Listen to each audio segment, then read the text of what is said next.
This lifesteal is a great pick, but the other way around, when Apple City went for this Dawnbreaker, went for this Gyrocopter, the last two picks both had me wowed, right? I was sitting here like, oh, this is gonna come together so well. We're gonna see that Gyrocopter IO synergy. We're gonna see that global Dawnbreaker save and the last second extra sustain, with everybody just having so incredibly many resources on the dire side. Whereas, yeah, the lifesteal is nice, especially if this game goes to the late game. It could be rather decisive, but we'll see whether or not we're gonna get there. As Leicester needs a lot of time, he does need to kind of sustain and hold his lane, which is easier said than done, and isn't gonna be, entirely free. We'll see though. I think Apple City Gang are the slightly stronger team, though Hydra have been adapting well to this new meta and have been enjoying it quite a bunch thus far, drafting not too much out of the, mainstream meta picks, but utilizing what they pick up extremely well and to great effect here.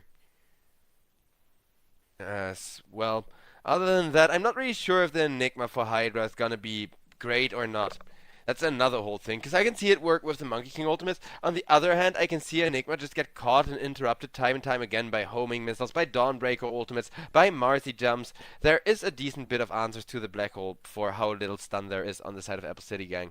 Hydra, though, having at least the save from the Tusk and great team fight, like I keep saying, will be exceeding at those 5v5 fights. And if they're able to play a really quiet laning stage, prevent any kind of pick-off, prevent too many kills from happening until this 5v5 stage arises, that's the type of gameplay they are really shooting for here. That's the kind of thing that they would really need to pilot this draft to victory.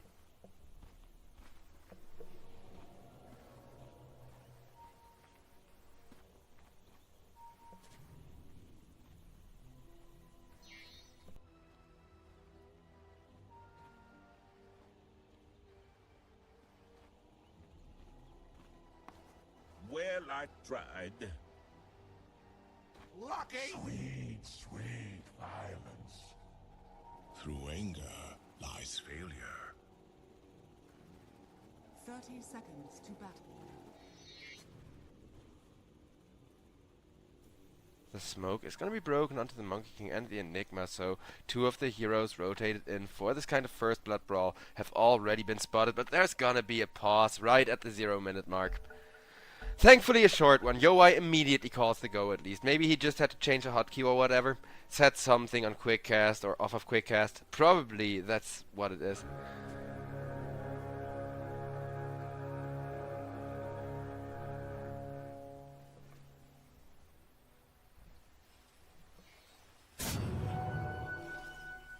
Beast bomb!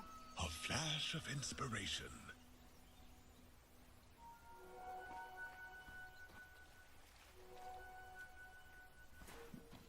And the runes will favor the side of Apple City Gang thus far.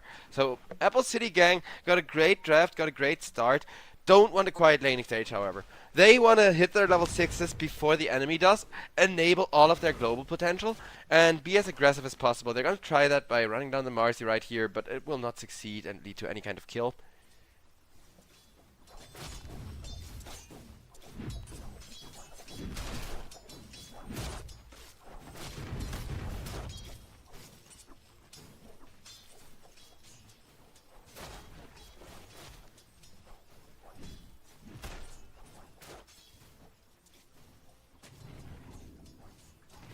Dire's turret has been killed.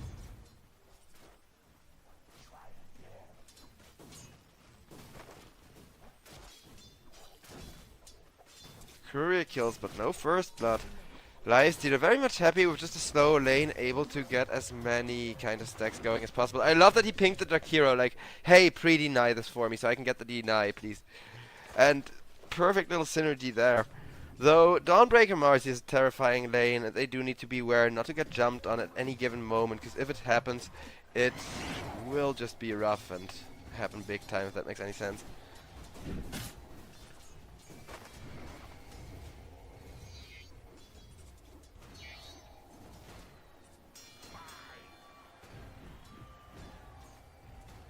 Tusk still having the time of his life, Gyrocopter still just farming up.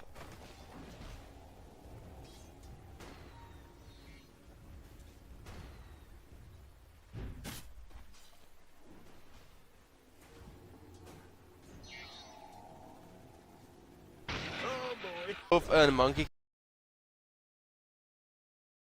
Marcy as a core anymore. And I think that's why this Dawnbreaker last pick is so good. Like, don't get me wrong, I agree, IO Marcy in the right hands, in the right lane, it's terrifying. But if there's already two things that can kind of disrupt the Marcy carry and prevent the Marcy carry from running at somebody, then it's just not looking that great as a core. Though it is worth pointing out that the Marcy pick was the third pick, if I'm not mistaken, and as the third pick it did kind of sow confusion in the draft from the side of Hydra, and made it harder to call whether or not the Marcy would be a core. Speaking of course, Yowai, he is gonna be the one to secure himself the first blood with that IO, and just get maximum synergy out of the lane and the incredible magic damage burst potential that they have, especially at these early levels. Surprise, says the Life Stealer.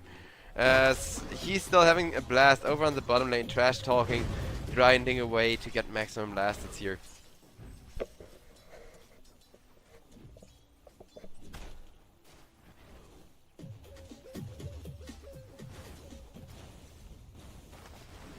The 1,000 gold lead still looking very good though.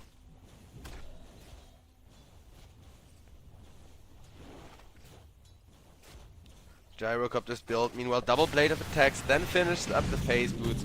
Just get maximum right click damage per money during this early stage for the harass. Speaking of harass, well, FSD, he is gonna get harassed to half health and then just dived under the tower by 2. This is what I mean, like, you can answer a Marcy coming at you quite easily. You can do the same with Dawnbreaker, who has a lot longer of an initiation range, though in exchange for that also needs a lot more farm to actually do things. Over on top lane, Dr. Boom goes down to Flacco on the IO. So the top lane entirely popping off for Apple City Gang, and even on this bottom lane, Apple City Gang feeling quite relaxed, having gotten a kill on the Jakiro, and now just kind of keeping the Lifestealer at bay as best they can. Checking in on top, we can now see Enigma kind of start hitting the jungle, kind of start accelerating with level 2 in the Eidolons, just rapidly free farming and having the time of his life. I like how Eidolons costing health just kind of replaces the Soul Ring, because let's be real here, you only would go Soul Ring on Enigma to save damage with the Eidolons again. Like, other than the clutch black hole 1 in 10 team fights, you only see Soul Ring used on Enigma for the Eidolons, and that's how it should be, but that's why I love the way that they changed him. Although I don't love how much I have to play against Enigmas in my pubs to then just right-click me with the little things. Screw Eidolons so much, they're so hard to get rid of this patch. Astral though goes down in exchange for that 34. Me will eventually be dying. Lifestealer significantly slowed down with that. FSD still being ran at. And in comes the Dawnbreaker spin, in comes good damage thus far. At least one return kill for the side of Hydra, but it was not worth losing their Lifestealer for. Apple City Gang still feeling good about this laning status. Gyrocopter left alone to get some solo XP and free farm. IO meanwhile just roaming around, warding, helping Endless Bird try to contest the rune, but the rune spawns on top, and with that Mirela is gonna get it.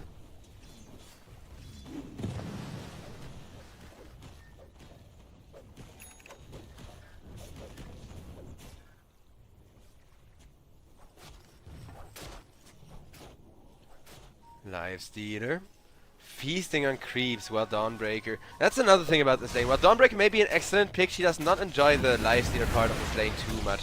Jakiro easy enough to run down and kill, which Dawnbreaker is going to try to do once again, but look at the damage that she's taking from the Lifestealer. With the extra movement speed though, thanks to the Marcy, everybody is going to be fine over on bottom lane, at least thus far, because in comes the teleport from the Monkey King, as Monkey King wants the Dawnbreaker, will get the Dawnbreaker, sets up on the Marcy, leaves the kill to 34. Me, and makes sure that the Bloodseeker is immediately allowed to come back online, get this game back under control. 1k gold lead for the side of Apple City Gang now.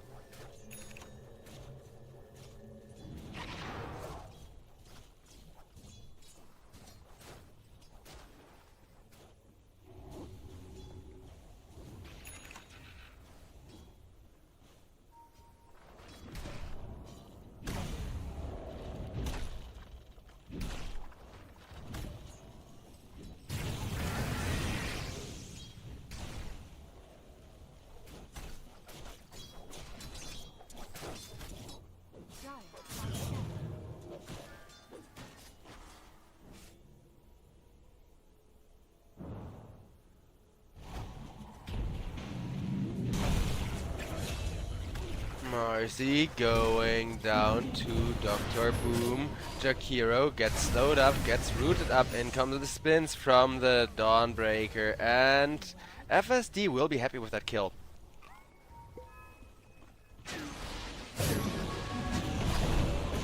Tusk, meanwhile, takes most of the Gyrocopter ultimate to the face. Will try to live a little bit longer with a snowball, but it's just gonna be that, living a little bit longer as Apple City Gang once again take over the map. Aw, that's rough. Just as Hydra, we're kind of getting breathing room. We're kind of feeling good about both their Lifestealer and their Monkey King finally starting to hit good farm timings. In come 4 people. The global combo is now there from the Dawnbreaker, and this bottom tier 1 tower is not long for this world with how much push there is. Io and Gyrocopter teleporting out after that little rotation to deal with the Eidolons and protect their top tower. Yoi, though, incredibly farmed, went for the casual drums as well, just to kind of gain the extra movement and farming speed, get around the map fast, replacing the farming Yasha that some Gyrocopters are still known for picking up.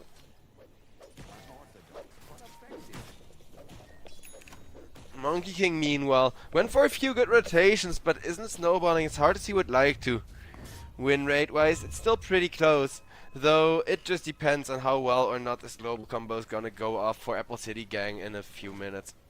Because Io doesn't have an ultimate yet, Dawnbreaker does, but is still mostly holding on to it.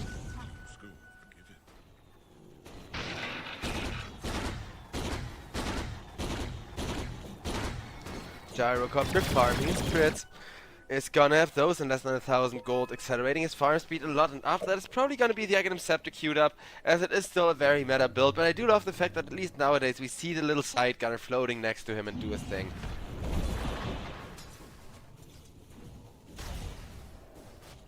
Even though mechanically they haven't changed the side gunner much, the fact that it's now a unit and takes time to aim in exchange for a slightly increased fire rate just makes it feel so much more organic. As, oh no, the Monkey King ultimate gets interrupted, and without the Wukong's coming out the first time, Monkey still trying to go for the ultimate, and thanks to him, but he will get it off! As that is gonna be not 2 but 3 kills, 4 kills! That was close, Mirena. I wasn't sure when he went for the second ultimate. The first one would have been amazing, just like this one, thanks to the Enigma Black Hole, but it was the Enigma who pulled through, who saved his carry's life, who probably screamed, "Go, go, go," in the team chat, as Monkey King went through with that ultimate, survived just a sliver of HP, but it's enough to kill 4 people here with a big Black Hole, plus ultimate combo.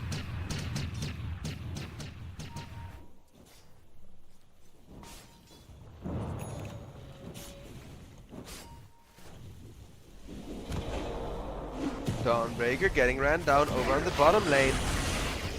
Locked down, but taken out of there by the Marcy. Norma still spinning for his life, trying to hammer himself away from there. Will succeed in doing so.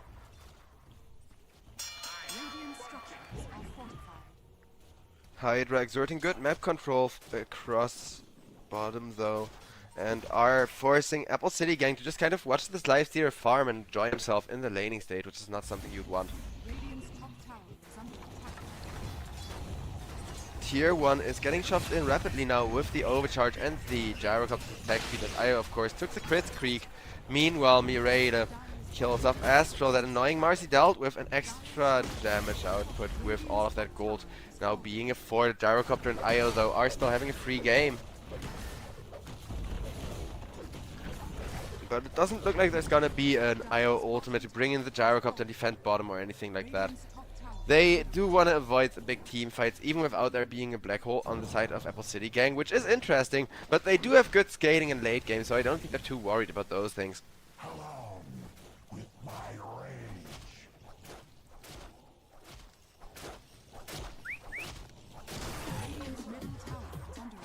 34 me, just kind of farming up while asking for a high 5 as he gets another point of max health. The mid tier 1 tower is getting shoved down with the Emma Spirit, with the Gyrocopter having all the damage in the world.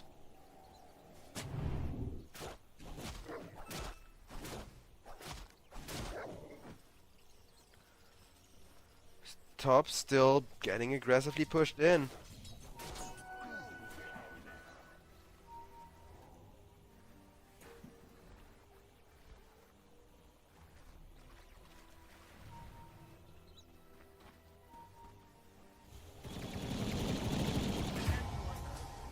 As it is gonna be a kill onto Dr. Boom. Yo, why? Just freaking obliterating him.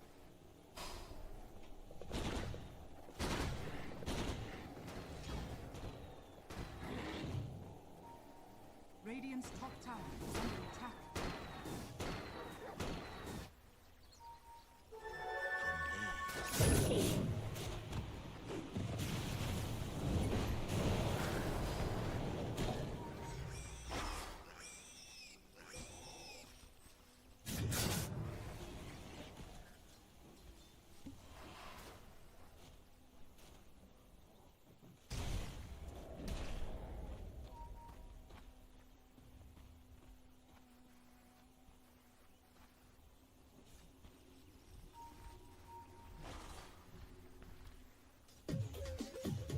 Well, there's still gonna be a little bit of a sneaky smoke on the mid lane as Ember Spirit almost gets caught.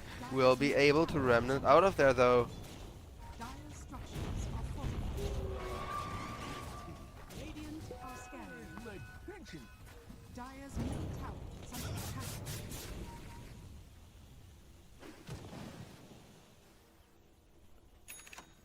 Kills equaled out, gold still favoring the gang of the Apple City. I wonder what their name is referencing. Maybe I should ask them sometimes. Dire are scanning.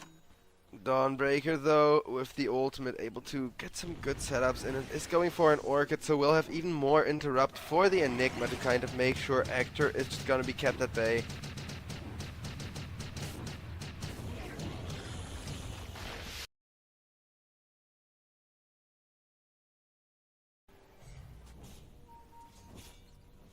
As Ember Spirit starts slowly pressuring out the mid lane. Marcy is gonna be as 30 for me, just defensively infested the tusks for now, looking for the turnaround with the Monkey King ultimate. Gyrocop standing his ground, but cannot stand his ground against the Ice Path and so much damage. Io will teleport out of there alone without a carry gold lead as they just farm faster across the map. But FSD enables another kill there as Lifestealer starts popping off slowly but surely. Tormentor now an immediate objective. As with the snowball, it will be a shard, and now this bottom Tormentor is gonna respawn just before the 26-minute mark, so it's worth remembering.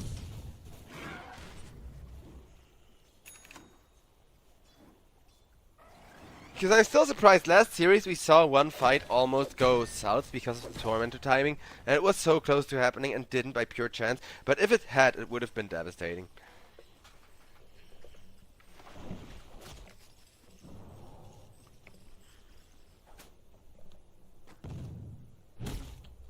Dire's top tower is under attack.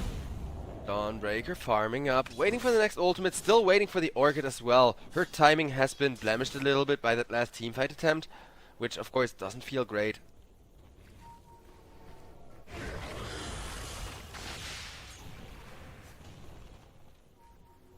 Never refuse good, give it. And a portal being used to get people towards the top lane.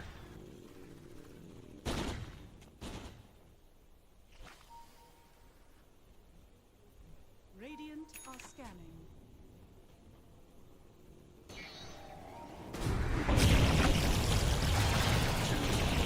DOI holding his own with the IO, but not indefinitely against the big Monkey King ultimate with that Wukong's command once again delivering most of the damage, while Lifestealer is just kind of running one person down, making sure they go the way that Hydra need them to. Tower is under attack. As top, the tier 1 is going to fall.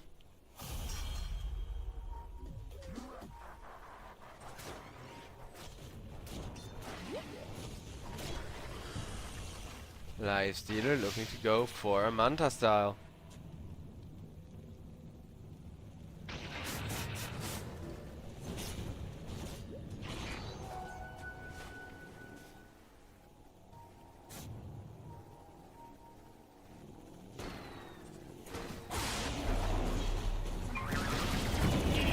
As yo, why? Yowai trying to hold his own. Yowai is about to get torn down with the black hole coming out though, and the follow-up damage being there. Double kill for 34 Me, who's now gonna have a crap ton of health as the IO tries to run out of there. Will not be ice path, and Jakiro is gonna give up the chase, so at least the support lives, but that is no Dire's top tower is under real salvation against 34 Me with the Radiance looking to complete that Manta style in absolutely no time. Because yeah, with the new lifesteal, you kind of want to go Manta style and then later on into Abyssal Blade to get your Saint and Yasha benefits rather than wasting it on combining the Saint and Yasha.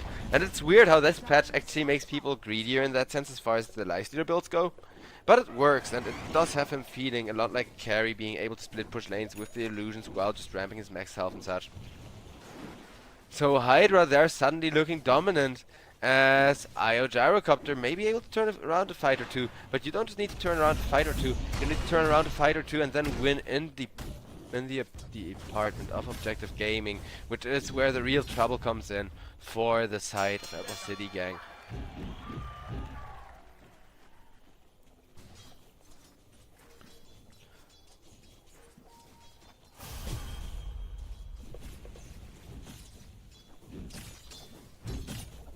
Money-wise, Hydra quite favored. The same goes for the XP now. Gyrocopter and IO just kind of going together, sharing, making sure they're ready to yeet in that Gyrocopter should big team fight break out, and hope that with the cooldowns and the massive right clicks, they can still get good kills. Because cooldown is now level 2. And level 2 cooldown will add a lot of damage, but this is looking desperate for Yowai. Because look at what he's got queued up. Daedalus, and after that he's already looking towards the emergency Divine Rapier, which is never a good sign if you feel forced to build early. And Yowai, he may not even get there in time, because with another Wukong's Command Me Raider gets him yet another time. Over on the bottom lane meanwhile, everybody surrounding 34 Me's lifestealer, so it will be a lifestealer for the enemy carry and IO support. Not the worst of trades, because let's be real here, IO is only as strong as his Gyrocopter is. But that's kind of the thing, Gyrocopter is not looking too strong.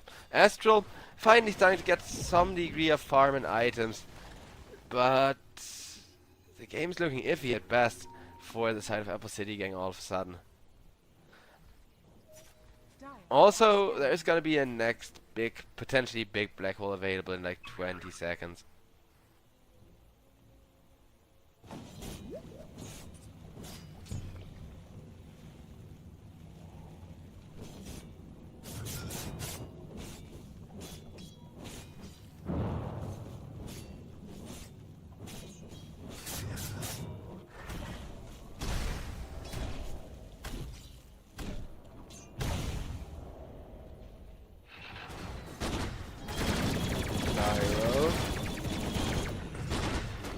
Looking to go get himself a Daedalus. I love that little side gunner ship floating next to him though. Just a floating airship with a freaking cannon. I would say the world needs more of those, but IRL, that's a quite dystopian concept. Then again, killing a guy who's a necromancer and a zombie at the same time is too, because this lifestealer is still a boss. And split pushing is probably their best bet they have to delay him as much as possible while getting this Gyrocopter fat, who can of course go in with the IO whenever they feel like it. IO though just gets a nice stack, makes sure Gyrocopter TP and keeps escalating here, while this Roshan is being done by the entirety of Hydra. Hydra with the black hole, with the lifestealer, absolutely no worries about this road being contested, with how good they can take that fight right now. And it will lead to a pretty much free Aegis with a massive gold swing in their favor. Beelining into the Roche pit when your enemy least expected. Beautiful beautiful play. First Roche going to Hydra, who will be quite pleased with that Aegis, and have decided to give it to the lifestealer, allowing him to play a lot more aggressive and frontline centric.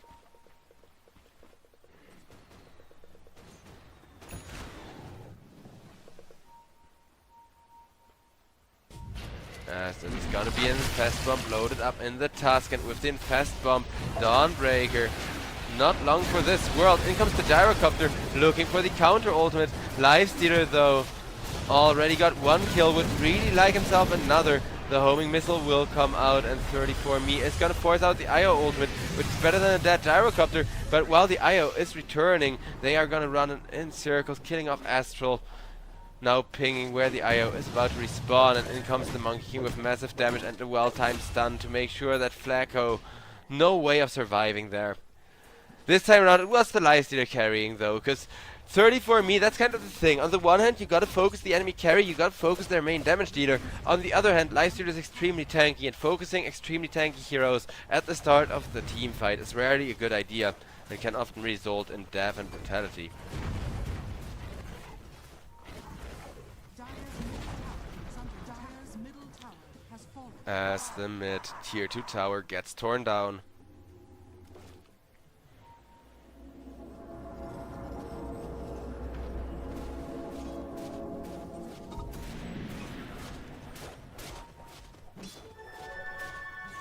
Lifestealer still farming up as much as he can.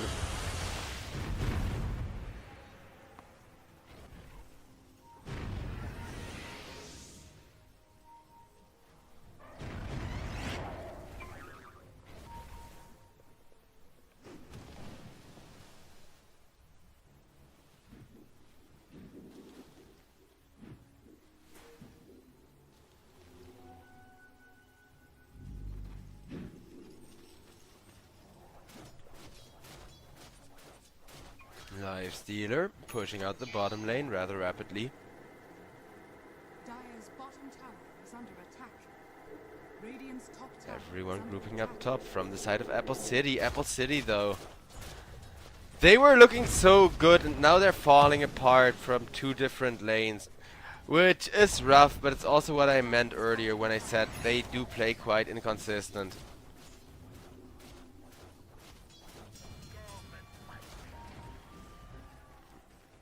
Lifestealer 400 max health from the feast and an Aegis to get that twice pretty much is just gonna start slow pushing this tier 3 with the Jakiro. It's not even gonna be that slow of a push either.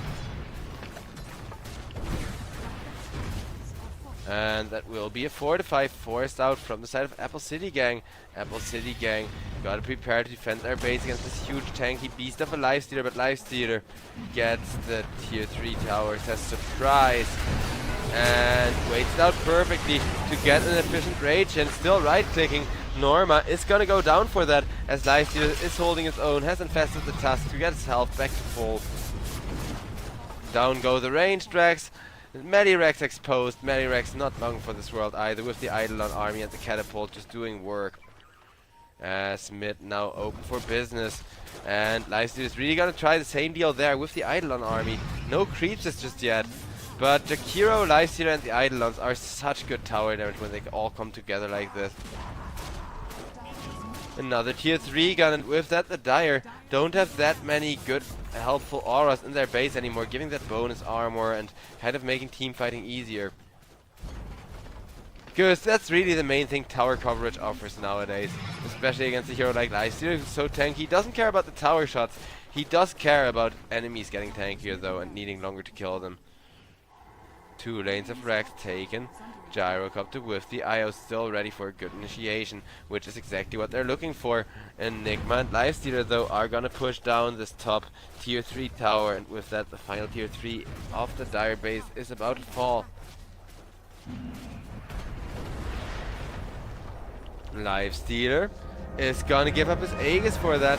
That is fair enough, but he just has sweet violence and immediately continues attacking buildings. Will force out another fortification as the Divine Rapier has been completed by the Gyrocopter, and it's gonna be now or never for Apple City Gang. LS, good damage on the Rex still with the Divine. Gyrocopter is hitting like a truck, not really connecting much with the ultimate though, and well, Gyrocopter holding his own, Lifestealing through everything with the Divine Rapier. Yowei is gonna go down, Divine hits the ground, while Lifestealer is still too tanky, will survive the Dawnbreaker. And the Divine went to Tusk, who just kind of picked it up in a panic, is now able to run down the IO, but Gyrocopter, he disconnects, which I can relate to. That was so tilting. Like this entire game, if you're the gyrocopter, was so tilting. 2 times you get ganked, your tower dies extremely early, Io can't save you on his own because there isn't a second healer, there isn't like a Necro or a Witch Doctor or a Dazzle or something like that to really make the most of the Io combo. So gyrocopter is just being 2v2'd by Lifestealer and the support 9 out of 10 times, and the moment that Hydra just buy back one support, not even committing the Enigma buyback into huge black hole that they still had ready, they're gonna be able to get the Divine Rapier to hit the floor, despite the double kill that Gyrocopter got from it, as 2 people just weren't quite enough. It is just game number 1 of a rather long one though, so we will be sitting here for a little while longer, but I do think this game already sums up both what makes Apple City such a strong team and where kind of their weaknesses lie. Because they had a good draft. I love the Gyrocopter IO. I really love the Marcy synergy with a Dawnbreaker able to go in after Marcy jumps and stuns multiple people, right? So you got chain stun, you got AoE heal, and all of those good things. Allowing the Ember Spirit, of course, to find lots of space, get Slayer Fists in, get really good combos in. But if you have 3 lanes, all of them are global heroes, all of them are big synergies, and all of them kind of revolve around their combos, revolve around getting these good initiations. Everything went well. Well, it was still 2 lanes fighting. The moment 3 lanes came together, though, it was Hydra taking fight after fight, with their lifesteal getting committed in very early on, taking a death or 2 for that, but making up for that with such a good Radiance timing and amazing farm. So, ladies and gentlemen, with that, we are gonna head to just a little bit of a break here before we're getting the second game of this best of 3 series underway here at the European Pro League season number 24. But I hope you're enjoying the playoffs thus far. This is about the halfway point for today, depending on if this goes 2-0 or 3 or 2-1. But yeah, we have a full best of 3 series coming up after this one as well. So stay tuned. Don't go too far, ladies and gentlemen. Have a great one. Thank you all for watching. More Dota coming up in a bit.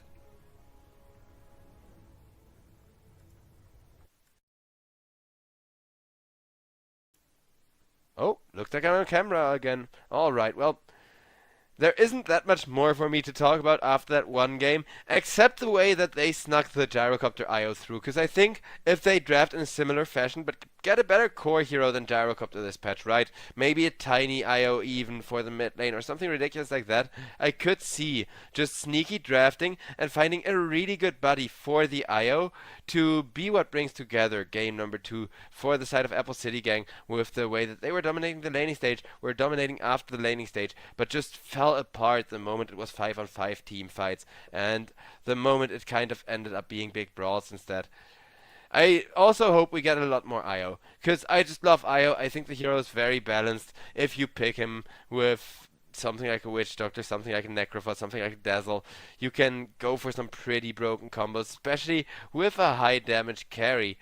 Though, yeah, I don't really have that much more to say, since Lifestealer, if he's not stopped, is just a very rough hero to deal with, and his massive health pool allowed him to stay in the front lines till the bitter end of game number 1. So, ladies and gentlemen, I'll be seeing you. Hope you enjoyed the show. More Dota coming up in just a little while.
As ladies and gentlemen, we are back in again once more. Game number 2 of the second best of 3 of the day here at the playoffs of the European Pro League season number 24. We got ourselves Hydra facing up Apple City Gang once again. Apple City Gang going for a vastly different draft. A lot more new meta, a lot more new patch. I like what they're doing with the Terrorblade, with the Darkseer, bringing together a good bit of synergy if nothing else.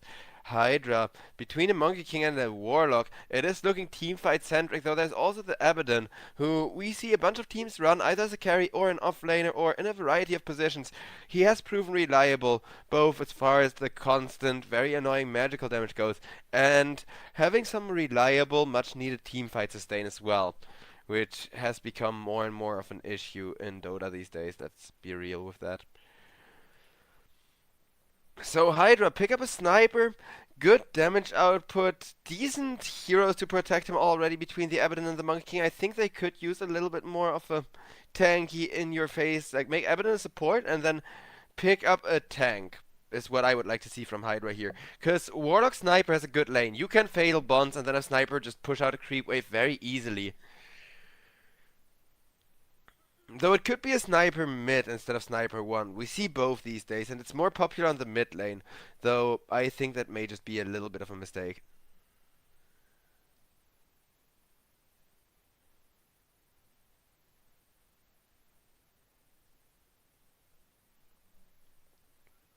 As far as the picks go, Storm Spirit is going to get banned out here.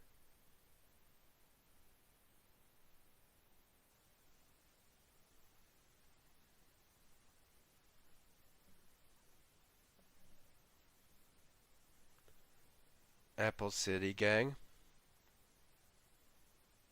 Still waiting to pick something up to deal with this draft, though.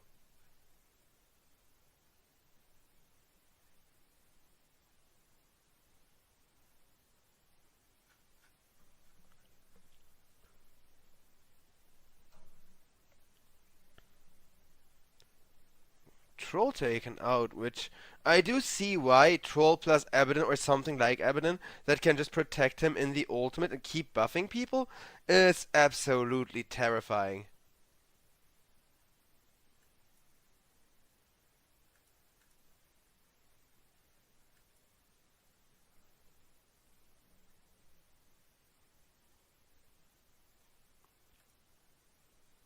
Time still ticking out with that Shadow Shaman having been banned. Hydra, they gotta come up with their last pick here now.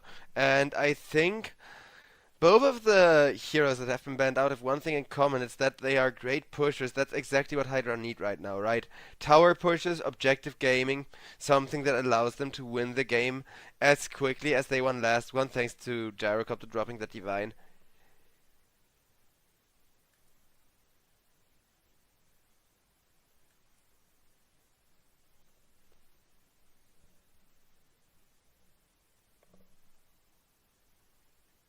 As we're still just kind of waiting out picks. The last one is going to be an Earthshaker. Alright, interesting.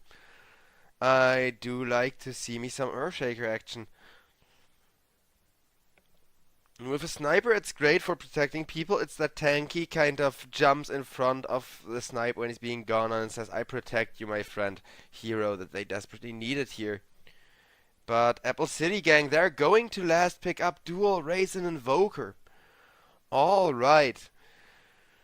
The bright beacon of knowledge blazing across a dark sea of ignorance. Carl, as his true name of power has been through many aeons.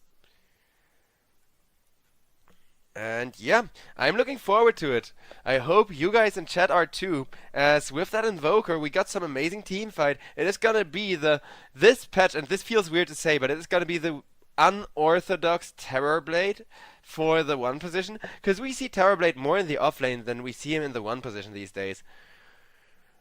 Hydra, though, I think are slightly favored in the draft, and after game number 1, where they definitely outplayed Apple City Gang once or twice, they could take this one just as decisively, provided they get 1 or 2 really early team fights favoring them big time, which isn't always as easily said as done. All the last picks are coming out though, and of course it is gonna be Earthshaker on being played by Doctor Boom, which yeah, I'm looking forward to it. I think that's an excellent pickup here, and exactly what they need to kind of keep this game contained. Which is why even with this huge dual race Invoker being one of his main heroes, I wouldn't say this game is necessarily decided just yet.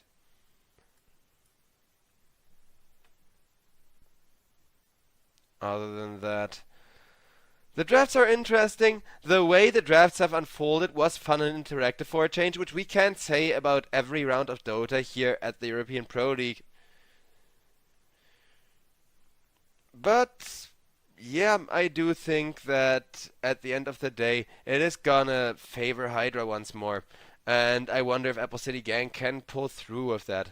Because Evident at the start, having been picked up, just looks so good.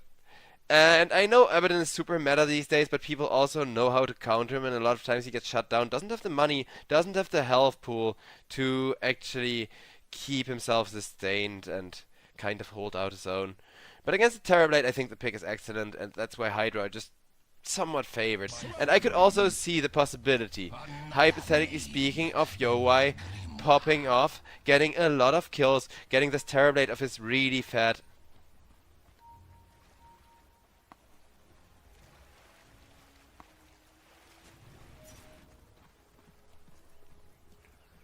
A 5-man smoke from the side of Apple City Gang is immediately gonna come out, trying to get some superior vision down, if not positioning for potential first blood, because there is definitely some damage for that first blood potential on the side of the all smoked Apple City Gang.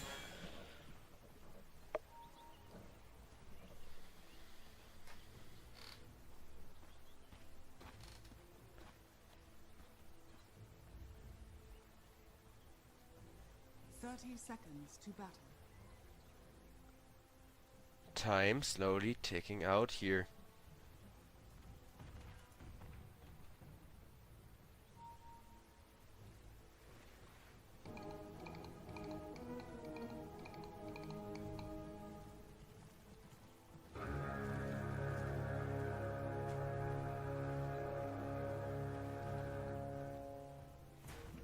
The battle begins. As the bounty split 50-50.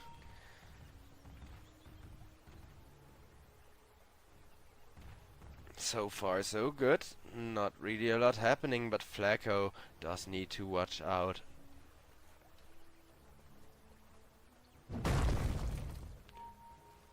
Well, they're just gonna cut off the Terrorblade, just annoying him on his way to the lane and messing with his creep equilibrium instead.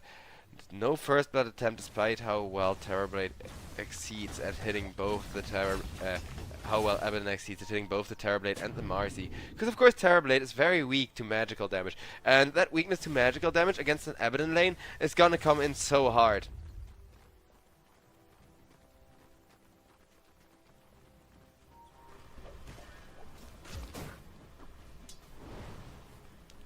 As over on top lane, Tusk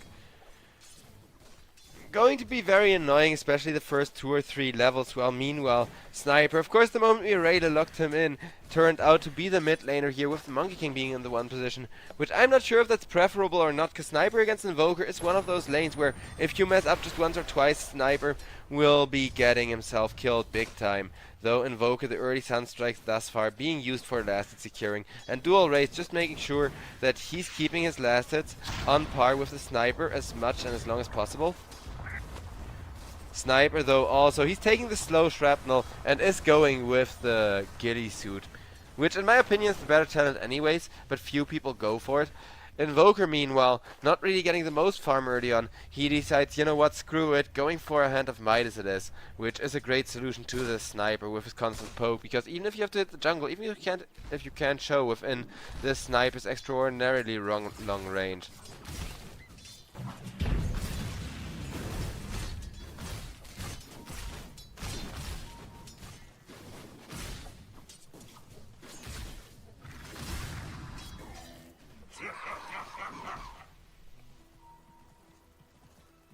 The game has just kind of quieted down.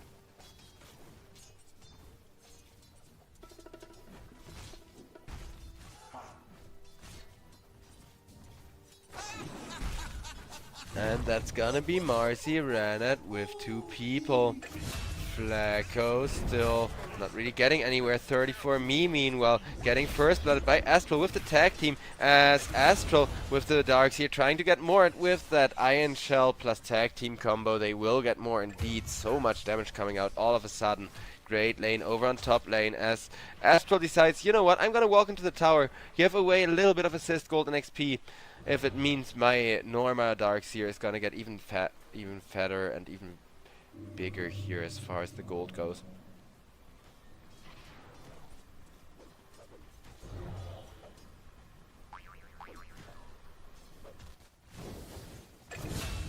Earthshaker though gets caught, gets killed off.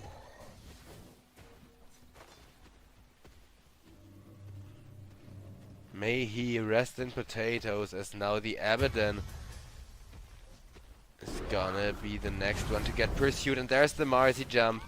Do they have the damage? Because shutting down Abaddon before he can really counter Yowai during the metamorphosis would be amazing. 34 me though over on top lane gets a double kill and gets big revenge onto the darks here. Well, it looks like Abaddon, the kill we're looking at, always lives, chat.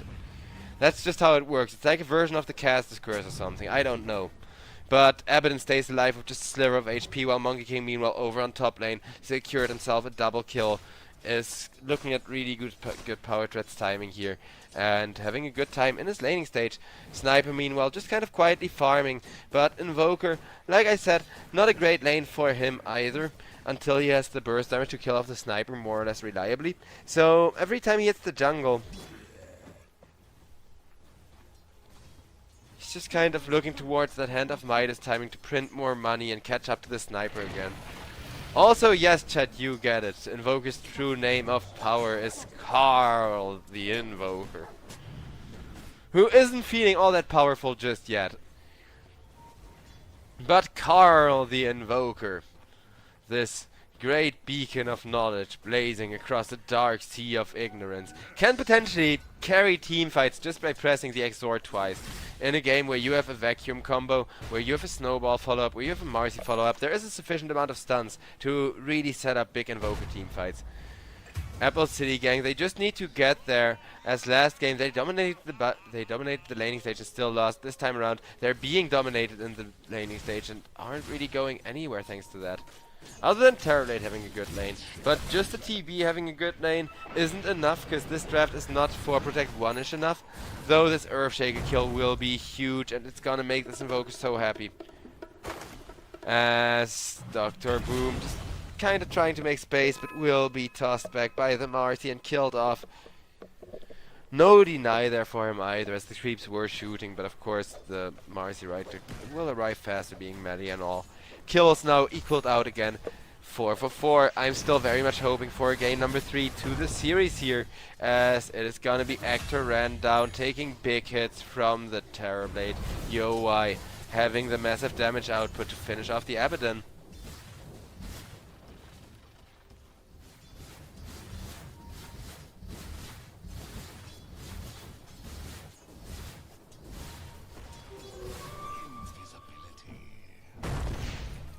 Tusk gets stunned up once, out comes the snowball. Astral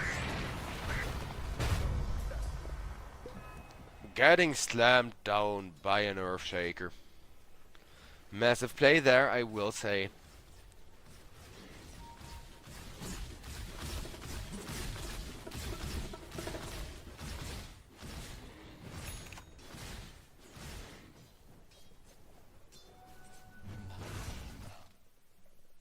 And it looks like, ladies and gentlemen, we got ourselves a pause for a little while here. I'm not happy with those, because last patch had my share of pauses to last me like 2 years at this point.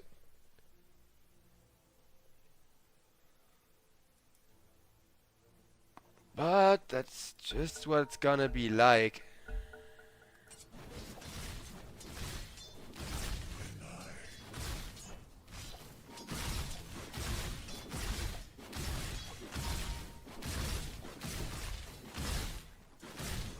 As Abaddon still biding his time, very much enjoying just how hard he pokes over on this bottom lane.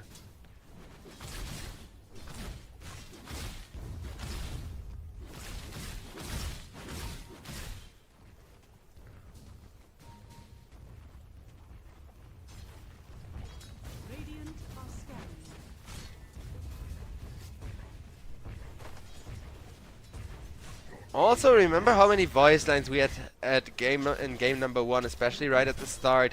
Funny how quiet everything has gone since, isn't it?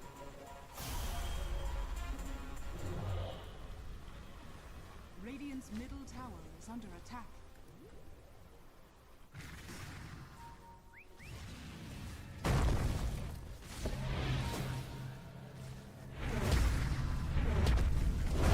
And there's the Warlock ultimate catching onto the Terrorblade. Terrorblade immediately countering though with the Sunder, saying not on my watch, not today. Instead Flacco gets shot down on that Marcy of his. And that is gonna be Actor getting killed off as well.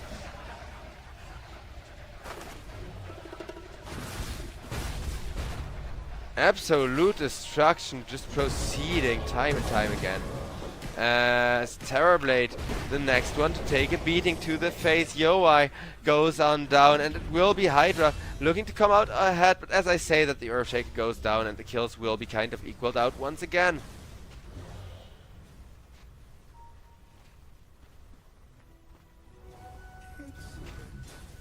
Radiant's bottom tower is under attack. Excellent, says the Rubik, as yeah, good kills and such are coming out. Radiant structures are fortified. Radiant's bottom tower is under attack.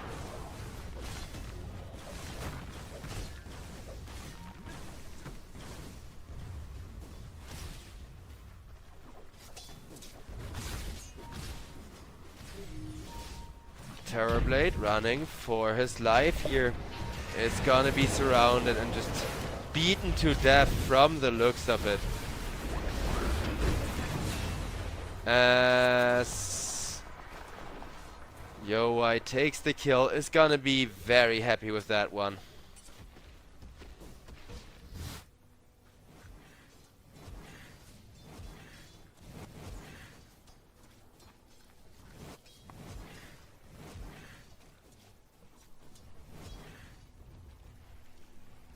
Radiant's top tower is under attack. Earthshaker, the next one to be caught with the snowball. There is shards, there is iron shells, but guess what? There's also a Monkey King ultimate turning the fight around, surrounding the Tusk. Tusk will take a beating by 100 sticks from the monkeys.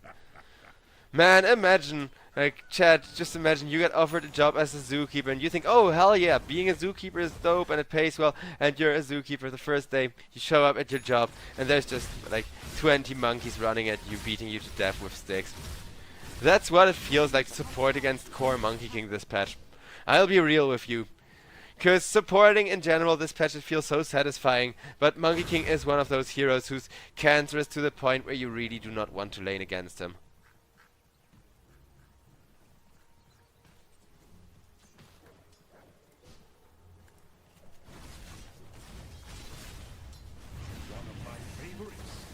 One of my favorites, Dual Ray says, as I'm not sure which spell is one of his favorites, but kill-wise, Hydra are just one kill ahead, and would like to get more of those, but also can't just run into the Terrorblade jungle without vision and get turned around on. Radiant's bottom tower. Tier 1 will be destroyed by Dr. Boom.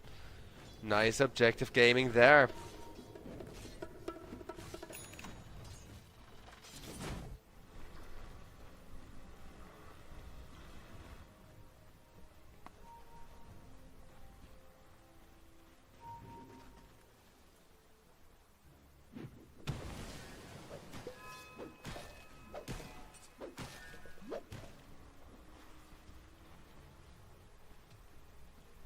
Kill-wise, the game may not be changing, but Hydra, despite how fast Terrorblade is farming, they are farming faster thus far. If they can keep that up, it is gonna be huge. How long they can keep it up though remains to be seen.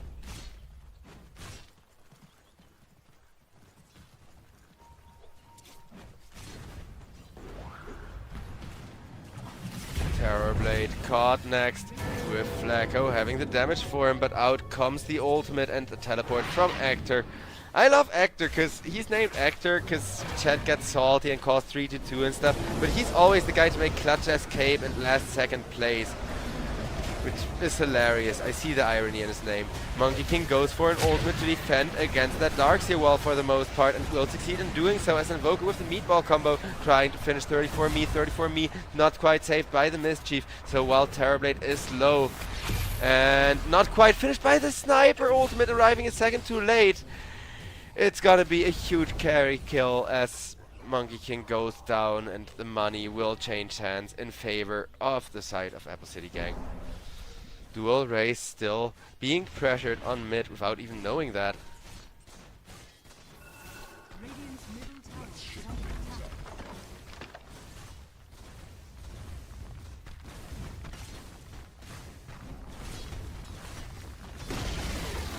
Radiant's middle And that is gonna be the tower, annihilated, falling to the Abaddon.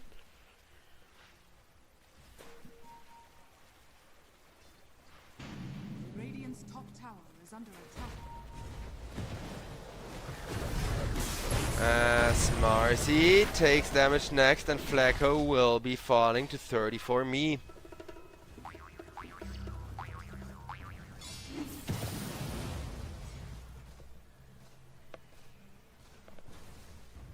Radiant's top tower is under attack. Dire's bottom tower. The tier 1 is now getting torn to shreds with the help of the Abaddon as well.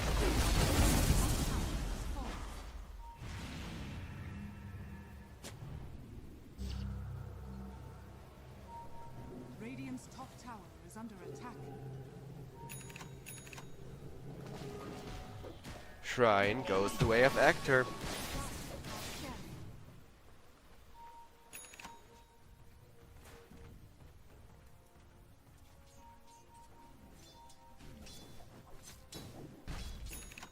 And other than that, the game is still gonna be kept quiet once more.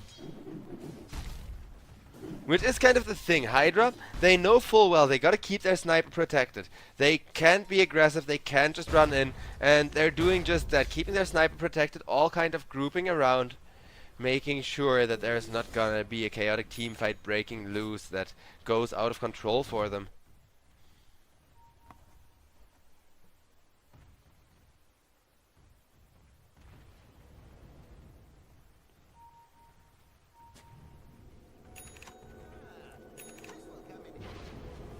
Over on bottom lane, everyone from Hydra grouping for the Tormentor. They want to snowball this goal, take over this game once and for all with a few Aghanim shards and such. But I think that, yeah, realizing that this Terrorblade is pushing awfully far out, they try to initiate on him, realizing that he probably has backup, throwing down the Monkey King ultimate immediately, but not quite getting the Terrorblade. So they need to be making sure not to get sundered, which is exactly what Yoai wants to do the moment that he sees, oh crap, I'm dropping low health.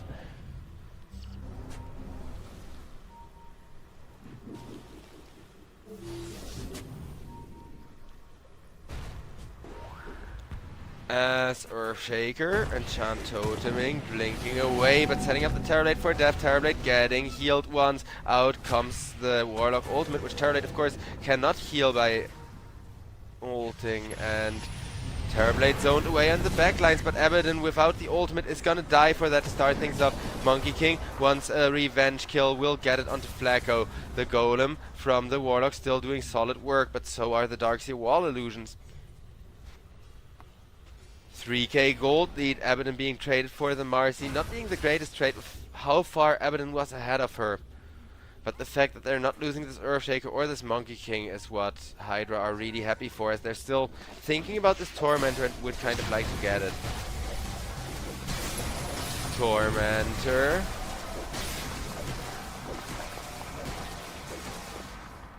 Will be getting killed off.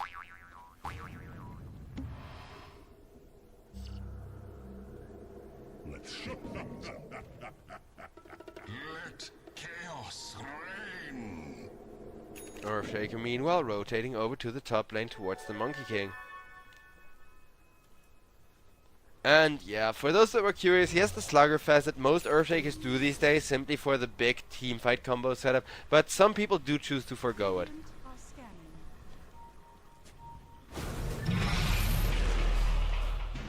As it is gonna be Warlock getting ran down.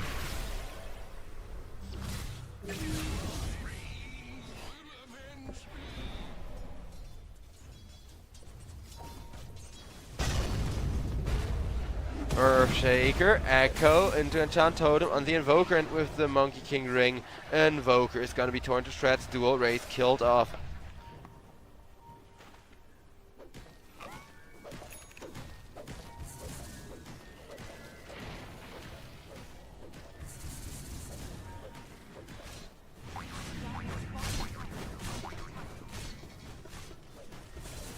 Monkey King this time around doing his silly little dance, as Hydra feeling more and more confident that they can 2-0 this.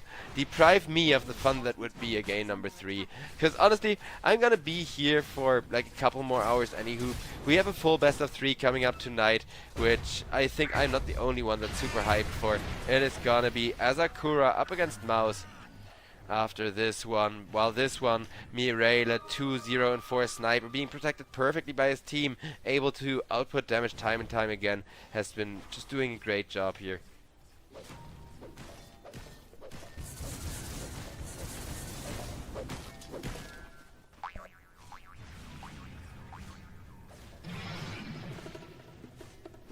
Monkey King just kind of jumps around, has a good time.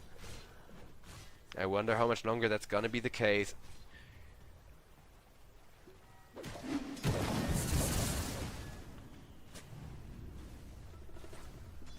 Radiant's bottom tower is under attack.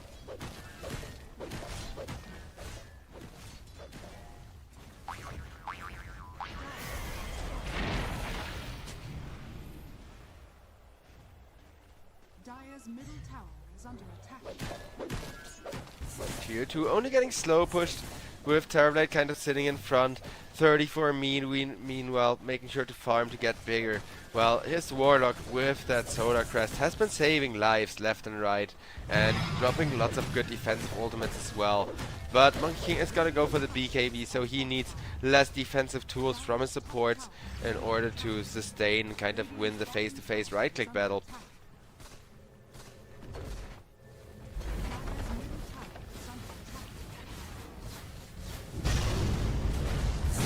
As Terrorblade will take tons of damage and will be killed off with 34 me.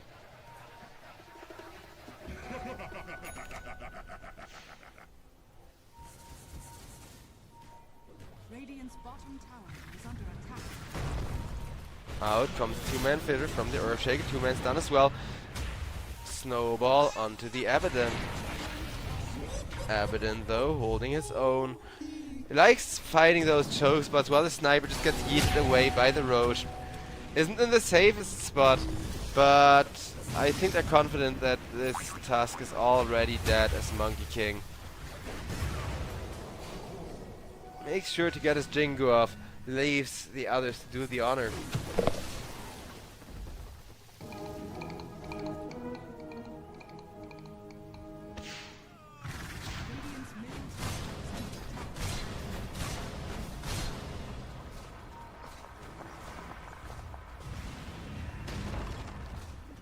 As Sniper just kind of continues to make more kills there.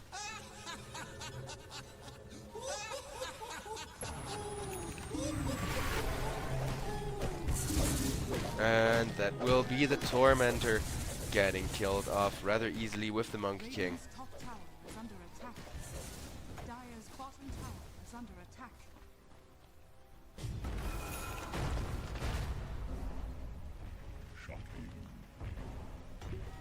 Radiant's top tower is Shocking goes the Earthshaker, as the win rate still favoring Hydra, but nothing is decided yet, with it slowly being turned around bit by bit.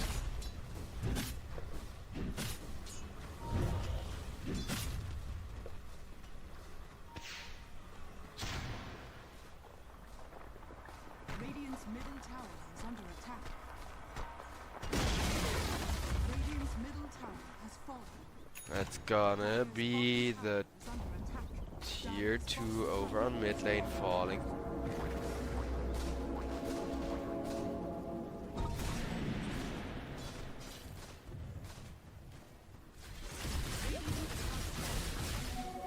Still both side lane towers remaining, while Terrorblade looking to carry this with the butterflies. Just needs a little bit more time to become that huge raid boss carry that he was meant to be when his team picked him. But the tier 2 tower will fall, making the gold lead even bigger. Radiant's top tower is under attack. As Dr. Boom, he may be a Dire's support. bottom tower He may be a support, but he has the blink dagger and he has a great initiation potential with it. The ability to just jump on top of somebody, blow them to shreds with a single Echo Slam. Tusk gets ran down by the Monkey King. Monkey King still holding his own. Tusk will not be able to live much longer. Few more right clicks. 34 me dominating is just gonna cut the creep wave here like it's nothing, as he still had Jingu active to make sure the Boundless hits as hard as possible.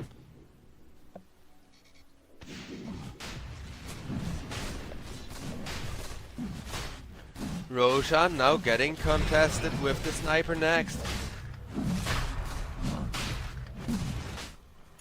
And is not gonna be long for this world at these rates, I wouldn't say. Flacco killed off by 34 me.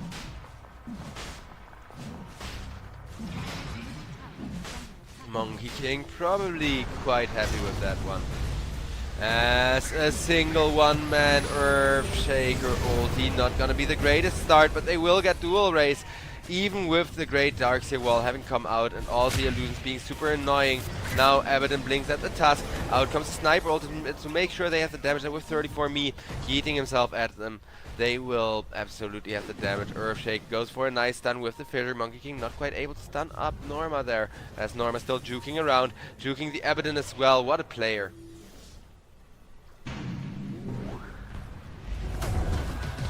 Darkseer and the Abaddon both jump on top of the Monkey King. Monkey King gets perfectly interrupted in his ultimate once, but 34 me, he first makes sure to proc the Jingu to stay alive, then gets the ultimate out, which may not lead to any follow-up kills, but it will leave him with the kind of health that he needs to chase, especially thanks to that Abaddon shield. Out comes the stun onto the Terrorblade, but they realize, hey guys, Terrorblade is Sunder, let's be careful not to get Sundered, which is exactly what the Terrorblade is going to do to the Monkey King, and out comes the Walrus Punch, finishing him off. Sniper though just wants to go sniper rifle hunting and will not quite get a kill, as Actor sacrificed himself for that with the shield. Sniper still has an Aegis, but without teammates he will be long for this world if he gets caught and runs for his life.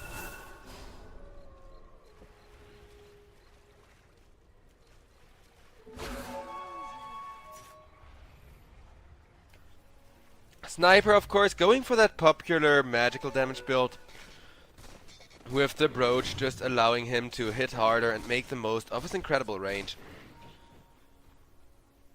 As only now that Maelstrom will come out for fast farm. Dire's middle tower is under attack. Dire's middle tower has fallen.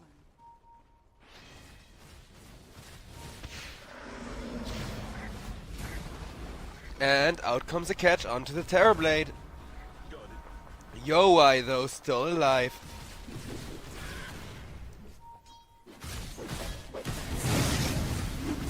Only now realizing he's being caught though. Yowai with the BKB from the Monkey King, nothing he can do to defend himself. Sniper gunning for the kind of defensive play there, trying to set their team up to go for more, but everybody on the side of Apple City Gang realize there's other things to be done. Run towards the top lane with Marcy just kind of being behind, realizing there's no reason to stay near the mid lane. Earthshaker leaving that statue behind. It is gonna be in the sky where he died, and it looks heroic as hell, but he is just gonna get slammed to bits and annihilated. Monkey King does a little bit of jumping. Would love to continue team fighting, but isn't gonna be so lucky.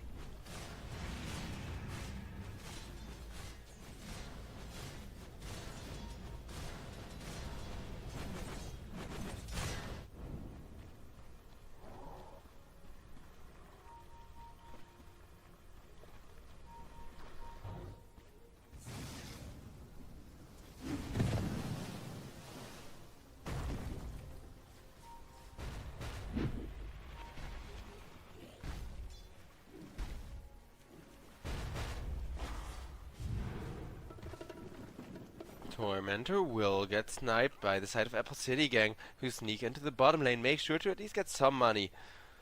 With Astral acquiring that shard, Sniper meanwhile already running down the mid lane with his entire team behind him, would love to go for a good push here, as there's still 1 minute on the Aegis for him to utilize Sniper. Radiant's middle tower is under Just attack. kind of being poked from afar, just kind of poking the tower from afar as well. Those little bullets kind of bouncing off of it. Ding, ding, ding. It's gonna be a long game this way. As nobody really seems able to stop the Sniper from pushing while the Aegis is active. Tower is under attack. Invoker trying to at least slow the push with the golems. Out comes a tornado as well.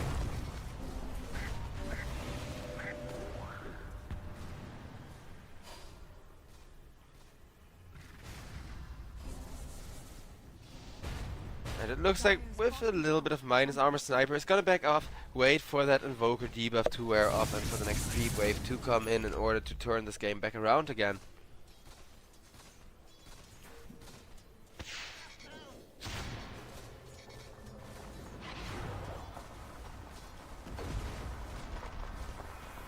As the tier 3 will be the primary target of Sniper here.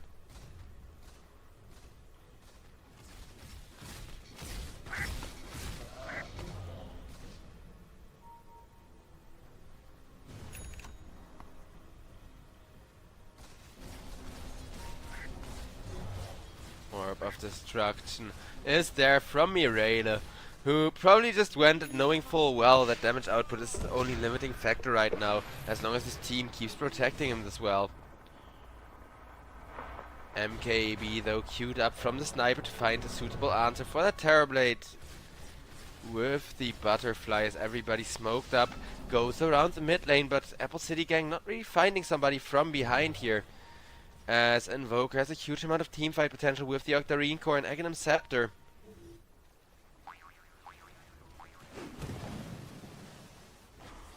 But there is still gonna be some pretty severe push down the bottom lane soon. Once they're gonna find Sniper in a position to hit tower like he did before, that's when the game is gonna turn around again into that kind of pushy, try to get the high ground game from the side of Hydra. Though right now the amount of farm that Terrorblade and Darkseer have been getting will even out the game almost 50-50 as far as the gold goes, while XP and obviously objectives are still very much favoring the side of Hydra. At least Apple City Gang are good at splitting the map, are really good at kind of denying their enemy space, well, getting themselves farm, whether they have the Terrorblade or a different draft entirely.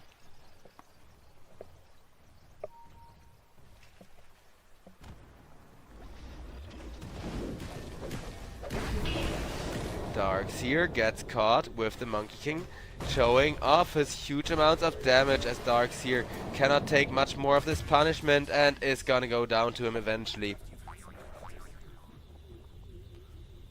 Darkseer, come back after you've had some practice.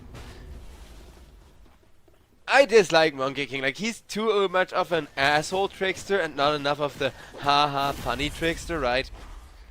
He's supposed to be more like low-key chaotic trickster rather than like deprecate everyone around you.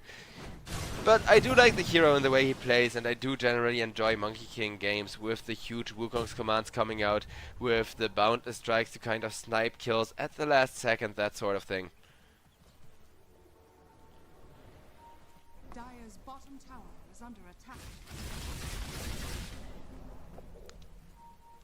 As the mid tower is probably gonna get pushed soon here. Dire's bottom tower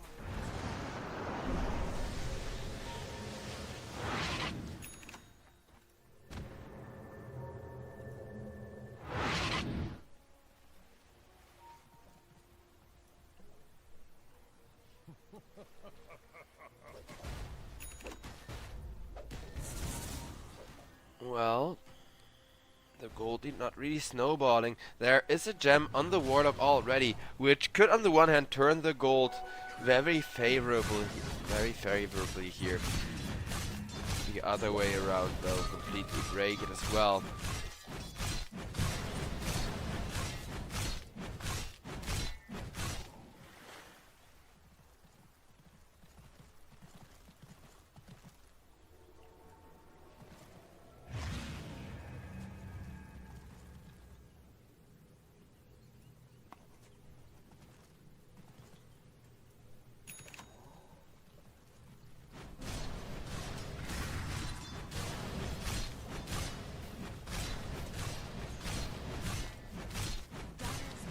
Terrorblade continuing to just farm up with that Aghanim Scepter of his. Radiant's bottom tower is under attack.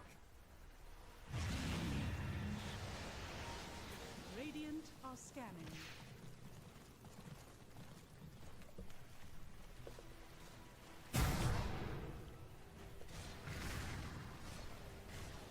See, and after that last fight, which wasn't even that bad for Apple City Gang, it was mostly just them disengaging and kind of having to use cooldowns, we once again have Hydra being the one to take over the map and farm more efficiently, because now Terrorblade can't really get as much space as he wants for himself. Roshan gets surrounded and pretty freaking annihilated as well by an army.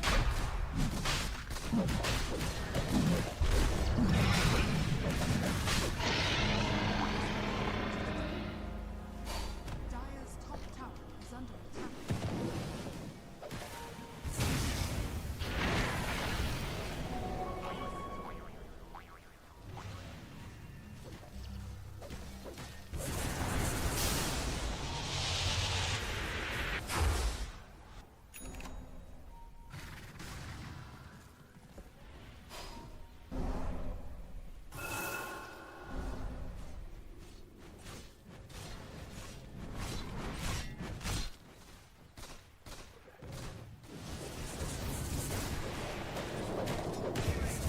Flacco gets caught by the Monkey King, another pick-off.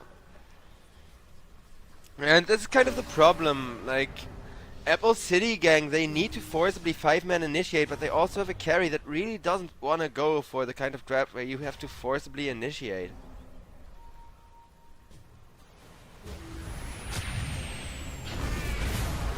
As Dr. Boom gets caught with the vacuum. Nice pick up there, especially since there's still an Aegis. A lot of time on that will be getting wasted now.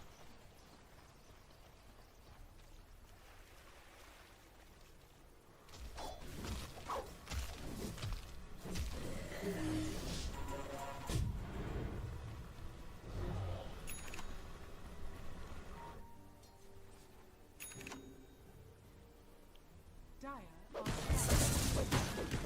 Mid tier 2 now getting pushed in by 5 people, though Monkey King is in a decent position to either try to get a pick off in the backlines or wrap around with the ultimate of his. As out comes a nice tornado from the Invoker. Still trying to get a game number 3 here and turn the series around. Terrorblade ultimate will have been activated. He will go for one of those mist coils to make sure that at the very least his health restores itself again to some degree.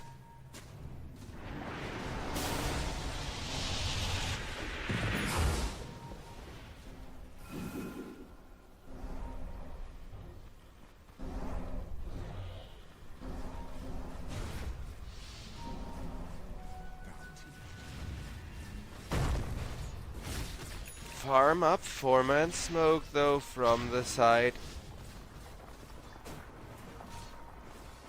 of Apple City Gang, as Apple City Gang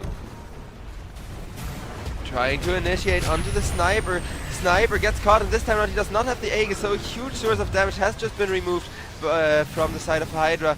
Terrorblade will get ran down by the Monkey King, forced to BKB very early into the fight, but will use that to whiff the Metamorphosis, get himself at least the 1 kill. Running into the road, but Terrorblade still trying to survive the assault of the Monkey King, but Monkey King prevents him from sundering, and with that Aegis has absolutely nothing to fear, will chase onward, will start hitting into the Invoker as well, who's keeping himself alive with everything that he's got thus far. Earthshaker though, The one to drop kind of low, saved by the Abaddon, will mean he gets the turnaround. Kill off Flacco. There is a gem hitting the ground. Oof.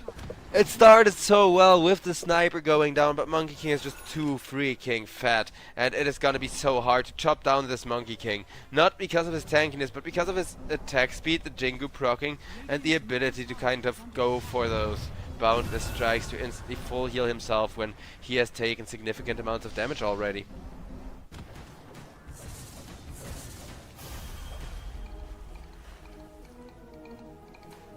A minute left on the Aegis though, so after that Aegis is gonna be reclaimed, Monkey King isn't gonna feel as cocky anymore.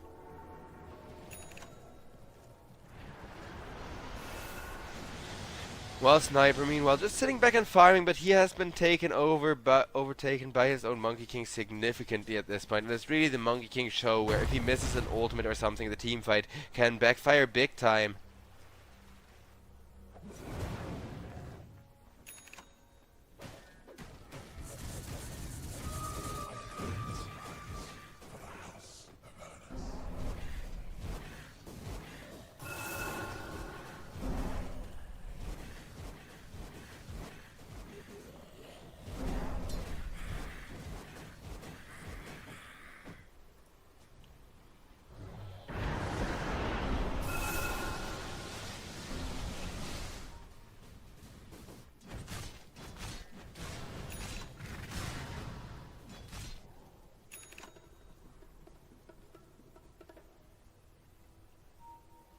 Monkey King looking to go for an Eye of Skadi, which he will have in just 200 gold. Yet another huge difference maker, as 3 BKBs on the side of Apple City Gang need to resonate together perfectly in harmony in order to turn this game around still.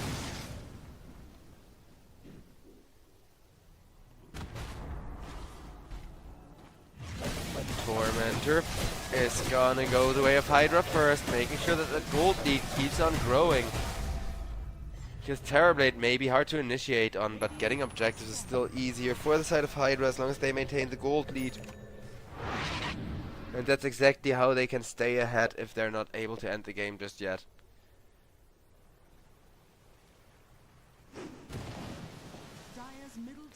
Monkey King pushing out the bottom lane, while over on top there is going to be a little bit of a counter push. Though neither team I think will commit for an all-out high ground go just yet. This Apple City Gang know that they need to be careful. If they force any TPs back, then there's now a Monkey King hunting, and that's exactly what the case. Though half of his team has still been left around the bottom lane. And should now definitely regroup on the side of Hydra. As out comes the Cataclysm to give vision. Warlock caught once, caught twice. Even the Darkseer wall used for it. And now Monkey King draws a line and says, guys, I'm going in. Pinging on the map that he wants to play aggressively, and that's exactly what he's gonna do the moment he arrives. Bound to strike onto the Invoker, immediately forcing out the Invoker, BKB Invoker, running back home to the base, making sure that without the BKB he is not gonna be caught off guard, out of position. As now they're able to turn around on the Abaddon. Abaddon getting Walrus Punch, still has an ultimate, still has a lot of resources to kind of try and turn fight with. But Terrorblade is who they really want, and this Terrorblade has been forced to press. This BKB is taking a lot of physical damage, not quite chain stunned perfectly though, which means Sniper goes down to Yowai, as now Yowai dies for that. Sniper dead for less long than the Terrorblade though, despite how much damage he deals every teamfight. And now Dr. Boom comes in, says boom, and Shan Totem in your face and gets another one. Another one, I'm sorry, another two, with the Marcy trying to sneak away through the tree lines, but Earthshaker still hunting, saying shocking, as it is gonna be an 11k gold lead and a massive kind of XP lead, most importantly, to allow for this high ground push. Earthshaker almost goes down, but Abaddon calm as a cucumber under pressure. Now Abaddon will be the one instead taking a bunch of damage for that. But Monkey King, look at that. He's just setting up a few of his like little monkey remnants, making sure that he can push fast, and out comes the Wukong's command to make sure that Invoker goes down. Dr. Boom died for that. But with that Wukong's command, it should just be a full lane of Rex here, if not even more. And guess what? Now in 10 seconds, Sniper is gonna be back. Is gonna be ready to fight. Darkseer though tries to get a kill right now. May have jumped a little bit too far forward. Is able to get out with the Oversteel Totem, but with Abaddon jumping forward with no hesitation to give vision, it is instead gonna be Astral getting cleaved down. Amazing performance there from the Abaddon this time around. And now the Monkey King is just gonna continue to show off how fat he is by going for those objectives, by making sure that the Rex, the tower, are all gonna be smashed to bits by Wukong with his staff. As bam, down goes the melee Rex, down goes the ranged Rex. I do think Monkey King as a core is really good this patch. I think I've said it before, but every time I see him land these convincing old combos and combo jump somebody with just so much damage, I'm pretty impressed by how well he performs as a one position.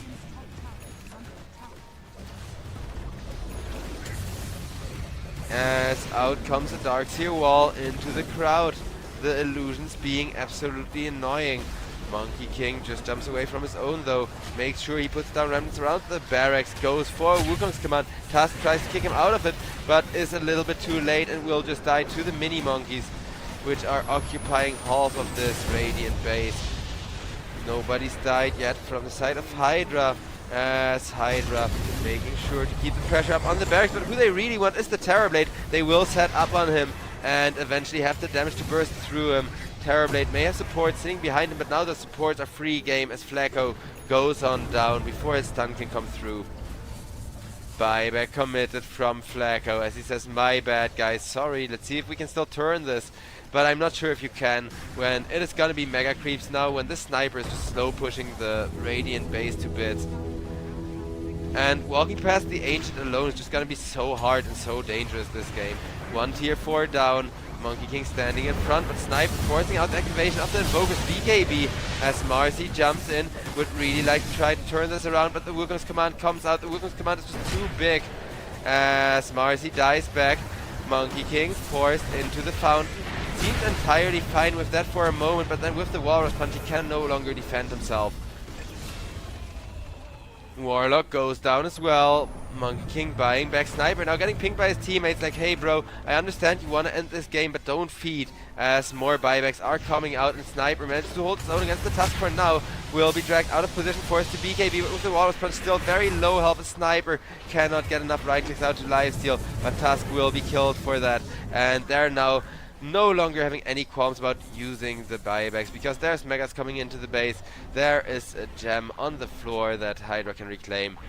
And Hydra can just take their time ending this like it is a pub where the enemy just refuses to give up, because obviously Apple City Gang, they've had a good time in this tournament.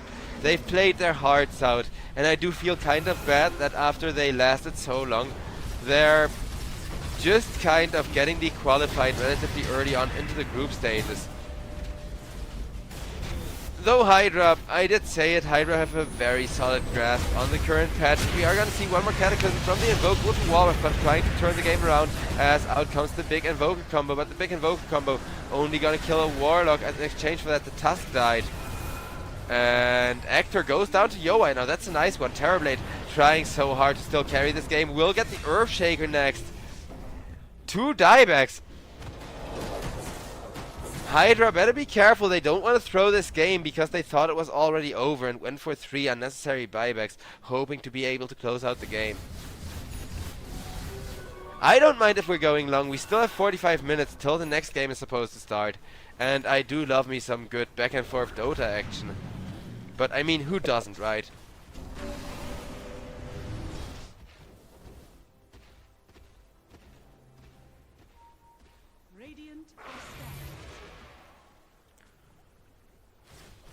Terrorblade just running down the bottom lane here.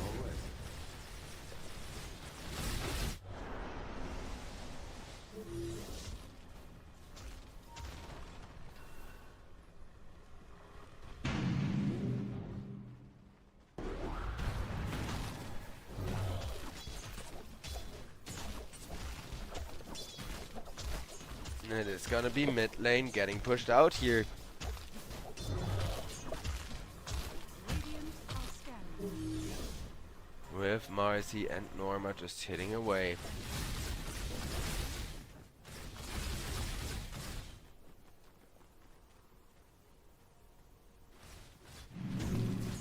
Radiant are scanning.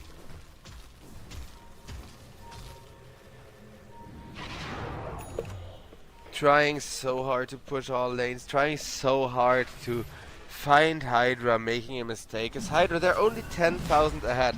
A single good team fight could turn this game upside down big time, as this Roshan is now gonna get destroyed with a very fat Terrorblade, and a silence comes out. Nothing is decided here yet, ladies and gentlemen, but in comes the Monkey King, gets the Wukong's ultimate, and with that, Wukong's command just deals massive damage as everybody is running out of there from the side of Apple City Gang. But Apple City Gang, they've lost the Marcy. Wukong is back into his ultimate and tries to protect people from the Terrorblade, as Dr. Boom wasn't quite so lucky. And Earthshaker is gonna die for 90 seconds once again. The Roche is what everybody wants though, so Warlock is gonna drop the ultimate. People are getting saved from the Monkey King for now, as Monkey King BKB gets his BKB wasted by the Tusk. Has a refresher and another ultimate though, so he is gonna use that to make sure the Terrorblade dies, as now Astral, very unfortunately, will go fall as well. Darks here able to get on out of there, but that will be a free Aegis for this already way ahead Mega Creeps Monkey King draft Hydra stack, as Hydra with that Aegis. Radiant's ancient is I think they're just gonna go run down the mid lane and end the game, right? Like, even if Terrorblade buybacks, it may not be enough against 2 lives of the Monkey King. They make sure to take over the outpost so that in 40 seconds Warlock can come in for reinforcements. And there is those Megas just slowly swarming into the Radiant base.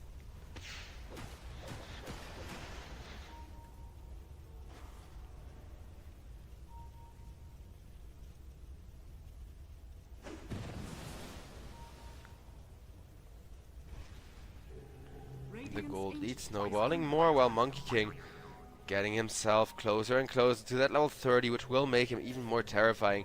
But so does the item he has queued up, because Monkey King is looking to go for a disperser, wants to just have maximum crowd control and maximum kind of speed for himself as well to sustain himself in the team fight.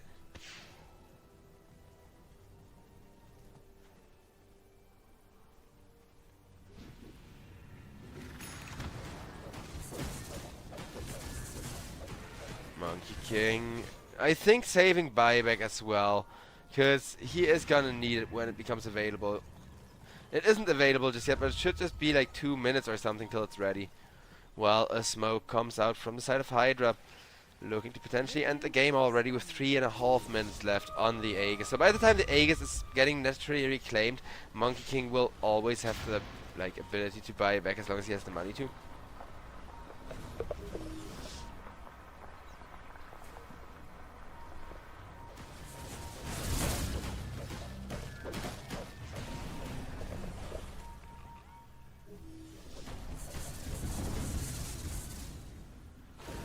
Monkey is gonna be the first one to push up that high ground. Invoker will try to catch him. Roshan's banner has come down though, just to make a little bit of space as the meatballs will be dodged. 3-man smoke behind the Monkey. Monkey King meanwhile wants to defend this Roche's banner. Can't really against Terrorblade. The Metamorphosis having pressed. Out comes the Wukong's command, so out come a lot of BKBs all at the same time, and the Cataclysm is there twice. Marcy though the first one to die in exchange for the sniper. That is a pretty okay deal, as the Terrorblade dealing massive amounts of damage, and FSD will be going down on the Warlock, whilst now Monkey King is isolated, finally getting use out of his Aegis. The Ancient almost falls with the Golems coming in while that is happening. And for those 2 cores, Terrorblade is gonna die, is gonna be forced to buy back here, while the catapults still hitting Invoker, forced to waste spells just to defend the base. Monkey King though comes in, refresher orbs once to Wukong, can't quite get the Wukongs out without first pressing the BKB, but that's gotta be an ultra kill for the Monkey King, and Monkey King with the ultra kill ends the game. GG. Terrorblade disconnects as he realizes, yep guys, this is over. Well played, better luck next season. And a huge Monkey King ultimate will be the largest tool to close it out, as ladies and gentlemen, it looks like unexpectedly, because They, like I said, had really strong games, but unexpectedly, Aqua City gang will be 2-0 here, because they are the team that looks very strong, but then also loses randomly against way weaker teams just because they get outdrafted, or because one of their cores tried to do a different build, and that build backfired on them. That sort of thing, right? As it has been a continuous issue here.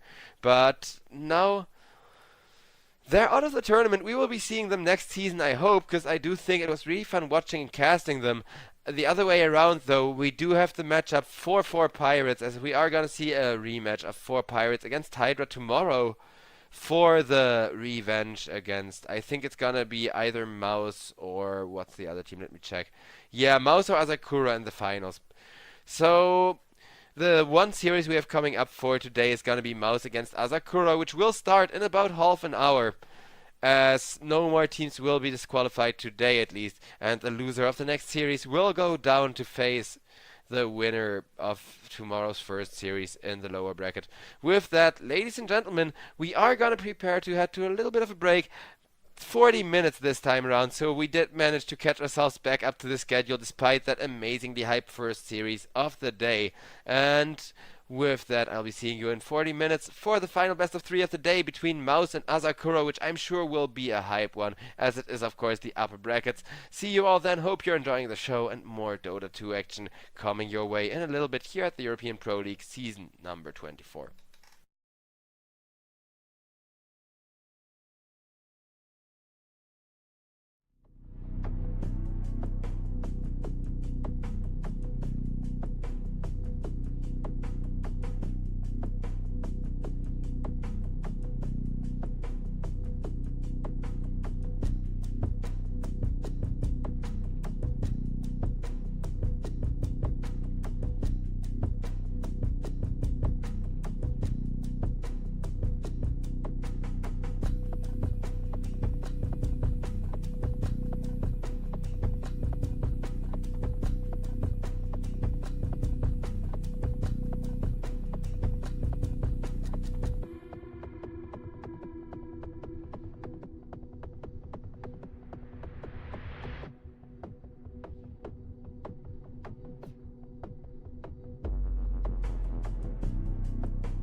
with that, ladies and gentlemen, once more hello and welcome. Final best of 3 of the day here at the European Pro League season number 24 playoffs. We got ourselves Asakura up against Mouse in the upper brackets.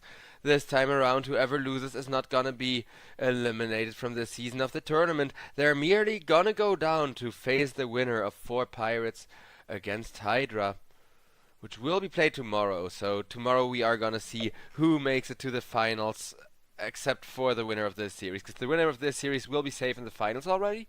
And yeah, with that, there's going to be a lot on the line. I think we're going to see some signature picks. I think we're going to see a lot of meta stuff, with Mouse already having picked up the Dazzle, who some people swear by as a core nowadays, some people swear by as a support. So I'm curious to see how Mouse are going to get this draft together. But I do love the Dazzle. I think it's one of the more overlooked heroes in the current patch. Asakura, though, pick up the Crystal Maiden and the Abaddon, who are definitely both popular for a good reason, as they are extremely freaking terrifying if used correctly. Asakura, meanwhile, picks themselves up an Earthshaker as well. Great for keeping the Crystal Maiden safe, great for having even more chaos to the team fights, and making the big team fights all the more insane. As, ladies and gentlemen, guess what I got myself? I got myself my little co-caster. Isn't that great? Come on, you're famous. Don't be like that. Oh, I'm a little kitten.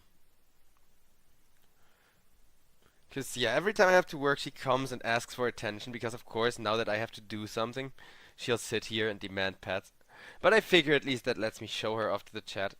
Come on, come on. You're on camera. You're on camera before we have insane drafts to discuss, huh? Because, yeah, the drafts are pretty freaking insane from both sides. I love the Dazzle, like I said.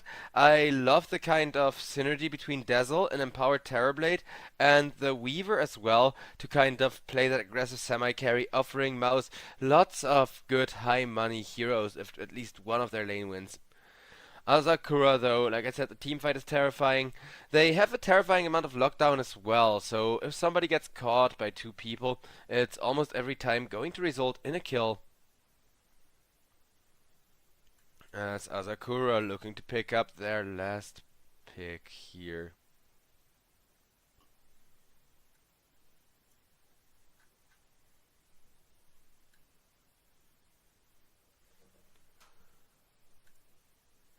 Other than that, Asakura waiting for the last pick. What's it gonna be? I think it has to be some kind of high damage carry, right? Because both of their supports are hard supports and kind of locked into their positions.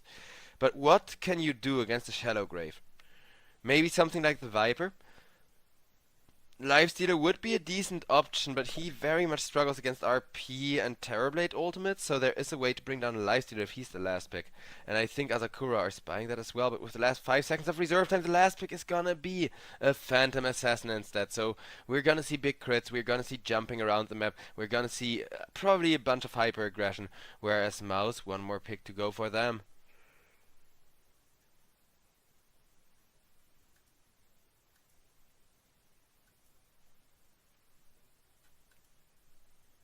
As it's gonna be a Huskar. Huskar Dazzle, that's insane.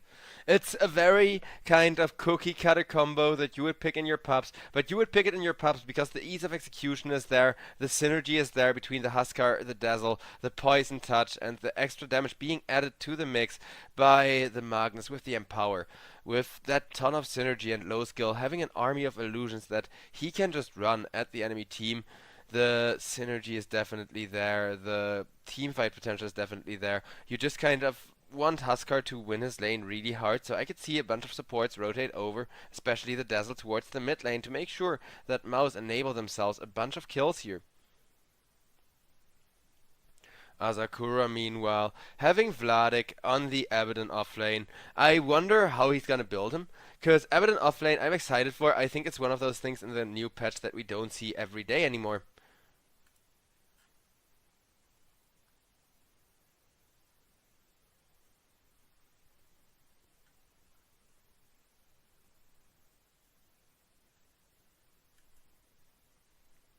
As I'm thinking who has the better draft. Very hard to say when there is a Huskar Dazzle combo for the side of Mouse, which seems really favorable, especially with that Magnus. But the team fight is just so strong, which is kind of the thing. So who has the better draft really boils down to the situation in which they are grouping up, in which everybody is kind of doing their thing. I like the Shadow Shaman. I think Shadow Shaman adds much needed push to Asakura's lineup, and it would allow the Terrorblade to hypothetically just go pure utility build if he chooses to up that way. But there is gonna be the load in, and with that load in, we will immediately have not one but two 0-minute smokes running down the mid lane, trying to kind of be the first to arrive at the river. Interesting.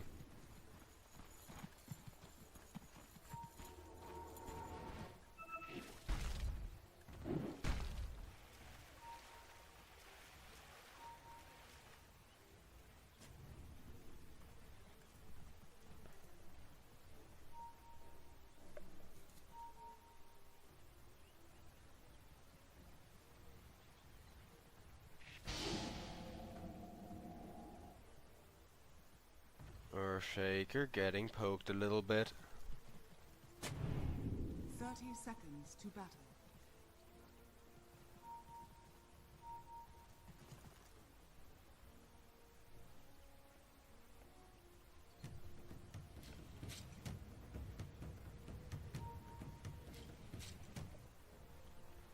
As Slime Yao gives a little dance, Asakura their shot to secure themselves a spot in the final starts now.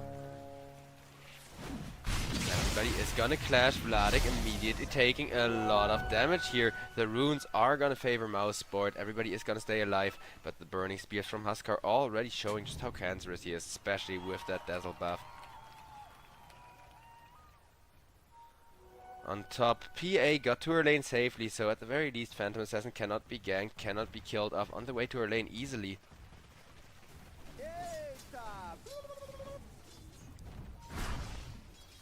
Magnus is just kind of giving out the voice lines.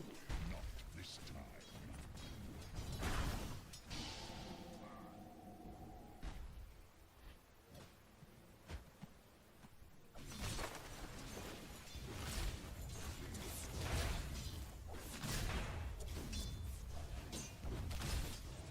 Radiant's courier has been killed.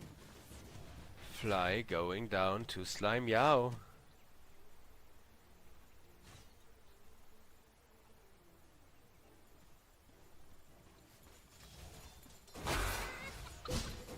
Or, well, not the hero, the courier.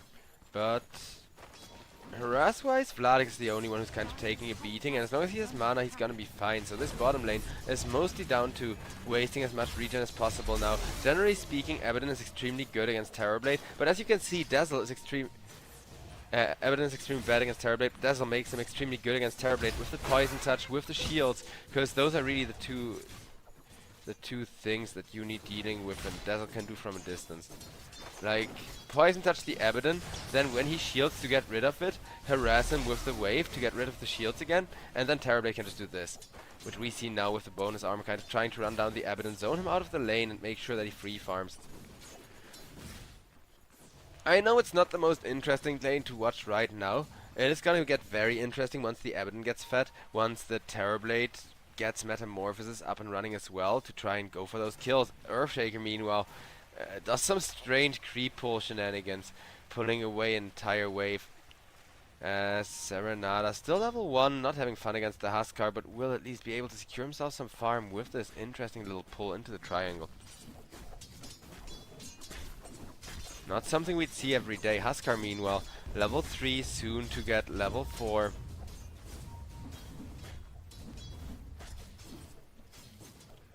Copy. Having the lane of a lifetime, though Huskar is such a lane dominator, you're kind of expected to win the lane with the burning spears alone. Latest, meanwhile, gets out of there. Has a full wand if he needs to.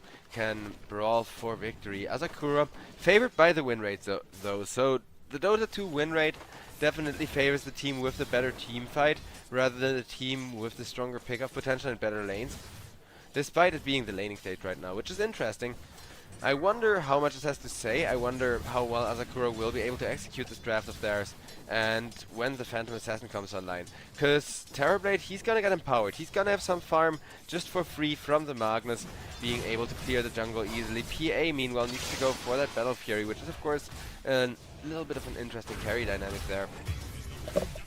Though, while over on bottom lane is still a battle of harass and regen items, over on top lane Latest, this time around he goes down to Jezu, and Jezu very happy with that kill as Crystal Maiden set him up with the lockdown, and PA now starting to pop off.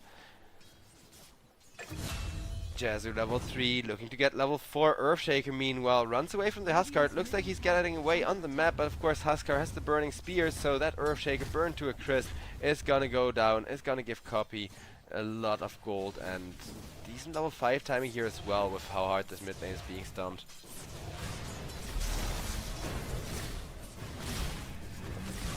The fighting is gonna continue though, as Mouse not really winning the lanes big time yet, but at least their Terrorblade is farming, and PA is really the only hero they're scared about right now.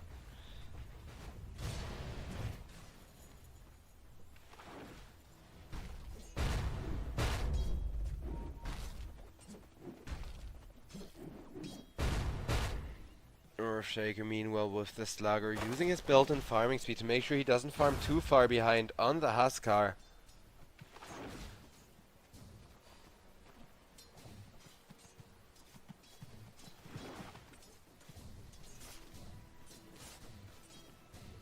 PA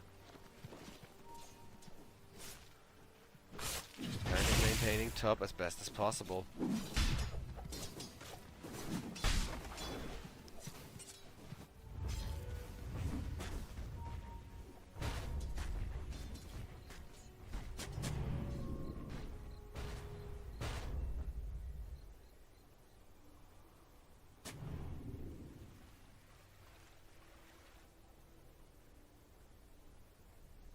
On bottom lane, things have are looking less stable. Over on top, meanwhile, PA entirely free farming Jezu, absolutely domineering his lane, top of network, and the moment Force comes in range, he is gonna take a lot of right clicks from Jezu, who's just gonna walk out of there, wait for the ultimate, but very much enjoying that immaterial evasion, as PA is only gonna get harder to hit the longer she doesn't die. And skewering her under the tower. Isn't that effective of a move when usually it's how Magnus kind of dominates the offlane? Huskar meanwhile with a beautiful double TP in gets killed off. Copy dead. Now Earthshaker once more and will be able to get another one.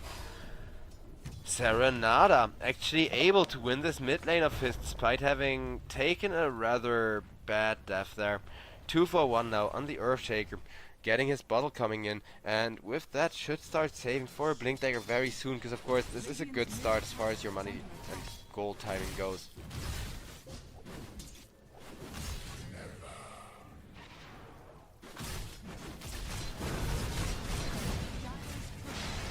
Vladik just kind of harassing himself.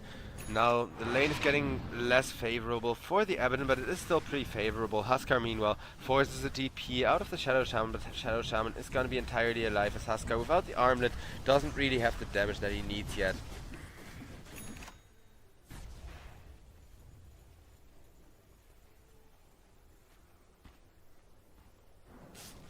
Dire are scanning.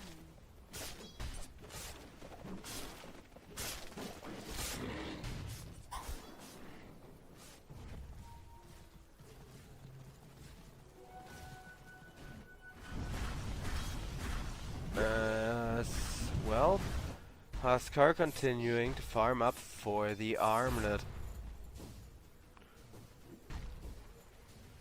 Fly mid lane, Dazzle. Happy about the solo XP. I mean, like I said, Dazzle, it feels like more of a core than a support this patch, if played well, with the Aghanim Scepter and such. And if nothing else, with how hard Huskar has dominated the lane, he can now poke the Earthshaker while getting solo XP, and just kind of leaving the Huskar to make money elsewhere because of how fat he is. PA though still at the top of net worth, so nothing is decided as long as Asakura's carry remains this strong.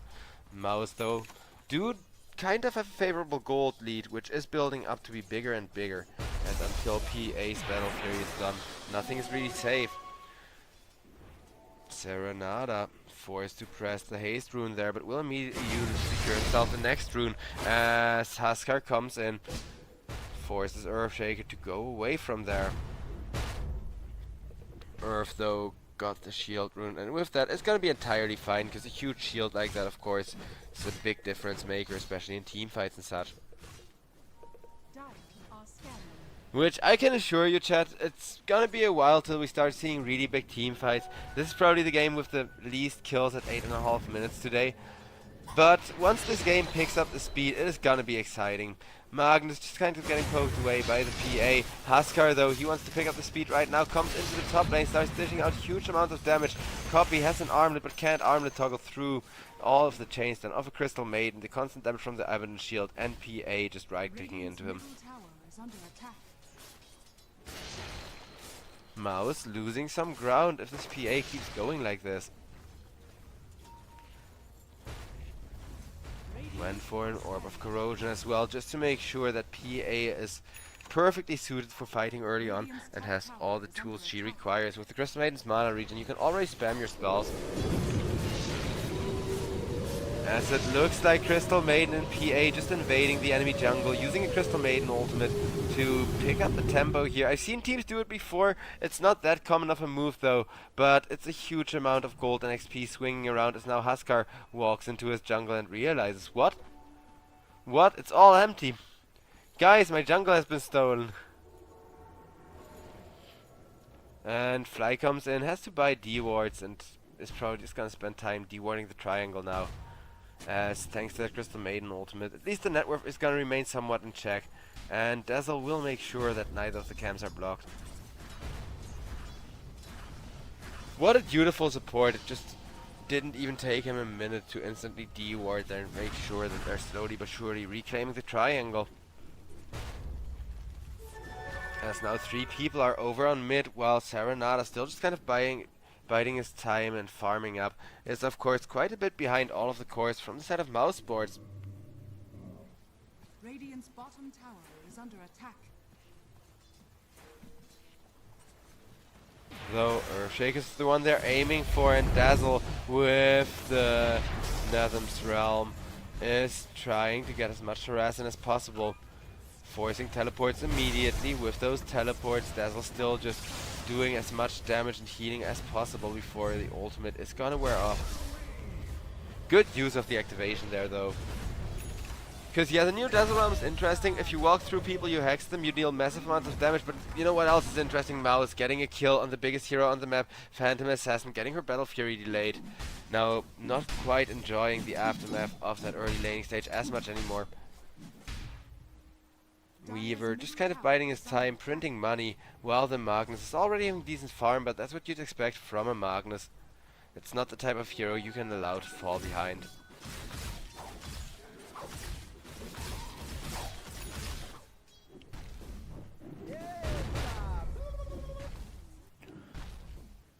Force just kind of throwing the noises at us on his Magnus.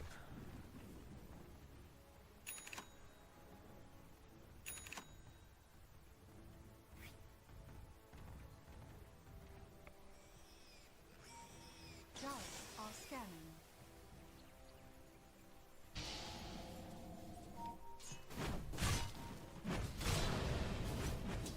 Some scans and such are coming out, both teams trying to figure out where to rotate to. Bottom lane is gonna be receiving a Crystal Maiden gank here, while Phantom Assassin is just left to farm on her own, make sure she finishes that Battle Fury now. Dazzle with the ultimate activation, trying to catch the Earthshaker and set him up for the big team fight, but it's not quite gonna be succeeding as nobody has the follow-up catch there over on bottom lane. Crystal Maiden with a bold ultimate doing a decent bit of damage, but forced to defend herself now as out comes Chain Stun, and Weaver with the run through is just gonna finish her off.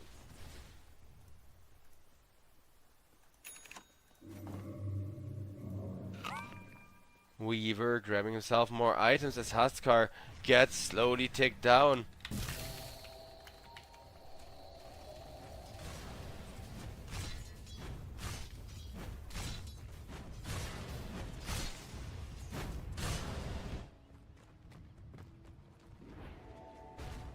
Orchid. I mean, Weavers usually build Orchid. I want to know what the Ebon is building, kind of. Now that I've said it, but we'll see. Thankfully, cameraman makes sure to check all the items every now and again. Shadow Shaman looking for a Glimmer Cape after his mana boots to just support the team as much as possible. Dazzle also completes mana boots and now queuing up more items, as it's gonna be Abaddon though, caught out of position, getting his armor reduced by a lot. Magnus trying to be there with follow-up, but it isn't gonna be succeeding even with the Terrorblade Metamorphosis and that huge army of illusions. At least the mid tower, the bot tower is gonna take some damage, while mid is gonna be defended with the Huskar not being with the team and then just kind of roaming jungle. Mouse 2k ahead. PA still no Battle Fury, but it is gonna be completed finally. Are scanning. 40-minute Battle Fury isn't even bad. It's more like PA allows you to get it a lot earlier, as Serenada just slams down the Weaver. And the draft is still looking solid from the setup as Akura. I will say they are executing what they got very well here, having made sure not to feed the Huskar too much over on the mid lane and watching the Earthshaker kind of stabilize against him bit by bit. Radiant's bottom tower is under attack.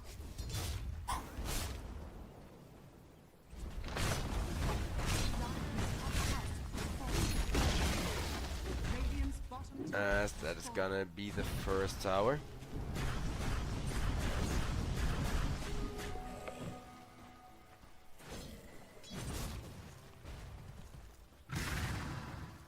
Dire's top tower is under attack.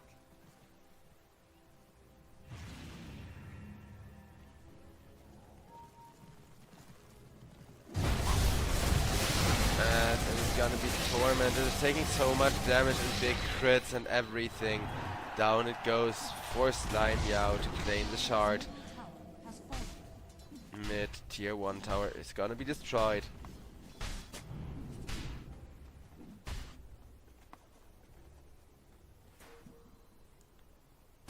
Shadow Shaman looking to get himself the Glimmer Cape into either end, into Blink. Has the Aghanim shard already, just to make sure that he has the maximum teamfight damage and kind of AoE burst. That Middle tower I don't like it that much. I think it's kind of boring. It is very good for team fighting, especially around the 15-minute mark though, where it helps a lot and adds just so much damage to a lineup. Dazzle and Huskar meanwhile are gonna show up to the Roshan's pit, and Copy hates the stuns from Roche so much when he has tons and tons of attack speed, but with the Dazzle next to him should be able to tank it and get a very good Aegis timing here with just 2 heroes committed for it. Dire's top tower is under attack. And that's gonna be Mouse Sports Draft coming together. Radiant's Copy getting himself that Aegis, looking to run down the Abaddon. Abaddon still has an ultimate, still has a lot of tools at his disposal to kind of try and get away here. Dazzle meanwhile couldn't really do much except for healing the Huskar once, with that little Dire's ultimate top being pressed tower for it. is under attack. But Nuzzle projection is actually really fun, and I think it adds a lot of depth to Dazzle, who already was a decent support, but too many of the heroes that counter him were also decent in the previous patch. Bottom tower is under attack. So not being completely locked down unless your Shadow Blade is countered is really nice for a Dazzle. He always has a few more options nowadays, trying to make an escape or combo people.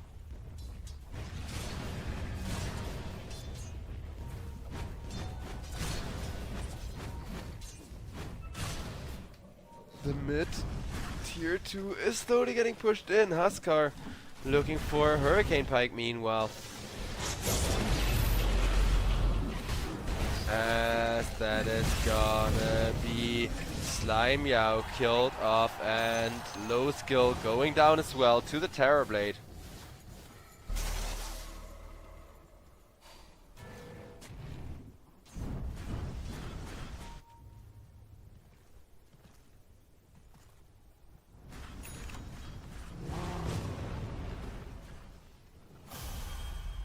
2 kills for nothing with 3.5 minutes remaining on the Aegis, allowing Mouse to just play the map however they please. PA still second in net worth, but now starting to fall behind not just the Terrorblade, but behind most of Mouse's core is kind of coming together as far as the gold distribution goes. Huskar made a mistake though, he pressed BKB and then immediately died, so he has got to respond, but without a BKB will immediately yeet himself at the Shadow Shaman, be chain stunned up. Shadowgrave is there for the Dazzle, but Dazzle, the moment it ends, will be falling. Shadow Shaman lit on fire, but with the Abaddon shield and heals, will be able to survive the spears.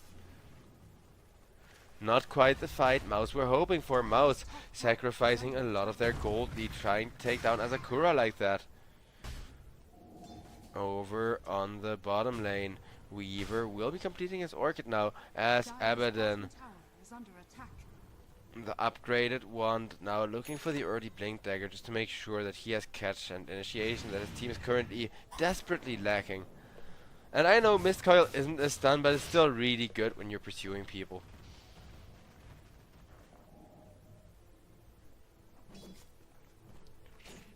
Weaver also only now buying boots. It's, in my opinion, really silly to buy boots now, because you could already have a Dragonlance. You could just buy a value Dragonlance for like 300 gold more and get so much more out of the item you pick up, rather than a set of power threads. Though, latest, maybe it's a comfort item for him, maybe he's doing it for the turn rate, because that's the one thing I do notice whenever I skip the boots fully on a hero. The turn rate, whenever you're not Sukuchi'd or ultimate or whatever, just sucks ass.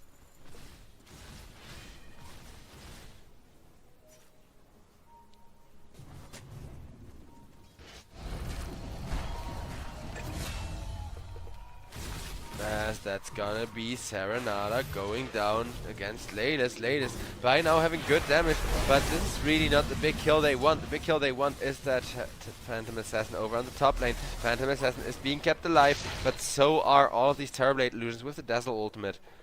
Dazzle jumps back and is gonna be able to survive. Dire's middle tower is under attack. Tribute to my house.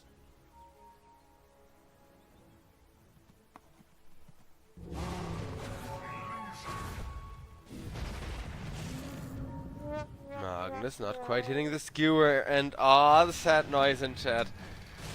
I'm not sure which team did that. Maybe it was Mouse just kind of going wham wham wham wham. No free kills for us. Either way, with a smoke, Asakura are gonna try to take over as the aggressors here. Terrorblade just pushing out with his illusions, but Abaddon kind of staying on top of them, doing his best to hurt them and deal with them as much as humanly possible. Earthshaker about to be caught next, gets chain stunned up once, chain stunned the Dazzle once, twice, and even the Crystal Maiden ultimate gets committed just to prevent a Shallow Grave and not give Mouse any space for a counter initiation. Seems a little bit overkill, but it is a pickup on a support nonetheless. Just to kind of help create space and make this game easier, as Phantom Assassin pushing out the top lane. Pressure will remain applied. Abaddon meanwhile fighting against the Terrorblade. Terrorblade forcing him to ulti, but he is gonna be able to get out of there from the sound of it. So far so good. 5k gold lead remaining on the side of Mouse Sports, which is slowly dropping. And give me just 1 second, guys. Doorbell.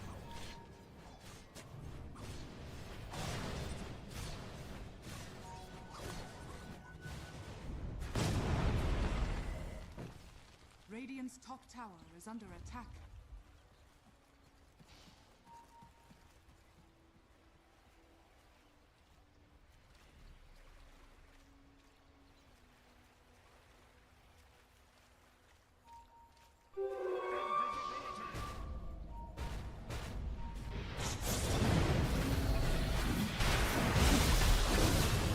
I'm back, ladies and gentlemen, and just in time as the Earthshaker over on mid lane get caught, as Asakura were looking for a good Echo Slam, but instead just lose their huge mid and the Abaddon as a follow-up. Weaver trying to hunt for more, not quite getting it, as mid tier 2 is taking quite a beating here, and with the tower slowly but surely being whittled down and destroyed.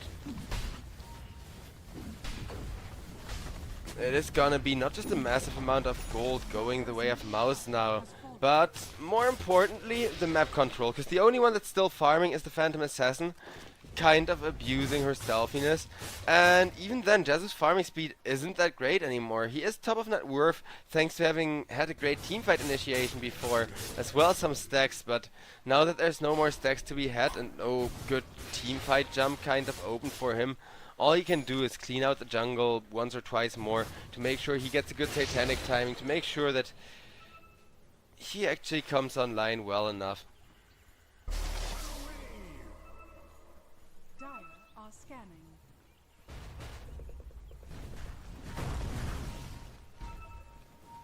Earthshaker, not quite getting surrounded.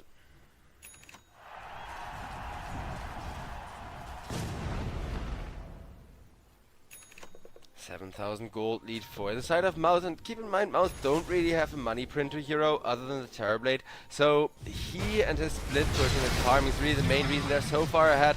But Earthshaker tries to initiate onto 2, will get ran down, stuns the Dazzle, but Dazzle of course in the Noddle protection has that spirit able to cast, will be able to, at least for a little while, survive with that, as now Asakura bringing their Phantom Assassin, and the Assassin hitting like a truck, trying to get copy on the Huskar though. Still alive, just a sliver of HP, the health regen, not saving him for long enough as the Crystal Maiden slows him down, and Phantom Assassin gets herself a double kill. Asakura getting a clean initiation once again, as they are looking for more, but Weaver, a very elusive hero, able to get out of there. 3 minutes till the next guaranteed Roshan. I do think it's sad that from the spectator mode we don't see the non-guaranteed time that it is gonna respawn in. Though, yeah, the teamfight was pretty insane. I am happy that the action is kicking off here. Though, Dazzle, like, it seems like Dazzle isn't doing that much, but Dazzle is the only reason why Mouse can teamfight, and the moment he dies is when Mouse are really falling apart left and right.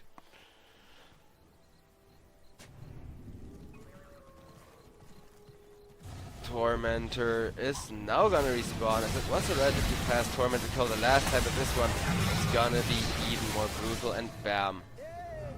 Radiant's top tower. Vanilli getting himself the Aghanim shard. Meanwhile, over on top lane, Serenada on the mid. Earthshaker goes down to Terrorblade though, which is a huge kill, mostly because of how much gold it gives the Terrorblade here.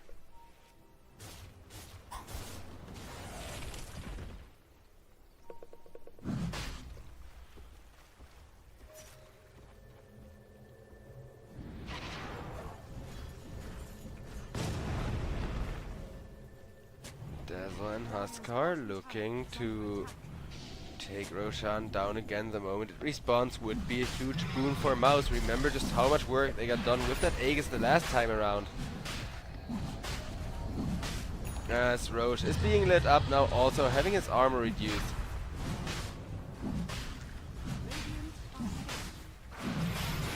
In comes the Abaddon, wants to check just how far along that Roshan is, but will not be able to find out just yet. Vladik instead getting focus fired by just a Terrorblade illusion that's already doing so much work against that poor squishy support hero.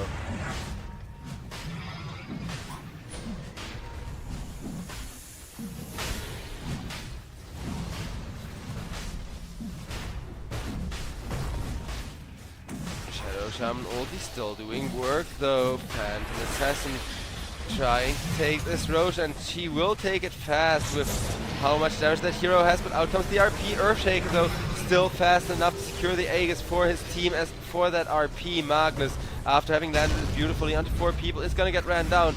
2-man stun from the Earthshaker ultimate now, as nobody is dropped from Mouse, but Mouse, they do need to get out of there, not having the Aegis. Even if they just lose these 2 heroes, like the Weaver and the Dazzle, it's still gonna be huge, because yeah, losing your supports isn't usually that big of a deal. Losing the Roche in this fashion, where you have prepared it for the enemy PA to take, and PA is the one to secure all the gold, Earthshaker is the one to secure the Aegis. Well, that's just devastating. As Magnus able to get himself away with a Lotus for now. Will be teleporting and makes it away, because Earthshaker may have an Aegis, but he doesn't have mana right now. Swaps in the bottle to alleviate that issue.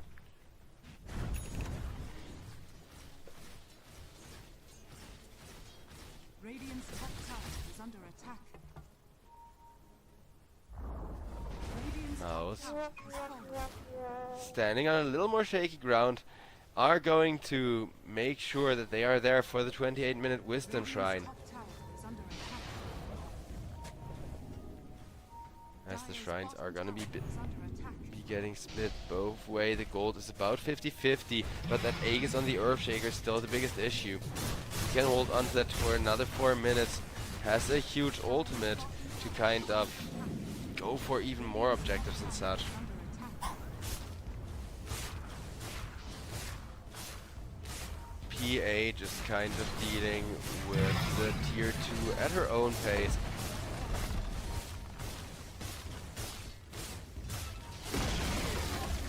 Is under And there it goes. More money in favor of the side of Mouse Huskar. Teleporting out of there with the BKB. Aegis though, taken down is even more important than a little bit of money swinging back in their way. As Dazzle gets caught. No Shadow Grave. No chance to survive. He is just gonna get torn to shreds. Asakura still looking solid. All things considered, they're looking especially solid. I will just come out and say.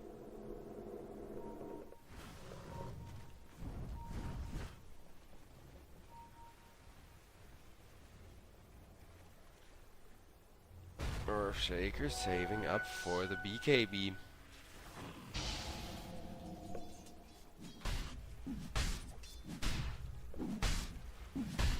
Magnus making sure that he's getting all of the ancient kills and some work done, as the Aghanim Scepter is still a ways away. Because the thing with Magnus is, yeah, Empower empowers your farming speed or somebody else's farming speed, but if you empower both yourself and this Terrorblade constantly, then there is eventually not gonna be enough farm across the map. Tier 2 tower will be getting shredded here by the Weaver and the Magnus, Radiant's bottom tower is under attack. while Top tower will be a trade. Pretty much at the same rates too, with how hard this PA is fed and is pushing. Getting the tower just a little bit later.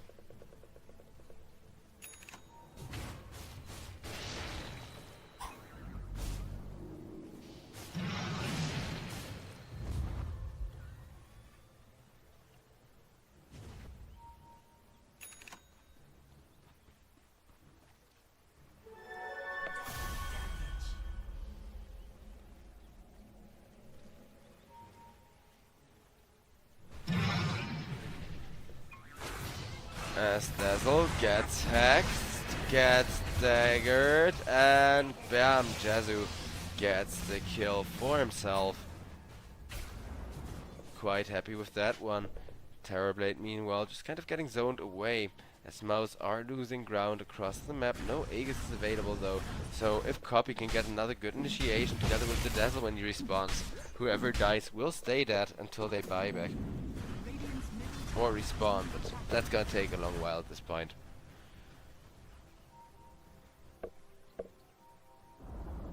Radiant's middle tower has fallen. Radiant's middle tower is under attack. Tier 3 is gonna get shoved in. Radiant structures are fortified. Radiant's middle tower is under attack. Fortification is gonna buy some time. PA not really committing for the jump. They just want the Shadow Shaman ultimate to be doing the work, as Abaddon is gonna be forced to ultimate. Terrorblade comes in, clearing up the Shadow Shaman ultimate, and Abaddon with the ult plus Blink Dagger is able to get himself away within Glimmer Cape range at least. Trying to still get out with the shield. He sets up a beautiful Echo Slam, getting the Terrorblade low at least the first time, but there's the RP from the Magnus turning around onto everyone except the Earthshaker. Earthshaker's still fine, but it doesn't matter when the Shadow Shaman is on fire and is out of position, isolated. Shadow Shaman trying to teleport, but guess what? That breaks the Glimmer Cape, so the moment the Glimmer Cape breaks, even one spear will be enough to burn down Slime Yao.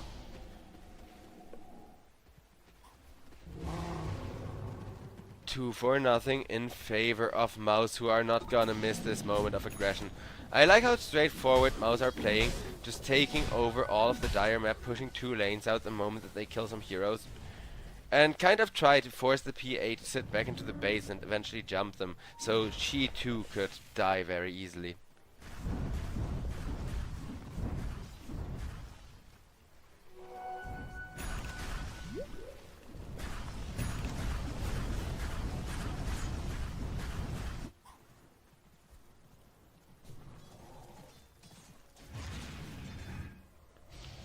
And people are asking, what can Huskar do late game, and kind of disliking the hero in chat. I get where you're coming from, but burning spears against a hero like PA is actually really good because it's percentage-based damage. So once the BKB is down to 6 seconds, if you get like 20 spears on her, you just win the game by having killed the enemy carry. The thing is, it's mostly Huskar so far behind that how is he gonna catch up to even be able to hold his own against the top of the net worth PA is the bigger question. As it looks like we got ourselves a little bit of lag and are paused for that. Hopefully not too long, as nobody is disconnecting, and I think multiple players are feeling the lag right now.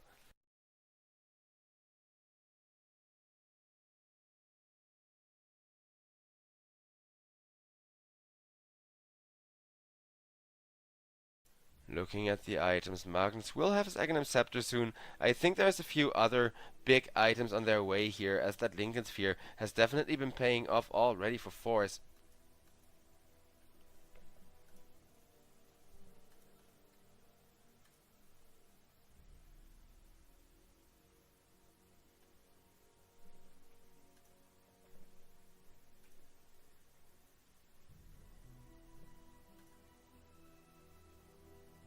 We're just kind of waiting for the lag spike to be over, as checking Phantom Assassin's items. The BKB isn't even down to 6 seconds. It has been some disciplined usage. There is still 7 seconds on it, as the go when ready is called by Slime Yao. And the game will be resuming here.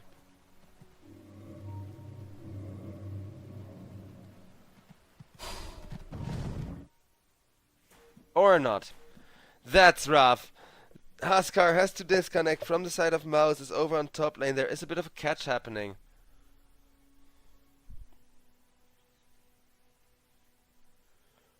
Three people from Mouse, probably playing via like an organization house or something like that. Just all getting disconnected at the same time.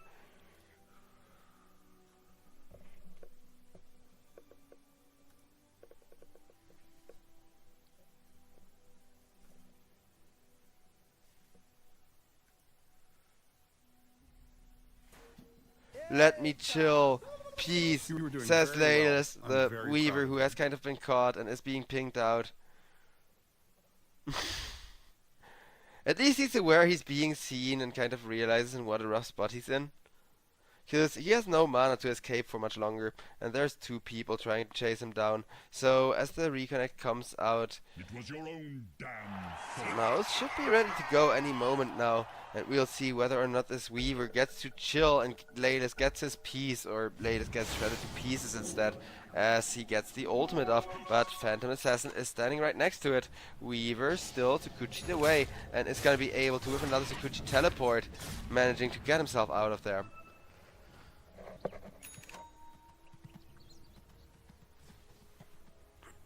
Meanwhile, Hurricane Pike's being picked up, because Hurricane Pike is of course a really good item nowadays. Huskar already has one though, so he's looking to go for an Assault Curse, which will be a massive game changer in the fight and will definitely help the Huskar with how underfarmed he still is. Out comes a 5-man smoke from the side of Asakura though, as Asakura want to get themselves another good 5-man initiation, kind of make use of their team's full aggressive potential.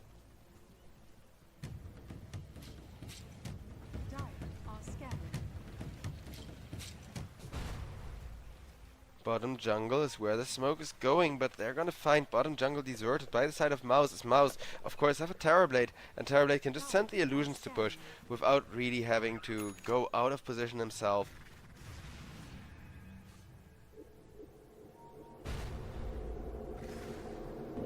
Everyone is gonna teleport themselves top.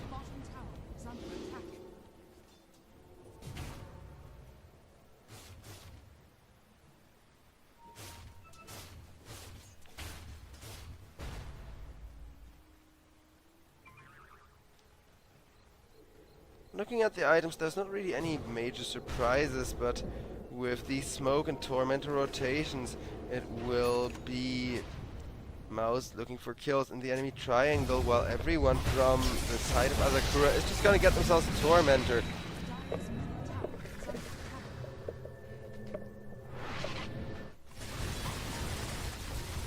And the tier 2 tower is just slowly going to die. But while the last tier 2 falls and the mid tier 3 immediately gets sieged. Low skill, very happy with that objective, but does need to be careful now that Jazu is into the team fight and is looking to turn it in his favor again.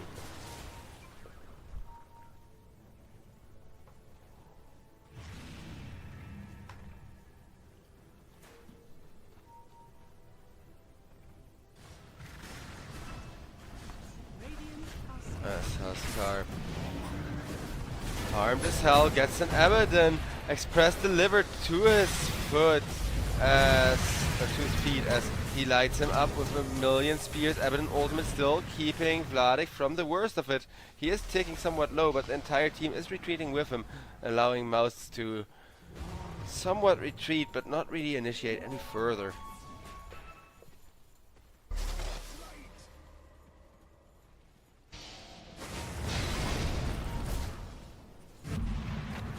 As in come the jumps onto the Huskar first. Magnus tries to counter initiate, will be caught with Phantom Assassin getting massive damage, but there's the Shadow Glaive from the Dazzle. Well, the Nilly dies in the backlines. Crystal Maiden from Asakura forced to buyback, but there we see just how good Huskar is against the Phantom Assassin.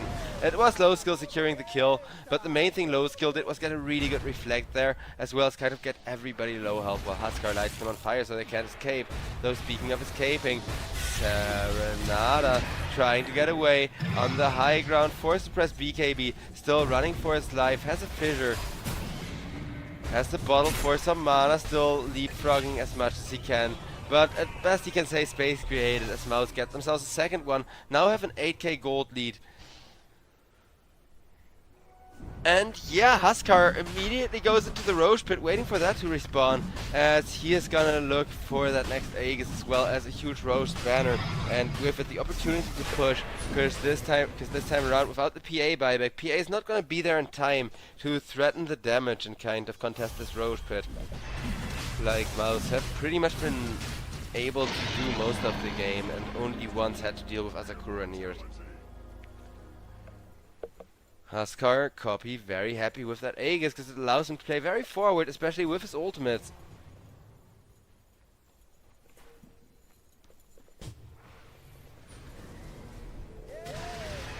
As it will be the Abaddon getting chased down. Little fire once again. There is shields for him, so Vladik is entirely going to be fine. Huskar meanwhile shoving the tower down as best he can with the Terrorblade, now providing those illusions with the attack speed to get the objective down in just a matter of seconds. Mouse nicely played there. Huskar caught with the Shadow Shaman ultimate, but out he goes with that Hurricane Pike. With the Hurricane Pike now getting Slime Yao trying to stay alive as long as he can. But eventually it's gonna fall to the Dazzle and the Huskar. As Huskar with the pure damage spear is just too much to deal with. Asakura looking for a good team fight to kind of turn this push around. If they can get the initiation with the Earthshaker, but nope, Earthshaker gets silenced, out comes Magnus. 2-man RP into catch with the skewer. And low skills has lagged there, as probably lagged when 4 people are like kind of Mexican stand-upping here. The pause was awkward for Mouse as it allows the Earthshaker to come forward, but with Jazu not being able to catch up to Magnus, which is how many Terrorblades are hitting him, it will probably still be Mouse taking the game here, as Phantom Assassin is going to be forced to buy back. The barracks are still rapidly falling against all of these Terrorblades, who will not keep scaling for too long. But low skill is just using his aggression to the maximum extent that he can, making sure that he forces one objective after the next. And that's gonna be 2 lanes of wrecks just easily taken by the side of Mouse, with the third one now being exposed in the empowered Terrorblade. Plus Magnus coming in to deal with the final Medirex for the Dire. It will be Megas, it will be mid getting chopped out, but Phantom Assassin gets caught first, and with the Phantom Assassin dead, GG's get called. That was rough for Asakura. They made it look very close for the first 15 minutes. Then after the first 15 minutes they were falling a little bit behind, but only in the, hey guys, we need to find ourselves a comeback. We need to keep ourselves in this game kind of way, which their PA, with how much farm she got, was very much successful at. I love the dazzle from Mouse. Like I said, I do think at the start Mouse were maybe a little bit over aggressive with him and wasted a lot of time as well, which allowed Phantom Assassin to still get 14-minute Battle Fury timing, which isn't great for a hero like PA who often has it at 12 minutes or earlier, but it isn't terrible either. Copy also had 4 deaths, which I will say is well played from Asakura. Because Fly was 0-7-13 and still managed to win the game, but Huskar was the guy that kind of didn't pop off as early as he wanted to, as hard as he wanted to. With Magnus just having a single death, but most of what the Magnus did is empower other people, make sure the big RPs are there. I'm sorry, I got a hiccup.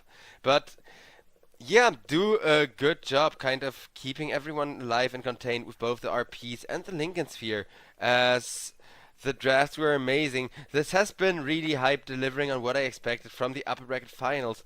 And I'm surprised that the Terrorblade 1 position pulled through that well.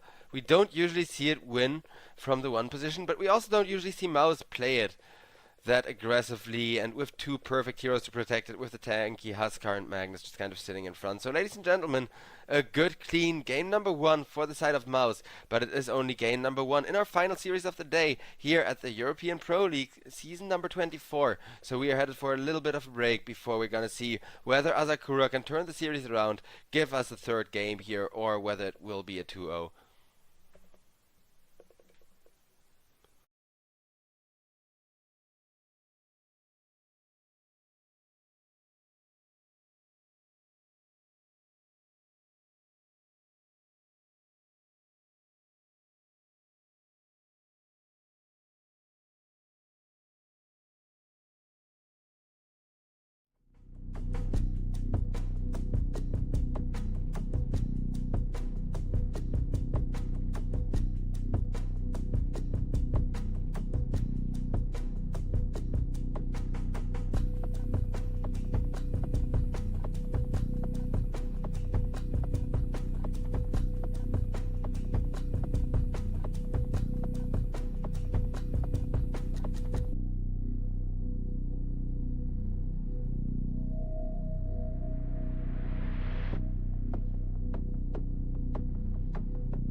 Alright, ladies and gentlemen, it looks like we are live with the draft of potentially the final game of the day, depending on how well Asakura can hold it together here, as we got Asakura once again up against Mouse Sports here at the European Pro League season number 24. It is the upper bracket semi-finals between Mouse and Asakura, as Mouse already picking up very interesting heroes here, with the Night Stalker, who's of course extremely popular this patch, just for the first 5 minutes that his facet offers you, as well as the Nature's Prophet, who may be able to enable a lot of aggression and get a lot of kills for Mouse. On the other hand, we do see Nature's Prophets kind of play quietly, play slowly until 10 minutes, and only really pop off with more than the ultimate at 10 minutes, where they grow behind somebody and root them in trees and make their life difficult. Mouse also immediately pick up an Ember Spirit, which is great for following up on the Nature's Prophet, great flash initiation potential with the Night Stalker, but Asakura have a lot of good answers for it.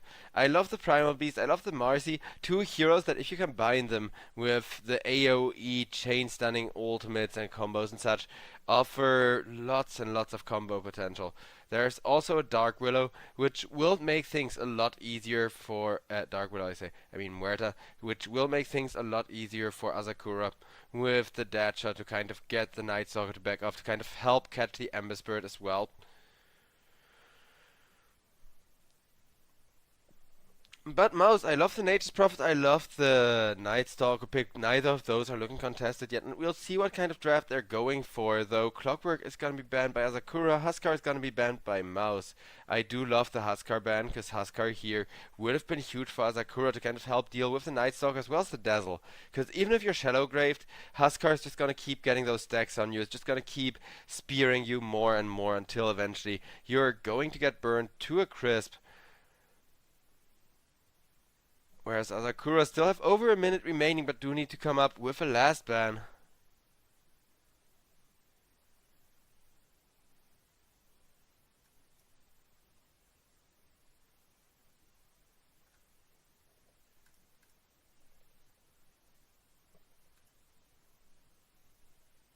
As Huskar taken out on the side of Asakura as well.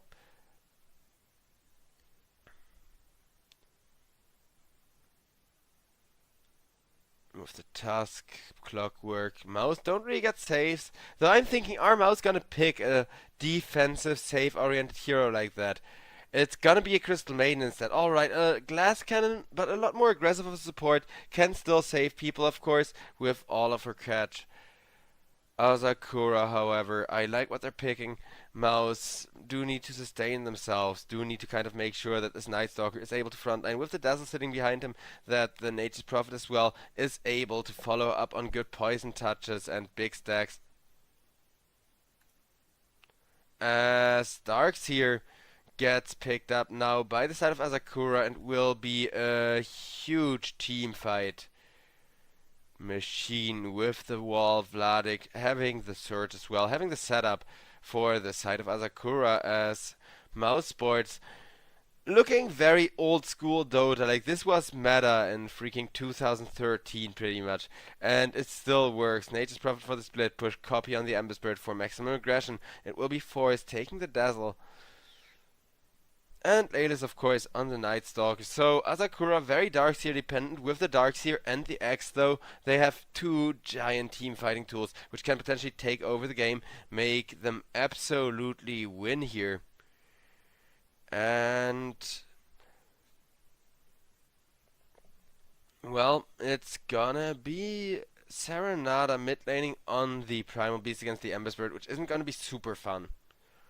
So Copy at least should have himself a chill mid lane, shouldn't worry too much about having to contest the runes, about having to deal with Primal Beast's counter harass. He just needs to make sure not to mess up during the first 3 levels, because that's where the Primal Beast still has a slight bit of kill potential against the Ember Spirit, and after level 6 of course, if Ember Spirit really messes up and lets the Primal Beast come ahead. So I think support rotations to the mid lane are once again a possibility. Most drafts nowadays offer them, but with the Ember Spirit and similarly fast meta heroes, which are really popular nowadays, they usually go the other way around, where it is gonna be the Ember Spirit setting up the catch, setting up the damage, and making sure that the team fight is there for the Nature's Prophet to even teleport into, for the big combos to really go off. Whereas Darkseer on the side of Asakura, a huge last pick. I love what they're doing there. But I recognize no debt.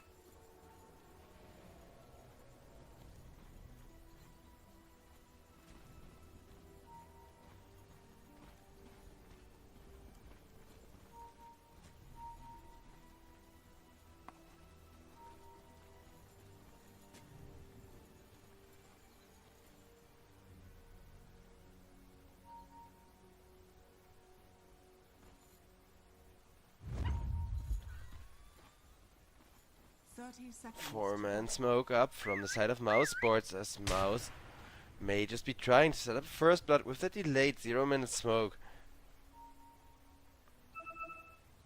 Ooh, I'm not sure if the ward spotted out that smoke or not. They are pinging, but I think they just believe that the Dire have warded defensively on the side of Asakura and are like, hey guys, we haven't seen anyone yet, so that probably means they have warded here, as we did try to break all the smokes and such. But guess what? Marcy, she will break a smoke, maybe a little bit late, will get slowed up. Huge body blocks from the tree, from the Nature's Prophet, and with the poison touch, Jazu, just a little bit more damage on his rather unorthodox carry will do the trick, as it will be Fly to secure the first blood.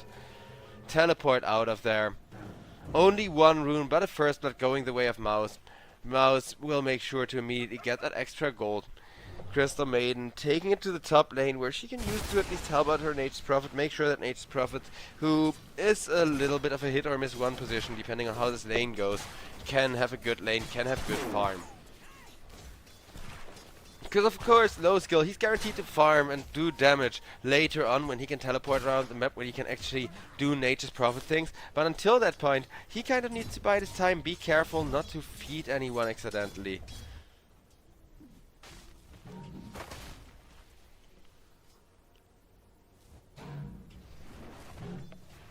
Vanilli poking down Laylis as much as humanly possible. Laylis though gets a deny, and the thing is, if Vanilli is full health with the dying light, you're not really dealing that much damage around you as Phoenix. You do need to actually take harass for him to be good at harassing. And Laylis, meanwhile, he's the one taking some harass because of course Phoenix's damage is magical in nature. But he doesn't mind too much during this first 5 minutes of nighttime, which is of course his definitive advantage. Jazu gets ran at with the Dazzle, with the Night Stalker. But once again, it's gonna be fine on his Mars. He can't quite find the turnaround bouncing off of the Phoenix there though.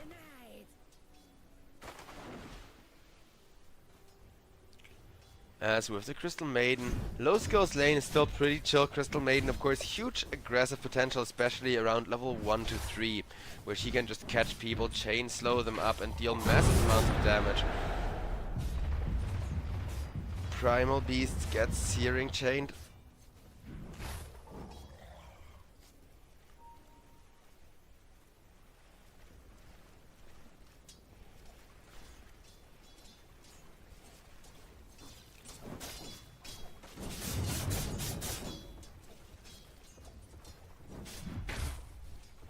And yes, Serenada, you can see he doesn't really stand any risk of dying to this Ember Spirit, but even if the runes are gonna be split 50-50 for a little while, Ember Spirit has such an easy time harassing him that the mid lane is just gonna favor the Ember more and more the longer it goes on. Off lane though, is kind of the opposite, where Nature's Prophet, not the greatest laner against the Darkseer, especially with the Darkseer just kind of continuing on, biding his time and winning his lane here.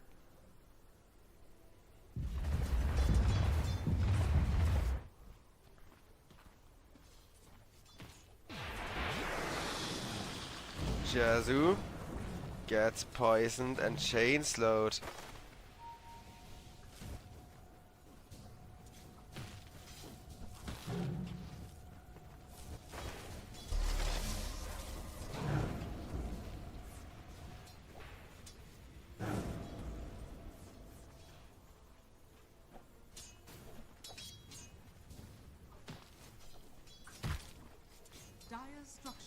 Mouse got 1 minute and like 20 seconds left where this bottom lane is theirs. After that, the nighttime is gonna wear off and Night Stalker is gonna feel a lot less free here.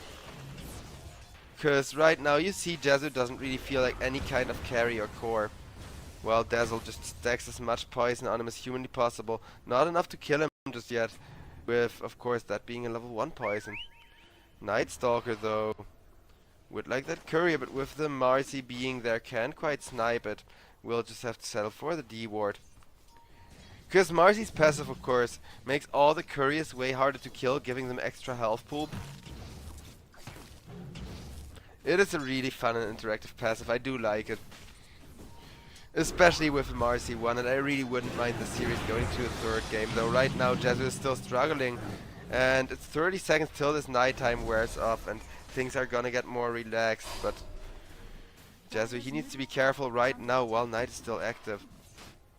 We'll be able to get away, we'll get solved. Primal Beast, meanwhile, really starting to suffer against the Ember Spirit now, and Ember Spirit, with the double strike, will be able to finish off the Primal Beast there. Serenada not happy with the way his mid lane is turning out. All the while Crystal Maiden trying to hunt the courier, but look at how hard it is to kill any courier of somebody who pays some level of attention. With that Marcy passive being there and kind of helping out.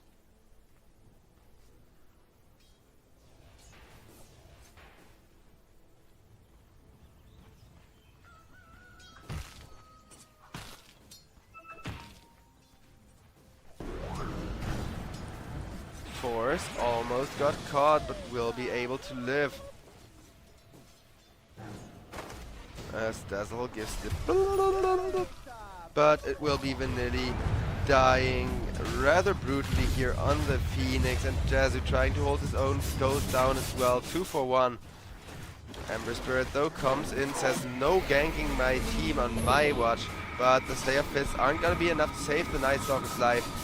Muerta will go down for that one. 2k gold lead for Mouse though, as they will benefit just slightly more off of having brought in their mid laner. And looking at the gold net worth, you can see this Ember Spirit has now snowballed to the top of net worth, which will not forever be the case, because of course Nature's Prophet can be everywhere at once, can kind of farm the entire map. But Ember is gonna be very happy with the amount of gold he has going for himself regardless. All the while, Force over on bottom lane dies to Jezu. Jezu, another nice return kill, but Mouse will kill him off for that. And that is the issue, and why everyone on the side of Asakura is just kind of falling further and further behind. They don't really have a carry right now, because Marcy had such a rough lineup and match up against the Night Stalker. Like, it's not even just the Night Stalker either. It's pair the Night Stalker with an aggressive high damage support that makes Marcy's life so difficult. Because you can jump at one of the two, but the other one of the two is either going to save Night Stalker's life, or is going to punish you for having jumped at support.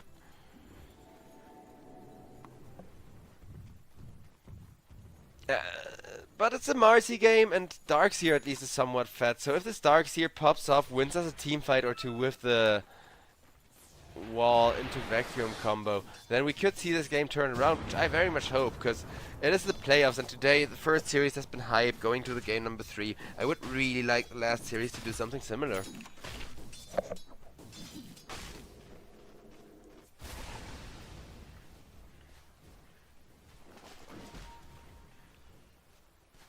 Nature's Prophet just kind of farming up with those giant trees of his. Doesn't know that there's 2 people coming in to catch him though, with Slimeo walking quite directly at him. They are gonna have to commit the wall. Still a small commitment if it gets them low skill, closes in the Phoenix, the Dying Light though, amounting to a lot of damage now that Phoenix is under half health, and it will be low skill going down.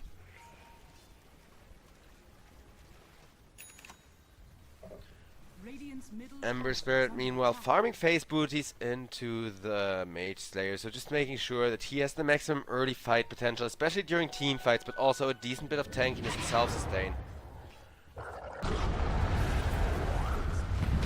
Primal Beast meanwhile goes onto the Night Stalker, and with the help of the Marcy, Night Stalker will be going down. Serenada bringing in a gank to make sure that Jazu gets good level 6 timing, and with the ultimate maybe Marcy can find a couple of return kills to try and carry this game, because she is only 800 gold behind after that kill on the Nature's Prophet.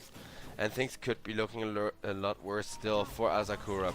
Though I do think Asakura will need to pull ahead, at least get the gold lead once before the 15-minute mark, or Mouse will be able to run away with the game thanks to their draft. Speaking of though, Fly will get killed by 3 people grouping up on the Crystal Maiden, making sure they deliver all the damage, while Primal Beast is kind of holding his own and will be able to just kind of disengage and walk out of there. Radiant's middle tower has been denied. Dazzle still just kind of farming. This Dazzle looks like a Rubik. It's so confusing sometimes, especially in those hectic team fights.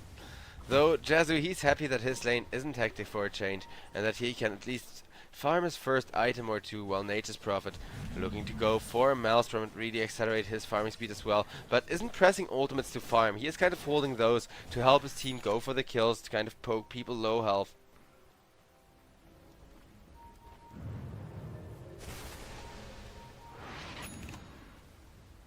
Radiant's top tower is under attack. Radiant are scared. As it is gonna be the tier 1 tower on top taking a beating, but 2 people come in to defend, which is something Ember Spirit had planned for. Will try to protect his Nature's Prophet, but isn't quite able to against that huge Primal Beast, who may not be able to protect the Muerta either, but a support for a carry is a nice trade in favor of Asakura, who will get the gold to kind of swing back around from that move alone. Over on top, Night Stalker would really like to finish the tower, will get disarmed for now, but bottom, Force goes down before the Ember Spirit and Crystal Maiden gang can come on in. Ember Spirit instead teleports himself, really wanting this Marcy, will get the Marcy. Phoenix ultimate comes out, Night Stalker and Crystal Maiden are there, so the Phoenix will go down for it. 2 for nothing. Well, no, 2 for a Dazzle technically, for the side of Mouse. Could be a lot worse, could be a lot better. Dark's here once again the one not being contested, but at the very least you keep the Marcy dying before Marcy catches up too much, being made space to farm now by her team. Bottom lane is getting shoved out with the Nature's Prophet and a lot of damage to kind of back him up.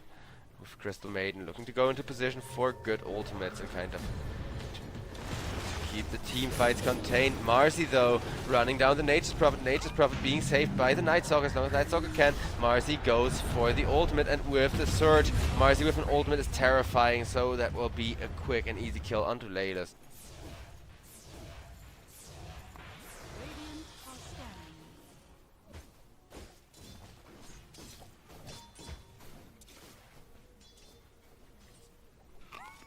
Radiant's bottom tower is under attack.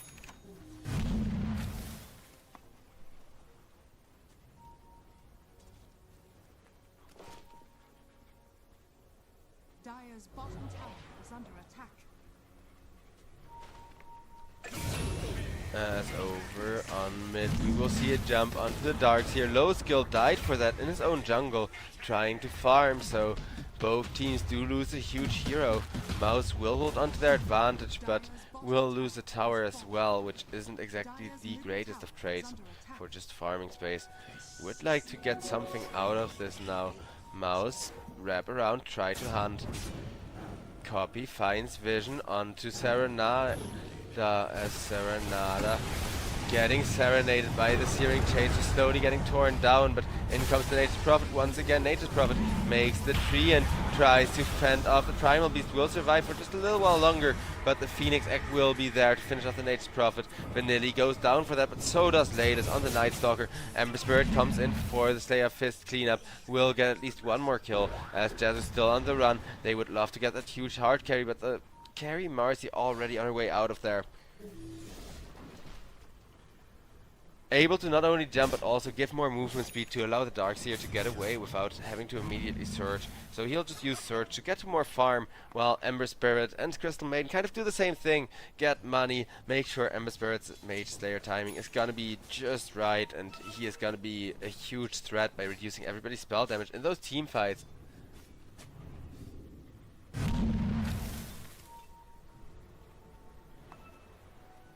Nature's Prophet actually quite a bit behind the Ember Spirit too, because he of course is holding the ultimate, is using the ultimate as a fighting tool instead of as something to contain the game with. Over on top, we are gonna see Jezu getting hunted down with the Ember Spirit catch and a little more damage being required, but they have it and finally get that Marcy that they commit so much for constantly. Ember Spirit though goes down as Copy finally giving up his Wicked 6 streak. Laylis with the silence of the Primal Beast will just run out of there, and look at the huge burst from the Crystal Maiden as they're trying to set up Slime Yao for death. One more good catch will do the trick, and Crystal Maiden finishes the job. Ember Spirit for Marcy may not have been the trade, but with the Muerta going down for that as well, Mouse will get just a little bit more of an advantage because of how quick their Nature's Prophet is to farm after a team fight again. And well, that's gonna be Primal Beast. It's kind of going off to his jungle saying, we can turn this, we're not out of this, we still have these huge stacks. Let me start by eating those and then see where we go from there. Radiant are scanning. Dire's Night middle Stalker tower is frontlining under for his attack. team. Still has about 20 seconds remaining where he would like to initiate a fight here. But once it becomes daytime is where Asakura would take an advantage, which is going to be in just a couple of seconds. Asakura trying to get out of there via the portal should succeed, as it looks like they'll not really get any catch for it, but they will be able to get Tormentor, which is far better than nothing and helps keep the gold in check, as Mouse just less than 1k ahead now. Vanilli, also a hero who benefits a great deal from his Aghanim's Shard. Phoenix, definitely one of the heroes where it's worth it for what it adds to the team fight, while the Ember Spirit with the Mage Slayer just slaying not just mages but also creeps extremely efficiently now and starting to snowball, which I wonder if he's gonna pick up a Maelstrom or what else you build on Ember Spirit, because there's a few builds. There's the Maelstrom one, there's the Daedalus one.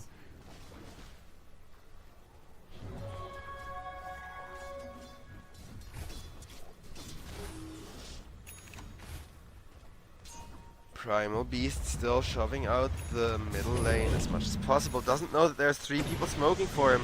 In comes the Searing Chains to catch him once. Second catch with the ice from Crystal Maiden. And with the silence, Primal Beast will not be able to charge out of there as he gets taken down.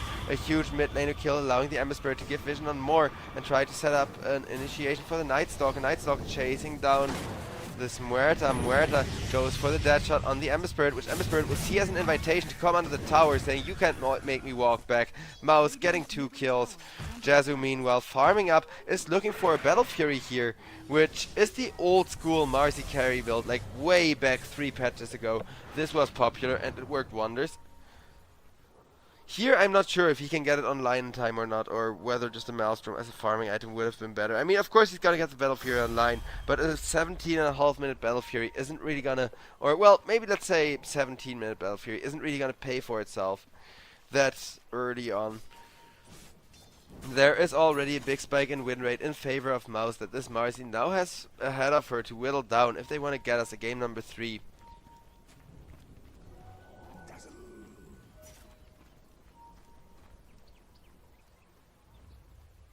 Jezu, all things considered, he's having an okay game. He's still decently farming most of the time.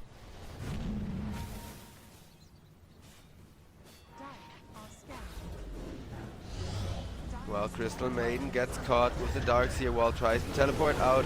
Vacuum comes out though, but there's the Crystal Maiden ultimate to no avail with an instant interrupt coming out from the Marcy. Crystal still just making space for Mouse, while everyone on their team side is gonna disengage and kind of spread across the map again.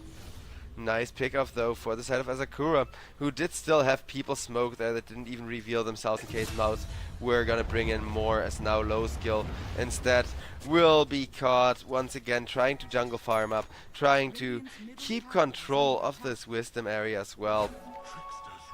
Nature's Prophet having a bit of a rough game, but other than that, Mouse are looking solid. They do need to make sure that he doesn't really fall off, but right now Nature's Prophet, despite having died there and giving up a lot of return gold, is still sitting among the top of net worth.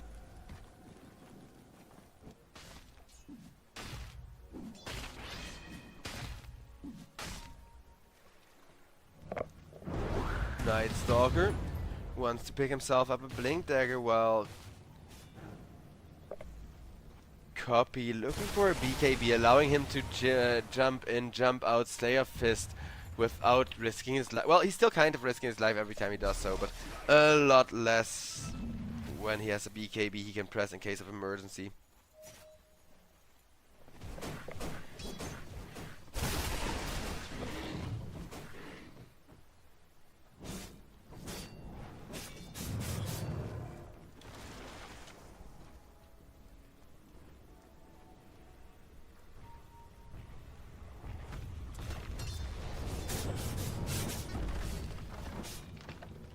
Ember Spirit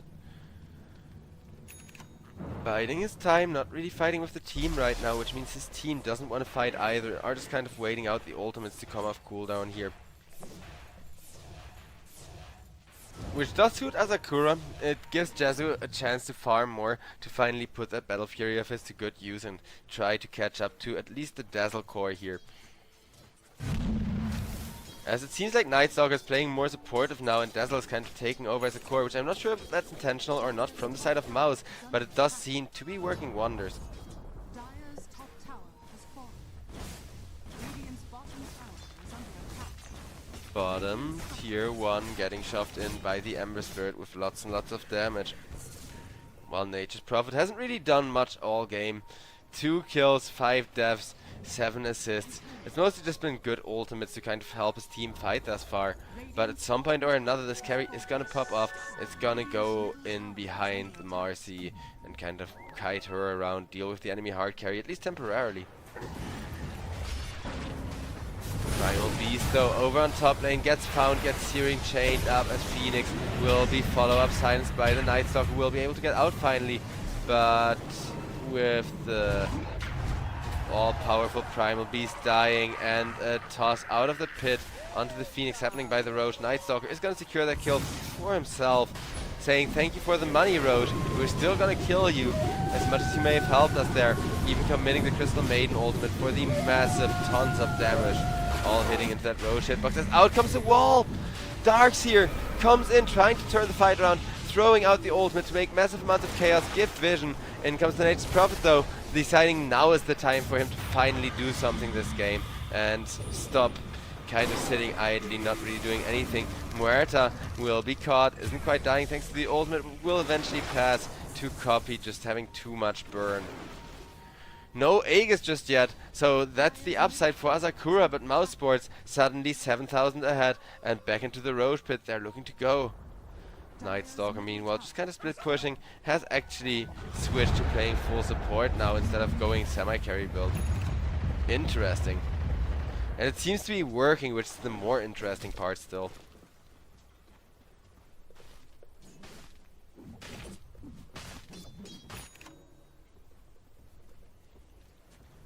Dire are scanning.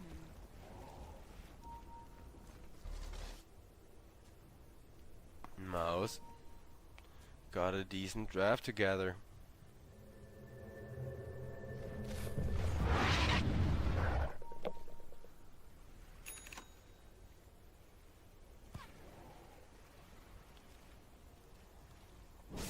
Roshan will be the objective once again now that they're all grouped up. Have their combos available once more with just the Crystal Maiden ultimate being on a little bit of a cooldown, but Fly being in a position to press it now. Phoenix is gonna harass into the Roche pit, is gonna try to slow down this Roche attempt as much as humanly possible. But Roche will fall momentarily, and with the Roshan falling, it will be massive amount of gold. Changing hands as a two-man vacuum wall into silence until another silence comes out, forcing Ember Spirit to press his BKB and allowing the Dazzle to just get ran at, get killed off. Marcy comes in looking to put damage onto the other squishy support, the Crystal Maiden, but Crystal Maiden will lock down the Marcy, running at least a little while longer before going down. The thing is, Mouse, as long as their Ember is alive, they can always contest this Roche pit themselves. Getting Roche is very, very difficult for the side of Asakura, but Asakura, they succeeded in securing it anyways. Got an Aegis on the Primal Beast for the next 4 minutes and will clean 3 people up from Mouse. So this could be actually the turnaround that they've been looking for if no unexpected incidents happen, let's just say.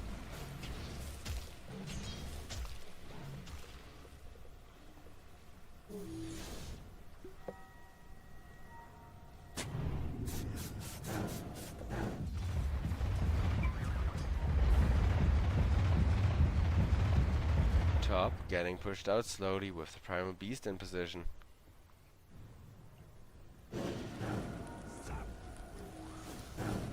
Radiant are scanning. Dazzle meanwhile going for the semi-carry build with the Dragon Lance and the Aghanim Scepter, so he will start doing good amounts of damage, will also still be kind of supportive for his team. As Force thus far enjoying this game, and I will say I like a set on Dazzle. It does look very, very cool like this, though it will kind of remind me of a Rubik from time to time. Dazzle also just using the projection to shove out a creep wave, make sure that his team doesn't have to be anywhere dangerous on the map. Are scanning.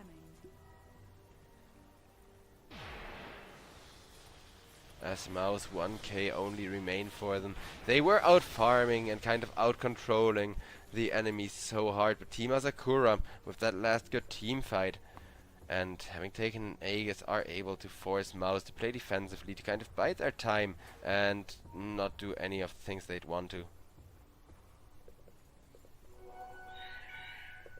Radiant's middle tower is under attack. Bottom getting pushed in. Quite massively so, as a matter of fact.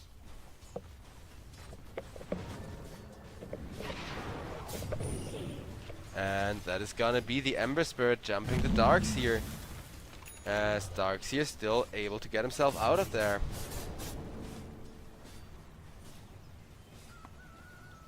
Radiant's bottom tower is Mouse under though attack. just trying to force an engagement that they can take favorably, with the Nature's Prophet joining up the fight via teleport. Nature's Prophet a little over 1,000 gold away from the BKB. Farming 2 is something that works out for him well here, but that is gonna be a catch onto the Night Stalker. Night Stalker dead, as now the Ember Spirit gets ran at as well, but 2 people aren't quite gonna be enough to catch him.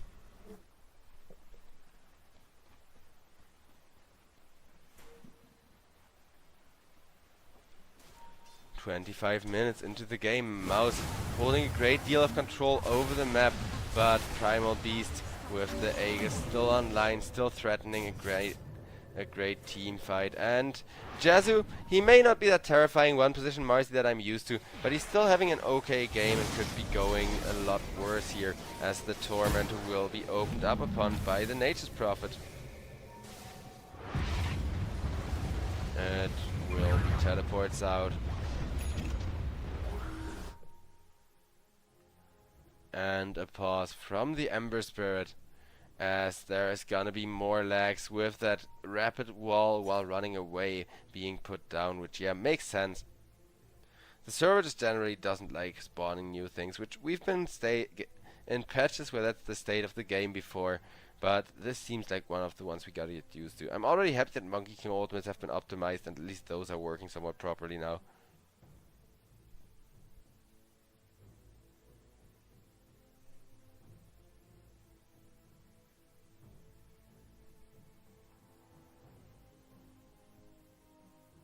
This pause seems to be one of the longer variety. Hopefully no more connection issues, as Ember Spirit does reconnect and go when ready should be called soon here, ladies and gentlemen.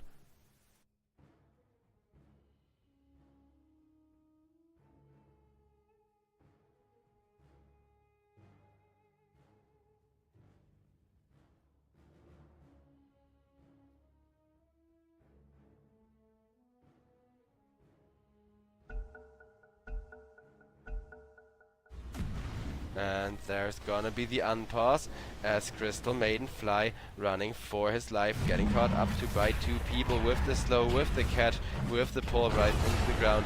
Crystal Maiden is gonna get yeeted back and will be killed off with the help of Vladik on the Darkseer. Radiant's middle tower is under attack. Alright, nice little catch. It is just one of Mouse's supports, but if you can take away one of Mouse's supports, it's better than nothing, and it will create another opening for a Tormentor to tear this gold right back in the favor of Asakura for the first time in forever. As Mouse may have excellent control of the map and of all the jungle camps where the farm spawns, but they aren't really able to stay somewhere grouped up long enough to get a Tormentor or something without first getting a good initiation off, or securing a massive gold lead again, which will take its sweet time.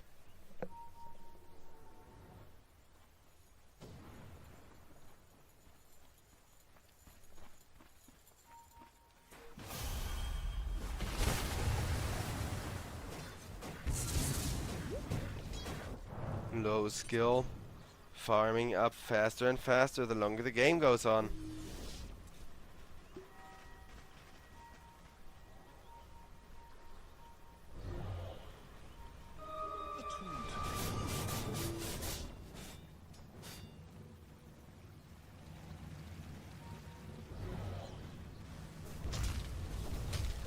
Still anyone's game, ladies and gentlemen.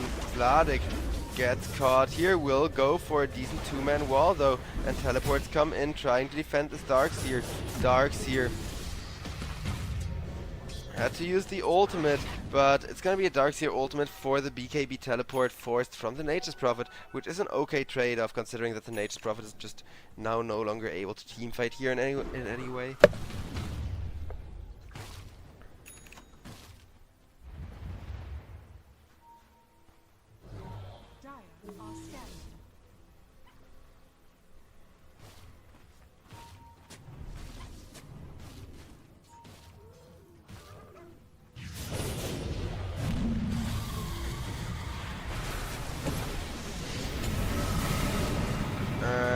It is gonna be BKBs getting pressed from the side of Asakura, and with the Marzi movement speed, everybody running out of there, even from the Night Stalker. But Muerta will have to use the Force Staff, still alive. Phoenix instead left behind, forced to ultimate here as everybody tries to get away from the Phoenix act. Crystal Maiden gets caught, gets left behind. Crystal Maiden now dead. Primal Beast activating his BKB to run down Dazzle. Dazzle gets the Shadow Grave out at the last second, and Ember Spirit finally feels like turning this fight around. But with the Marzi's massive pool of damage and Skull Basher being ready, has not got the tools to hold his own. Nature's Prophet trying to right click down the Marzi, will get the Marzi eventually at the cost of his own life, as Layla's the last one to survive that absolute onslaught. Asakura 3k ahead, now firmly in charge of the map until the next team fight happens, getting a man initiation with the Darkseer, but just such good follow-up during the chase, with good kind of combos, good kind of huge damage.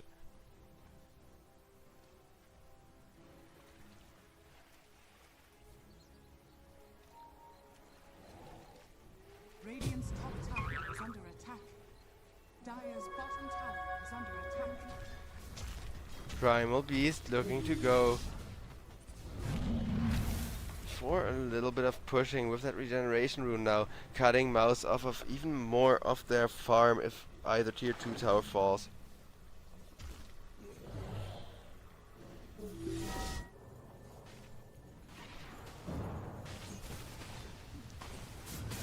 Asakura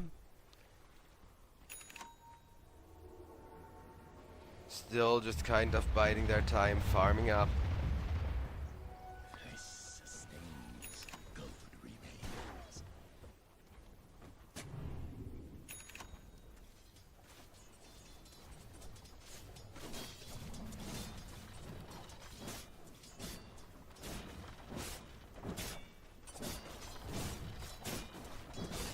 Ember Spirit after the Mage Slayer went for Radiance into BKB, which on the one hand, yeah, it's been doing work for Copy. On the other hand, it doesn't scale super well to the late game and will eventually lead to him falling off.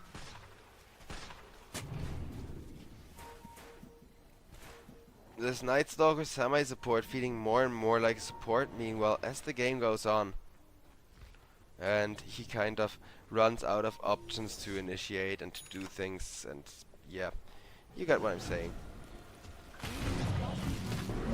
Falling behind sucks on rich heroes like that. Roshan, meanwhile, will get opened up upon by Asakura. Asakura very happy with the second Aegis here, going their way. If no contestation comes in from the side of Mouseboard, Mouseboard are still very good at contesting this Roshan, but they will need to do so rapidly and very, very convincingly, as instead it looks like Mouse will just try to get a tier 2 tower for it. Fortification is gonna be pressed. Primal Beast chases down the Nature's Prophet.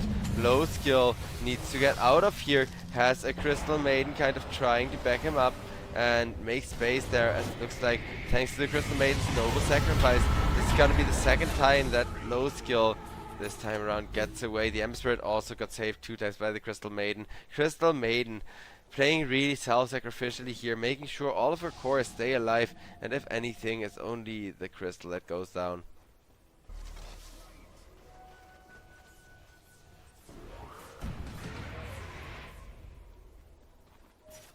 Radiant are scared.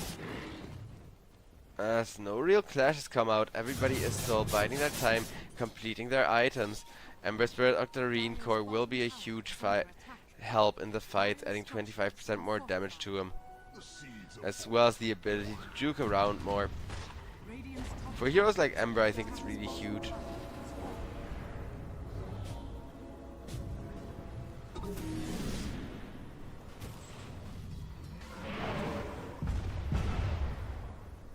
And over on the bottom lane, Night Stalker is getting hunted just a little bit. Radiant's top tower is under attack.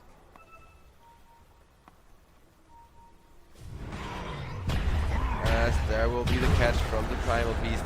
Night Stalker gets the silence off, but with how much damage he's already taken, he's dead man walking and knows it.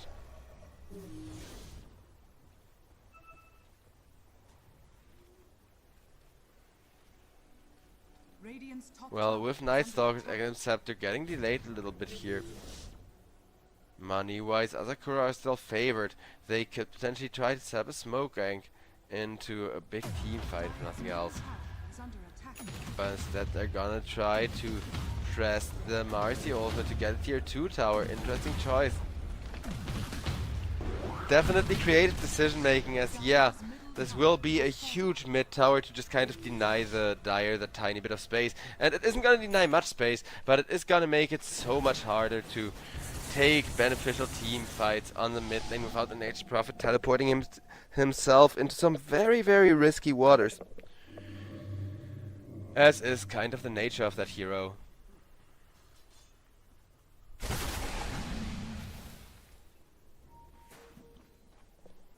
With Aegis still there for 2.5 minutes now on Jazu.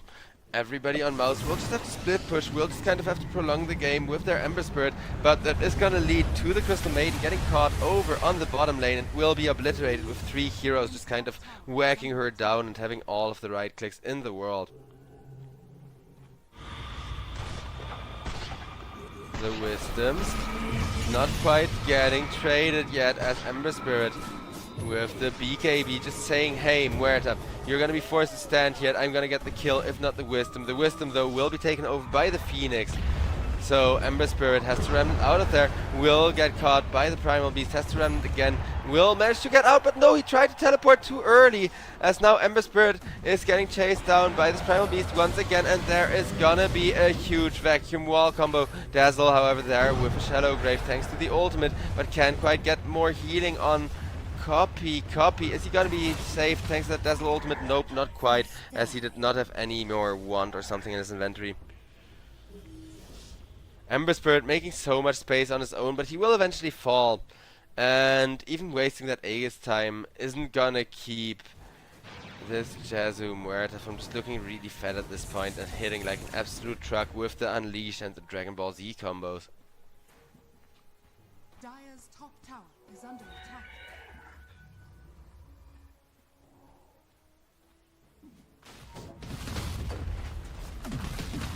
Speaking of Dragon Ball Z combos, Marcy will make sure to take quick and easy care of the top tier 2. Could now for the first time look to push tier 3s. As Mouse, they definitely have a final hooray in them here. Whether it's gonna be enough or not at this point remains to be seen, because the gold lead is only 4,000 difference. But Mouse have just been having trouble kind of getting their carry to actually have the impact they needed him to.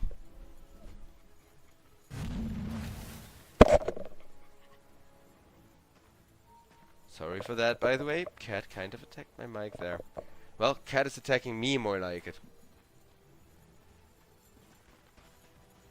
She's getting impatient. I mean, well, really wouldn't mind a third game though, if it's gonna be another one this amazing. Tormentor will get taken by Asakura, who will try to put a decisive end to the series here by just snowballing their gold more and more. As out comes a 5-man smoke rotation.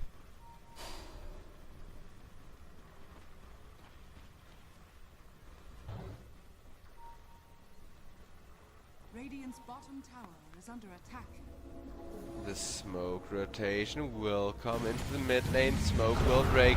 Primal Beast blinks himself into the middle of the enemy team, and guess what? The first hero is he finds. The Nature's Prophet carry. Nature's Prophet immediately dead for over 70 seconds. Now Dazzle as well as the Crystal Maiden get caught with a follow-up from the Darks here, making a ton of illusions. Copy trying to, with the BKB, turn the team fight around. Can dodge the Phoenix ultimate and at least get the Primal Beast for that, but Copy is eventually gonna fall as well, surrounded by 4 people, with the BKB being there from the Marcy, and Marcy in the Unleashed form doing so much damage with punch after punch. Fly will be going down, ultra kill for the Marcy as the mid tier 3 tower is exposed, but just as Marcy starts hitting at the high ground, will be protected by backdoor protection. Marcy has a Daedalus, has a full-blown Abyssal Blade. Just 1 or 2 more big items and Marcy will be 6 slotted. So depending on if Mouse can drag out this game with the Nature's Prophet, with the Ember Spirit, we may still be here for a while, even with a game number 3 happening. But that remains to be seen, as Marcy will start doing some objective gaming and start pressuring over on this mid lane. Mid lane is gonna be defensively fortified, but with the Roshan banner, it's only really buying empty time for the side of Mouse Sports, who will have to accept their fate and embrace the suffering of at least 1 lane of Rex being missing. Mouse slowly starting to respawn now, as it's gonna be Darks here, the first one to get caught. They don't quite have the damage for Vladik, as Vladik gets saved with a Glimmer Cape. Marcy on top lane, still looking for a fight, didn't quite finish the Rax, but will be able to finish up Fly on the Crystal Maiden. Marcy now gets broken, and the Nature's Prophet carry finally starting to feel like a carry with that machine gun-like attack speed. Muerta teleporting out of there, as will the Phoenix, and both of them get themselves away from that scary Nature's Prophet. A massive amount of damage has been dealt to the base of the side of Mouse Sports here, but Mouse Sports are still in this game somehow. Or just Mouse, but I like saying Mouse Sports because it sounds more dramatic, and that is still the name of their org in some games if I'm not mistaken, unless they by now changed it in all games to Mouse.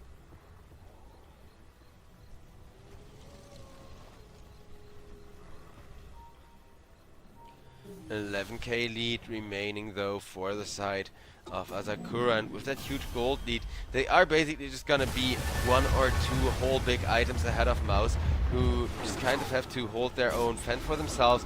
Ember Spirit getting silenced once, getting silenced twice, getting silenced 3 times with the Muerta, will be forced to BKB, tries to turn around with the BKB, but Copy in the BKB still held up and still killed off. Nature's Prophet was on the sidelines but could not get a good angle to initiate, with the Darks here wall being placed to zone everybody away.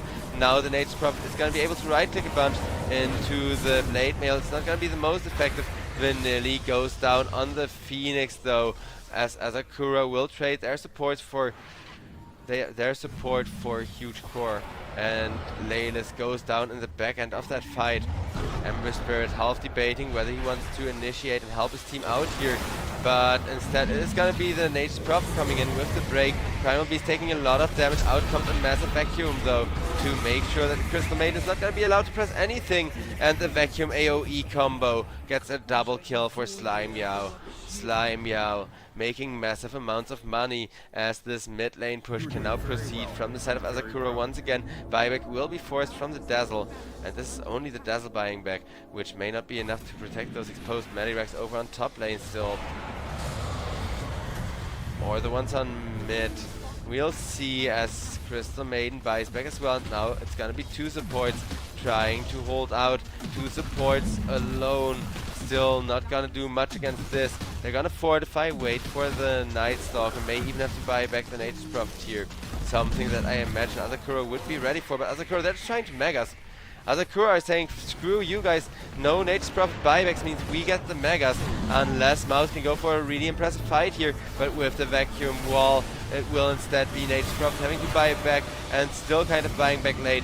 Marcy with the BKB trying to get out of there now, as I think Jezu may have to pay for his life, getting focused down by the Ember Spirit, instead saved by a Phoenix ultimate for at least a little while longer. Copy gets the Slayer Fist to dodge the egg explosion, but will not quite be saved by the Night Stalker, as Night Stalker does not have the damage to deal with both a low health Jazu and his support. Night Stalker has to deal with an illusion of himself as in comes the Darkseer. Gets a beautiful kill with the normal punch, because apparently that's how you normally punch people in his dimension. Still one of my favorite Dota jokes, but also a super effective solution there.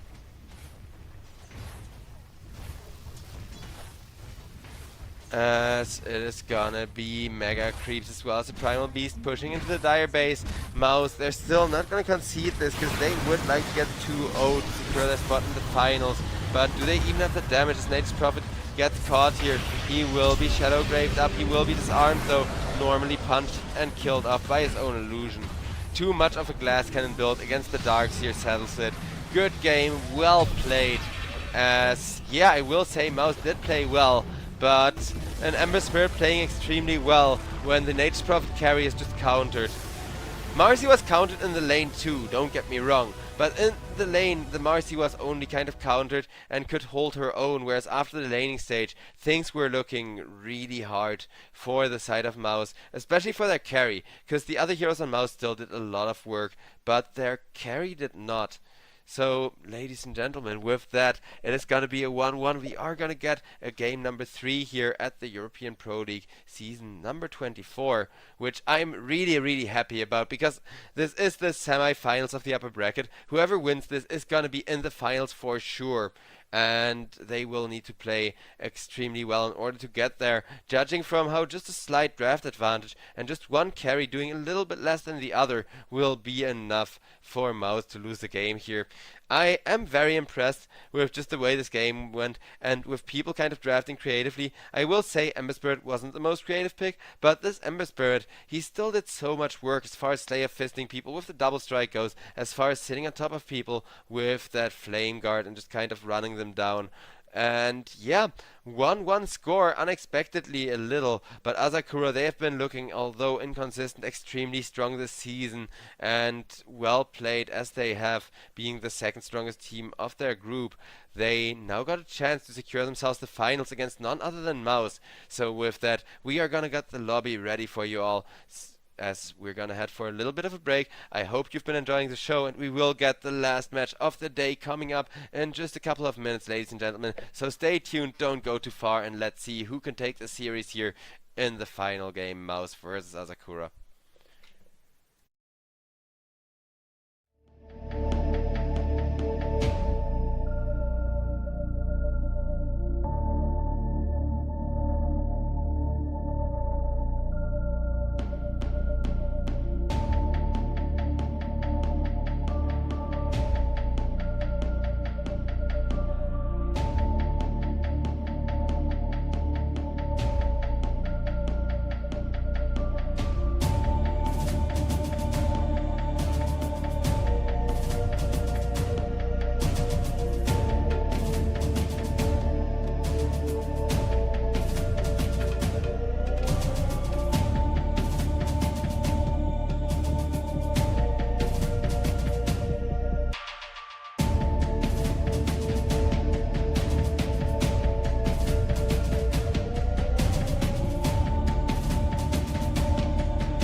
with that, ladies and gentlemen, we are back. The final game of the day here at the European Pro League, as it is getting late. But man, oh man, the final day, well, the second to last day of the playoffs actually has been really hype. And whoever wins this one game is gonna make it to the finals. So, getting a victory here, not having to play 2 more rounds in order to secure a spot in the finals, potentially even only, is already gonna be huge for either one of these teams. Asakura in game number 2 have played very clean and very straightforward, in your face kind of Dota.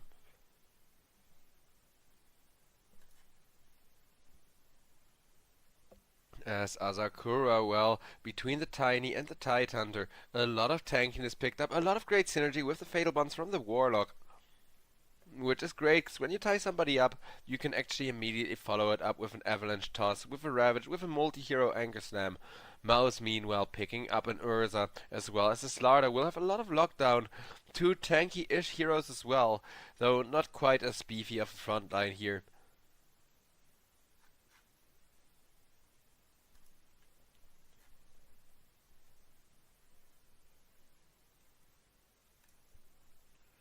Well, with the Ember Spirit having been banned out by the side of Mouse, Asakura gotta come to their last ban conclusions, as between the Tiny and the Tidehunter, the team fight is looking amazing. Asakura also, of course, have those dead shots to make people walk out of position and into their sudden doom. But the last ban is gonna be a particularly interesting one, because it is gonna be the Storm Spirit taken away, as Mouse have already picked themselves up an Urza. You need to make sure you disable that Storm Spirit, because if Storm Spirit goes through, then you suddenly got Urza and Storm Spirit blink ulting on top of people, just dealing massive amounts of damage and setting up one kill after the next that way.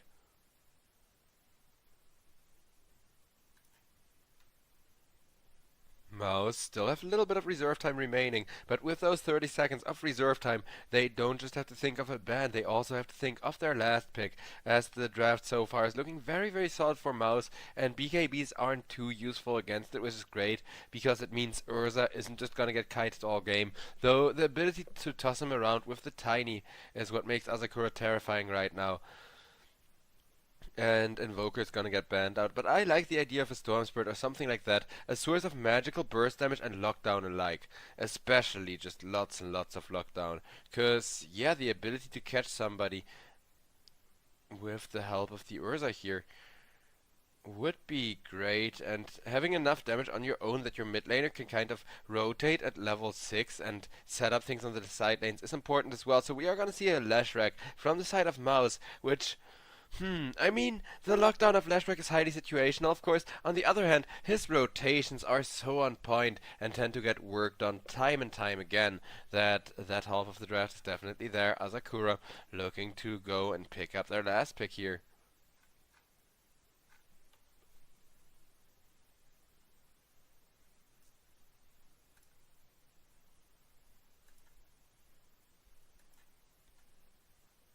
Asakura still have plenty of time, over a minute to decide. I don't think it's gonna take them that long, but they need to determine where to put this Tiny, because I think it may almost guaranteed be a Tiny 1 position, but we're not sure if it's a Tiny 1 position yet. So, not knowing that means Asakura could potentially put the Tiny mid lane, pick a 1 position up now, to kind of throw Mouse a curveball that way, which I know Tiny mid isn't the greatest, especially against the Lash, but against the Lash you also have so much damage that you can at least get some last hits, and are almost guaranteed to survive the lane with how tanky you are. But speaking of tanky heroes for the mid lane, alright, we're gonna see Serenada on the Primal Beast once again. He did do amazing work last game with the huge multi-hero Blink Dagger in Trample combo. Yeah, Mouse looking decent themselves. I like the Urza with like Slardar and Night Stalker. There's so much catch, there is so much enablers for this Fuzzy Wuzzy, but the Leshrac is kind of looking iffy, and I think a lot of the time whoever wins the draft is determined by the last pick, right? Because this Primal Beast isn't gonna have too much issues with damage until Slardar has level 2 ultimate or something like that. That's where the Primal Beast is gonna start picking up the tempo, is gonna start really domineering the game here.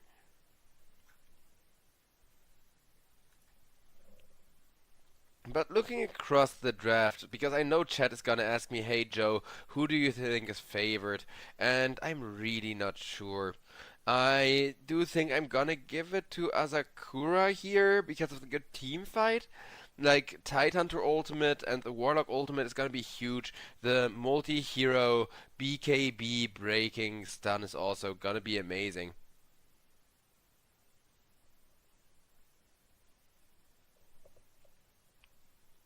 Other than that, well, I'm trying to look up win rates, but like I said, Asakura are favored just because of their team fight potential. Asakura are also prone to falling off into the late game though, as the longer this game goes on, they are eventually gonna run out of farm, they are eventually gonna run out of tools and resources required to make impact, to really dominate the game, as ladies and gentlemen, right at the start of the final game of the day, we are gonna have ourselves a pause.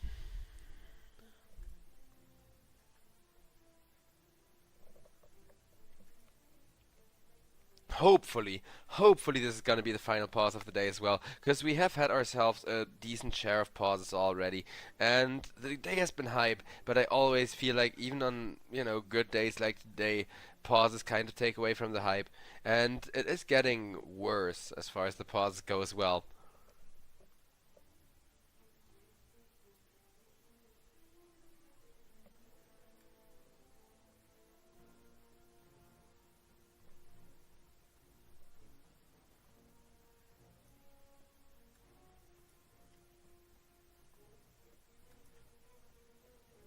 As the Lashrack reconnects, Go should be called any second here, ladies and gentlemen. At least I sure hope so. Go when ready gets called by Slime Yao. Slardar agrees with the go.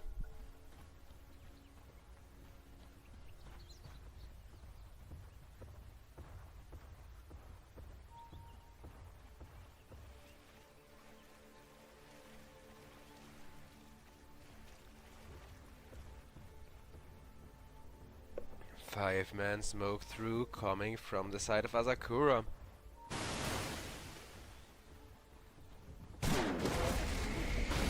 Urza gets exposed, gets slowed down, low skill. Not quite connected on by the blood grenade here, but the trample from the Primal Beast will do the trick, and a second blood grenade just for good measure to make sure low skill dies. First blood is gonna go the way of Asakura, and this is the start they want to the game. They are gonna sacrifice the Primal Beast immediately, giving Urza a little bit of gold back, but making sure that none of these teammates that came rotating in will get a benefit from that. Though Slardar with a clean two-man stun trying to continue fighting. Vanilli already dead, and Mouse, they are looking to punish this aggressive first blood from the side of Asakura more, getting a kill onto Jazu. On the core, Tiny dying this early on is huge.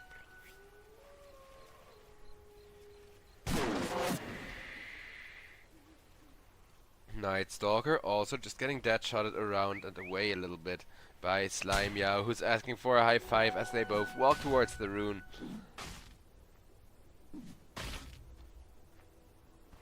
Shoutouts to Laylis, I will say, because he actually respects the rune there and the high five there, and still knows he has to run for the rune just to get one or two right clicks in on the Muerta.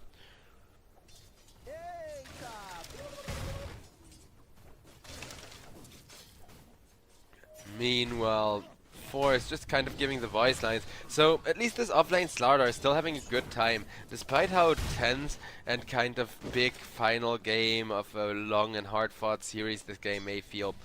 At least some voice lines are still coming out, and Slardar is still enjoying the trash talk during the laning stage here.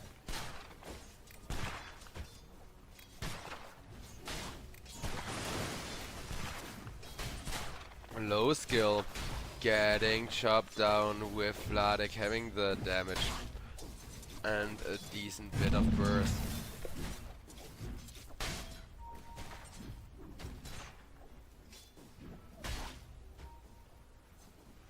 Vladek still fine. Tidehunter is just gonna sit and feel like a wall in the lane in like 2 or 3 levels anywho. as the ice kind of making things more difficult for really anyone to be ran down. Crystal Maiden, like, you can kill her if you get her to dead shot and walk forward, but that's really the only kill potential there is for the top lane at this point. Tiny, meanwhile, over on bottom lane, defending himself with an avalanche with the tree. Just kind of holding on to the game state right now.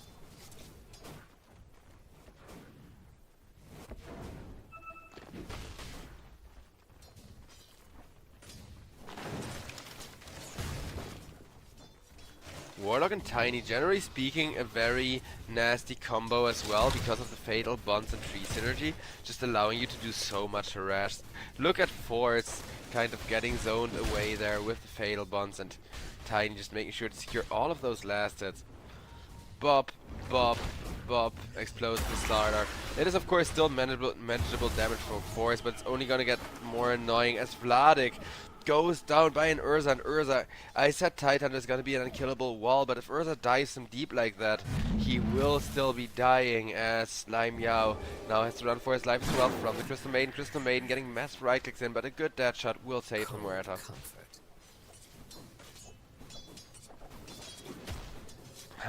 And Crystal Maiden hits her with the Cold Comfort voice line, which also I find funny. Crystal Maiden, she has an alternate skin, and then for that alternate skin she has a like skin, which I like that personas have skins, but this is one of the more ridiculous and like kind of overkill feeling ones with the freaking mage wolf running around the map.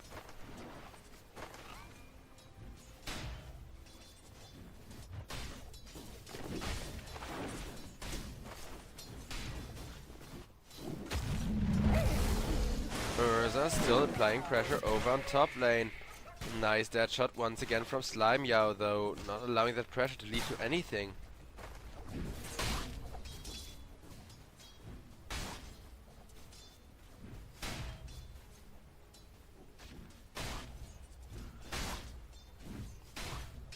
Water runes being traded 50-50 between Copy and Serenada.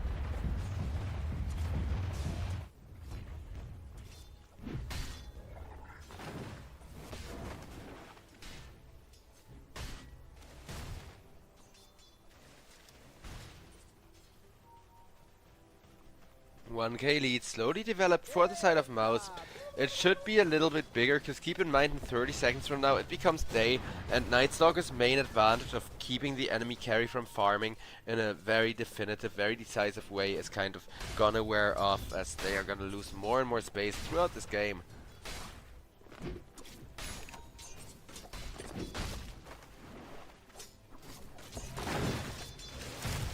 Jazu going for the power treads. We don't see Tinies actually pick up attack speed every day. Though I think that may be an indication of Jazu wanting to play the laning stage kind of slow and wanting to make sure that he gets all of the last hits with that extra attack speed, right? Because Tiny has the damage, he just generally speaking doesn't have enough attack speed to contest last hits against other heroes as he levels up after he passes level 6. Slardar gets tower dived right now though, not at level 6, but will be fine thanks to the stuns. While over on mid lane, Lashrak not quite gonna be as fine, gets ran down with Serenada on that huge primal beast. A counter kill onto Slime Yao comes out, as the Muerta will be killed for that, and the Night Stalker still holding his own. Nice gank just at the end of nighttime, making sure that Night Stalker still stays relevant. Doesn't miss any of his timings. If anything, Slardar gets solo XP, will get his level 6 sooner now, which is huge as far as the timing department goes for Mouse.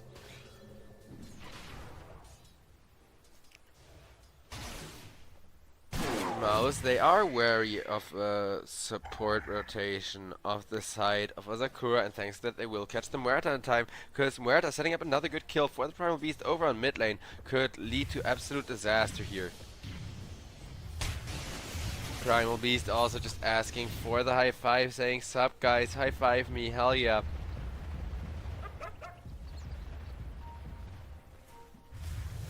Dire's bottom tower is under attack.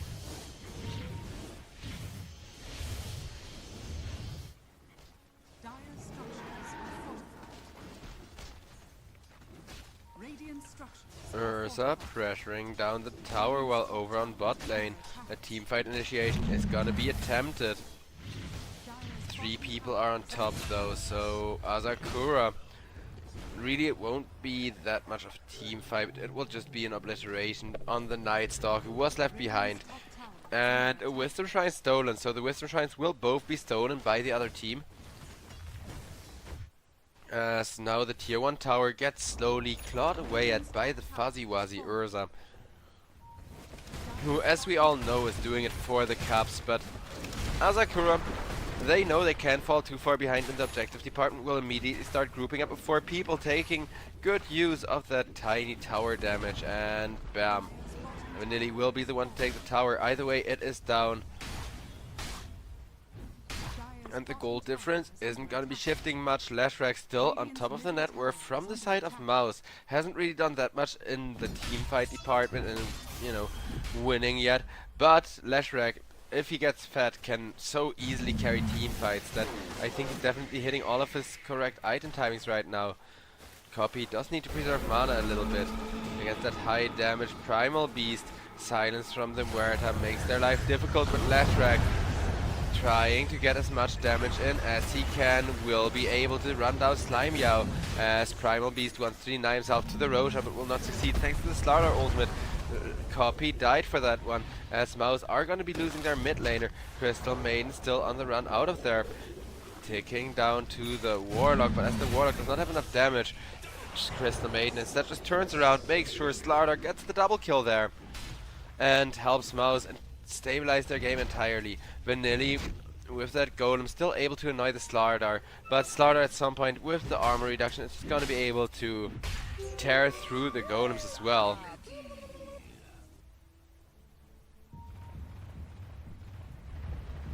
Dire's middle tower is under attack. Radiant are scanning. As Vanilli is gonna lose that golem, did get a little bit of good push in with it though, making sure the ultimate would still deliver some degree of value. Ursa about to hit a very spicy Battle Fury timing here, as even with that one death on low skill, that one death was super early on if I recall correctly, so the Battle Fury is gonna come in decently timed. Allowing Ursa to then just flash farm, right? Which is kind of what he's supposed to do here. Tiny, trying to run away from the Slardar, will be able to do so.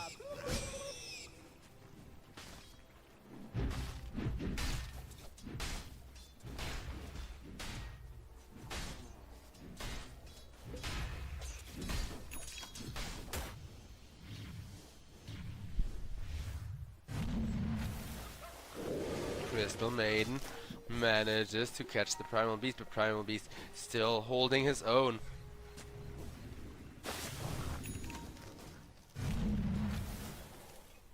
Radiant's top tower is under attack.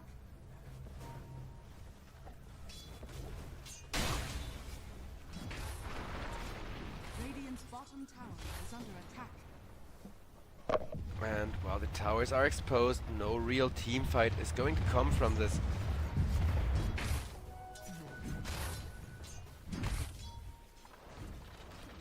Radiant are scanning.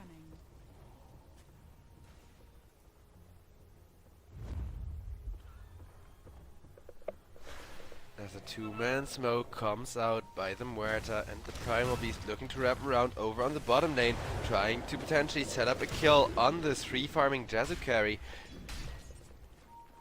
who I'm still not sure what build he's gonna go, but may still start getting scary, because right now Ursa and Leshrac are absolutely ahead and they're gonna try to stay ahead, but what if they fall behind is kind of the thing that Radiant's middle tower is under Asakura are hoping for, right? Because even if you can just get the Leshrac into to a point like we've seen today earlier, where he can be bursted with one big magic new combo, that will be such a team fight relief. Instead though, it is gonna be Layla's taken down by Jazu as Serenada makes sure Copy goes down as well, and that is gonna be that huge Leshrac on the mid lane dying from the side of Mouse, feeding away a lot of gold to Serenada, who will immediately turn around, start hitting the mid tier 1 tower and keep the pressure going on these objectives. Urza meanwhile shoving out top, making sure the Fury swipes come in hard and handy.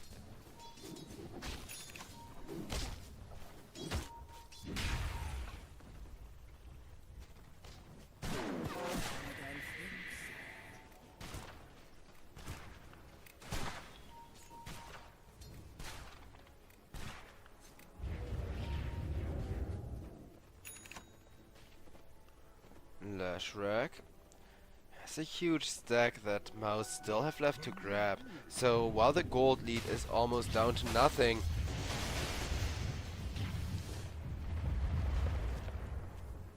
Radiant's bottom tower is under Mouse attack. will have at least one big infusion of cash to kind of keep them relevant this game and allow them to stay in it here.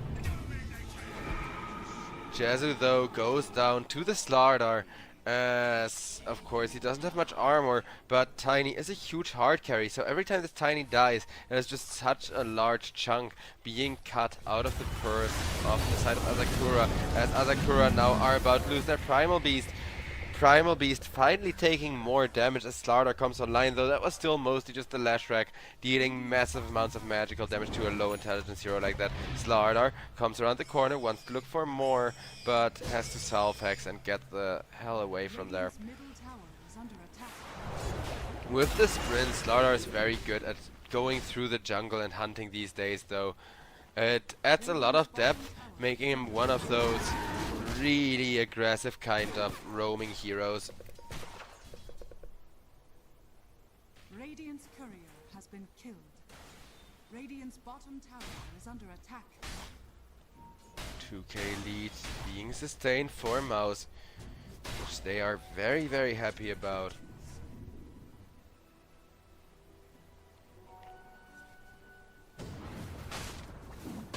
Night Stalker pressuring whichever lane is the most dangerous, trying to get more solo XP.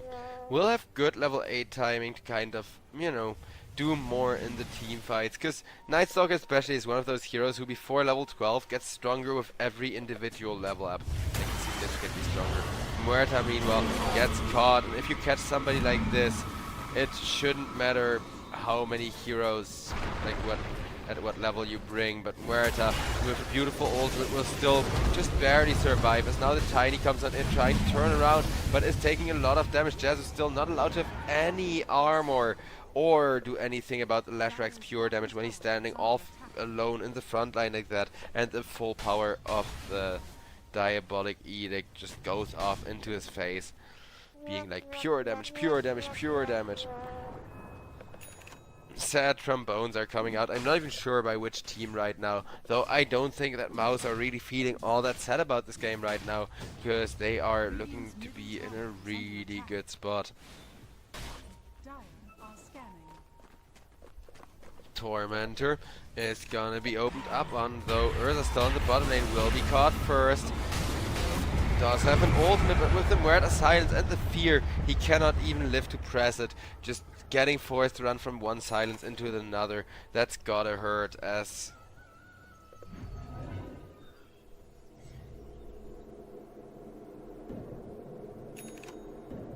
everyone is gonna jump up top where the Tormentor will have spawned and make sure to get that one. So it's gonna be more like 26 than 25 minute Tormentor. It's always good to remember roughly at which timing it goes down, because this patch, they are such a large part of how you get gold net worth, of what your team has to regularly accomplish. But that Tormentor will get a lot of gold back in the favor of Asakura here, though it was an exchange of a bottom tier 1 tower for the Slardar and a lot of space in general for the side of Mouseboard. Radiant's middle tower has fallen. Dire's top tower is under attack. I mean, it's mostly just the Lash. Look at Lash. He's doing exactly what Lashes want to do. Sit on top of the net worth, never really fall behind. He has been getting bursted once or twice, but getting killed off once or twice when you deal so much damage is a trade-off that most players would be willing to take. Roshan is gonna get surrounded by 3 people now with his armor reduced. He is just gonna get torn away at as low skill gets himself an Aegis up and running. Night Stalker on the mid lane, immediately caught and immediately killed for that Roshan attempt from Mouse Sports though, so it's not quite a free Aegis and a free Roshan. With Urza now just heading into the jungle saying, hey, I got an Aegis, so even if the enemy catches me after jungling, I will be able to get out of here, hitting the huge ancient stack, just surviving it with 100 health. But I think Urza is going to be very happy with that because of how big of a difference maker those ancients can be for him here. Stacks are being claimed by Jezu as well. Jezu, unlike the Urza, a lot tankier, so risks a lot less of his health pool to take those stacks, and does so faster as well. Tiny, of course, kind of lacks late game damage compared to the Urza in exchange for that, but for now I think Jezu is really happy with this kind of comeback timing for the side of Asakura, which should allow them to take over the map sooner rather than later. Just thanks to the powers of the Jezu Tiny and the team being grouped around him and like getting people tossed into them after the avalanche. Because I think there's gonna be BKBs, but you just need to get avalanche and tossed once before you can get the BKB off in order to die to like the whole enemy team surrounding you. As Primal Beast 4 staff away will be just fine. 2k gold lead is gonna persist on the side of Mouse Sports, but Mouse Sports, they're starting to realize fighting into an enemy who really doesn't want to fight you isn't so easy when those enemies have tanky heroes that you can't just burst. They're still gonna keep trying, but Night Stalker will get caught for it, as Night Stalker, now the one being slapped around a bunch, has a silence, is rather mobile with the ultimate though, and Yules comes out and in comes the Primal Beast saying nope, no Night Stalker allowed, no game, no fun allowed during that nighttime either. And yeah, huge kill.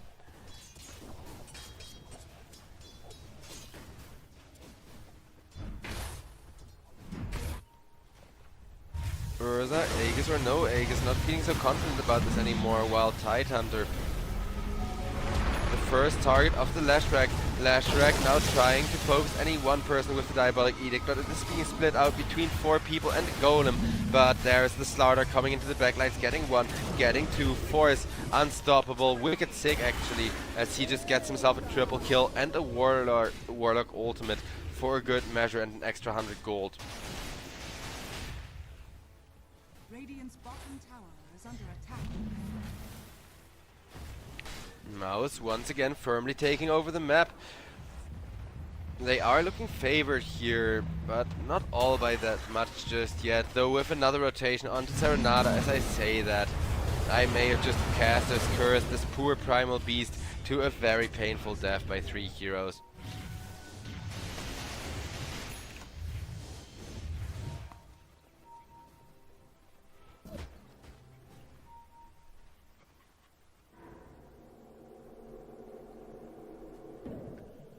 Urza will make sure to get himself out of there.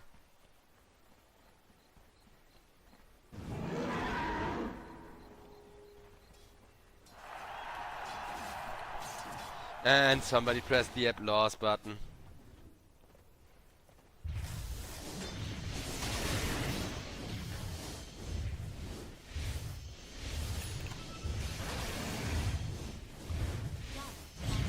As it is gonna be the top lane, slowly getting pushed down. In comes the Tiny, looking for potential kills there. Crystal Maiden meanwhile yoinks the Lotuses.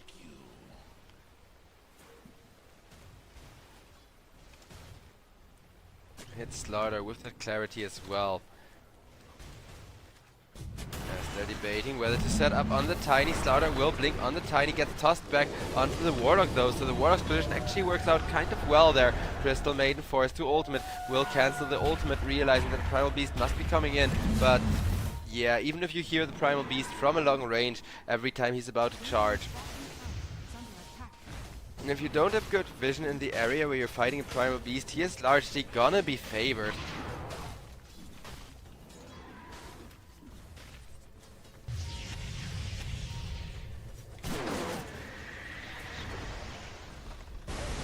As Urza is still holding his own, is still kind of staying alive here.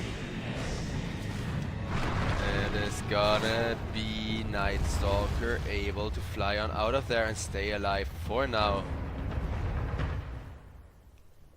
Radiant's courier has been killed.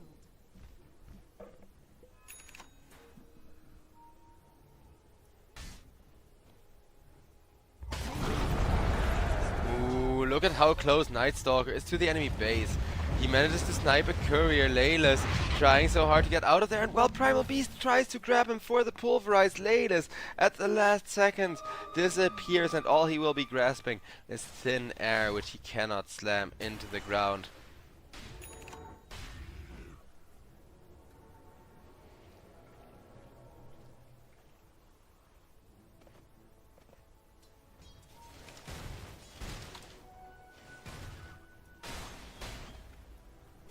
The game once again getting stabilized here, as gold lead wise Mouse are still looking very strong. Tiny will need to farm a lot more, though I think if Asakura are just able to farm 1 or 2 minutes undisturbed and can smoke up with the Tiny Avalanche toss initiation, they will be able to come back into this game. But the farming time is what they don't have, so they're gonna feel forced to smoke up right now.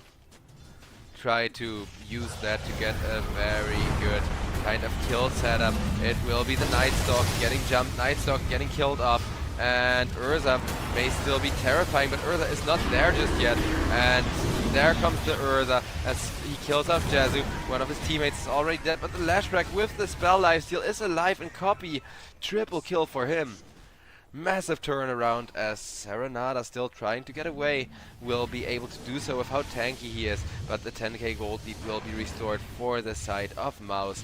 As long as they keep their carry alive and near the team fights, they will not quite be getting destroyed here.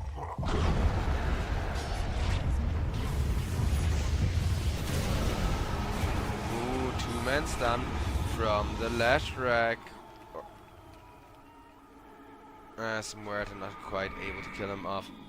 Silence, but he lives thanks to the Bloodstone activation. Mouse looking to take this game here, though you do see that even with that huge gold lead, they don't have a guaranteed win set up just yet.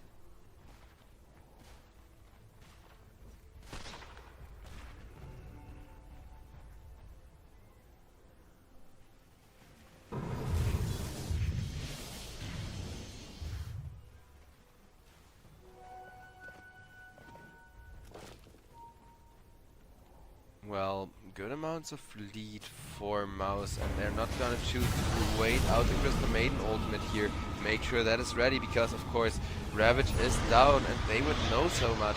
Trying to catch the Muerta to punish her as first hero doesn't seem too easy, though, as Urza will be deadshotted away and unable to find the initiation and go in like he wanted to.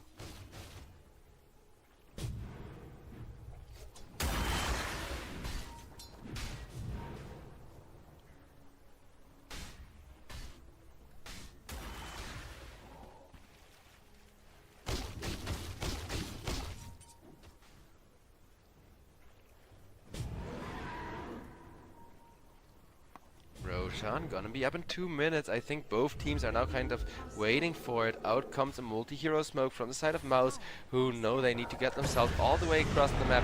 Will do so via the portal. Not quite in time to catch the Primal Beast just yet. Primal Beast is running for his life. Tidehunter with the huge tentacle on his back, able to run away, but Serenada is not, as two people jump on top of him and deal massive amounts of damage with the Force and Urza combo.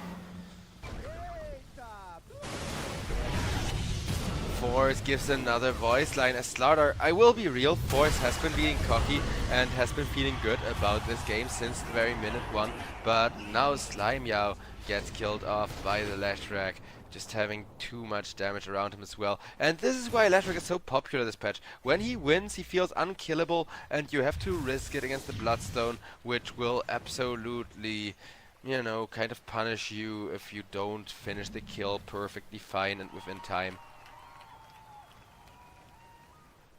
Out comes the little applause as, well, I guess at least one team is really enjoying the way that this game is going, because out comes the Tormentor, and I told you as it was close to the 16, then it was to the 26, then it was to the 25 minutes for the side of Mouse here, who will have a 15,000 gold lead. I wouldn't say it's over necessarily, but one or two good team fights and it will be. As the two-man chain stun is real, Urza gets the BKB out in the middle of it. Flashback, meanwhile, has so much spell life so that even with the BKB pressed, Copy's still staying alive. Copy is finally about to go down, but as they kill Copy, everybody is low. Slardar is on the chase and Slimeow already dead. Double kill for Fly on the Crystal Maiden now with the freezing field and a few more stuns on the Slardar. Onto the Primal Beast from the Slardar would make this interaction work out. Primal Beast still trying to run for his life. Out comes the blink, out comes the catch, and that will be a kill onto Serenada. Yeah, 4-4-1 about sums up what I mean about this game probably being more or less over soon here. Is under attack. Because they just don't have the resources to keep themselves in it any longer.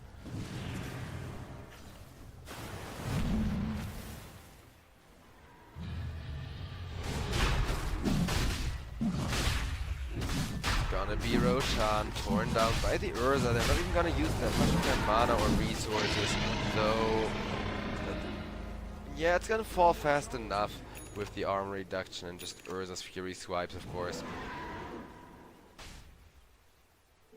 Illusion.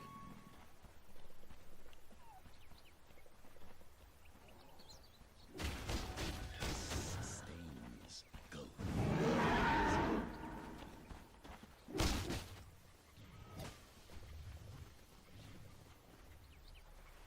Well, almost 20k gold lead. Urza still 8 seconds left on that BKB of his. The only way that I can really see Asakura take this back, like, in a dominant fashion, right? Decisively.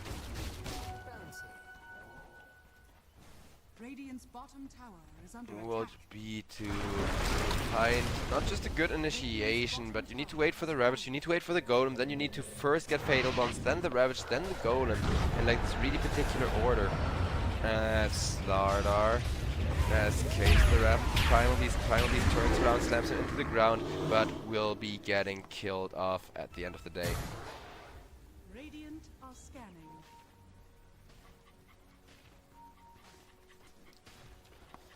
Well, I will say that was a rather dominant looking performance there in the favor of mouse sports thus far.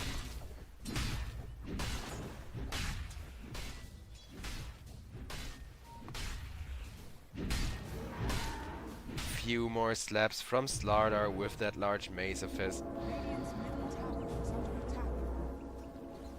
And now they're gonna take over this all-important outpost, because the thing is, Mouse, they could lose a hero at any given point with like a flash initiation or whatever, and they don't want the game to turn around. They don't want to stop winning just because they get one or two of their heroes jumped. Middle tower has fallen. Radiant's Tier 2 only remaining on one lane, but Copy will be able to kill off Slimeow on that Muerta of his, as the Muerta is gonna be crumbling Leshrac, just looking so freaking dominant. It's insane right now. And don't get me wrong, I know Leshrac is prone to falling apart, and that is kind of one of the weaknesses that the hero bears with him. As out comes the owner. The game still going on with Jazu also getting surrounded, getting killed off. Nicely done there by Laylas. They have 2 more minutes of Aegis time remaining, after which Mouse can't look all this dominant and can't try to forcibly end like they have been thus far.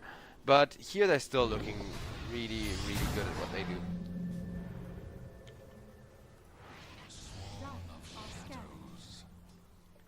Radiant's top tower is under And attack. Mouse, honestly, they too are an inconsistent team. I said it before about Aqua City Gang, who win against a lot of the strong teams but are inconsistent. I think the same can be said about Mouse here, with how hard Mouse had to fight in order to keep this game under control.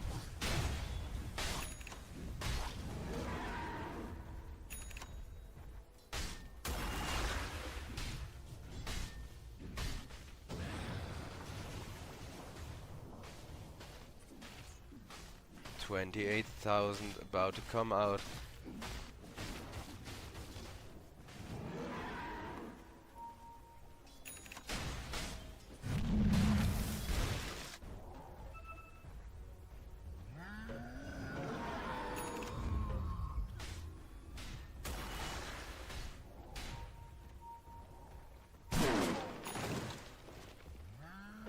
triangle, getting camped by everyone from the side of Mouse. Mouse, they know full well they have a full minute to find an initiation. They just need to make it a good one. And there will be Leshrac with the Shiva's Guard to initiate as the Warlock goes down first. Vanilli probably gonna be forced to buy back here, as yeah, out comes the buyback. Primal Beast alive with just a sliver of HP, but able to get back, and now it is gonna be everybody regrouped and ready to defend from the side of Asakura. Forcing Mouse to be very, very careful here, even with a 30,000 gold lead. Mouse, 35 seconds left on the Aegis, need to make sure that they don't get Urza in and in one of those positions where he first doesn't quite survive the counter initiation and then he just brutally gets murdered.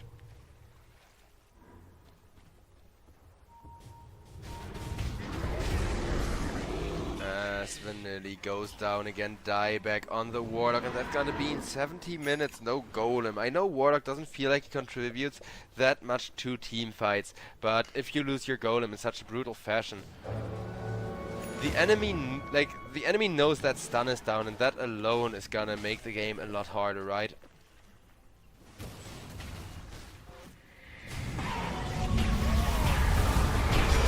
As out comes another initiation with Urza trying to run down the Primal Beast. Primal Beast able to get away from there. Tiny now getting ran down as well with massive damage around the Leshrac. Jezu is gonna die to Copy. Copy still alive, out of mana now, even with that Bloodstone, but only now the Urza comes on in for the cleanup. Double kill for Copy still, as Slime Yao trying to get out of there, but will be the triple kill for Copy on the Leshrac, as Tiny after the buyback, the last one still alive. Force doing his best to push out the mid lane. Getting good damage in.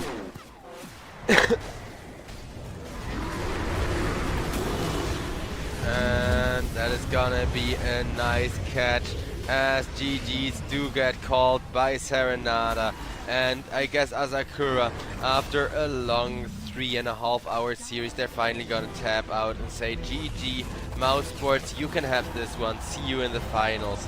As you gotta keep in mind, ladies and gentlemen, this is not the end for Asakura here in the European Pro League season number 24, because now Mouse are gonna be sitting in the finals. Last season they got eliminated rather quickly. It was a patch that didn't suit them anywhere near as well as here, but here Mouse are looking extremely solid and will be waiting in the finals for whoever gets through out of Pirates, Hydra and Asakura, which are the three contenders that aren't Mouse still left in this season of the tournament.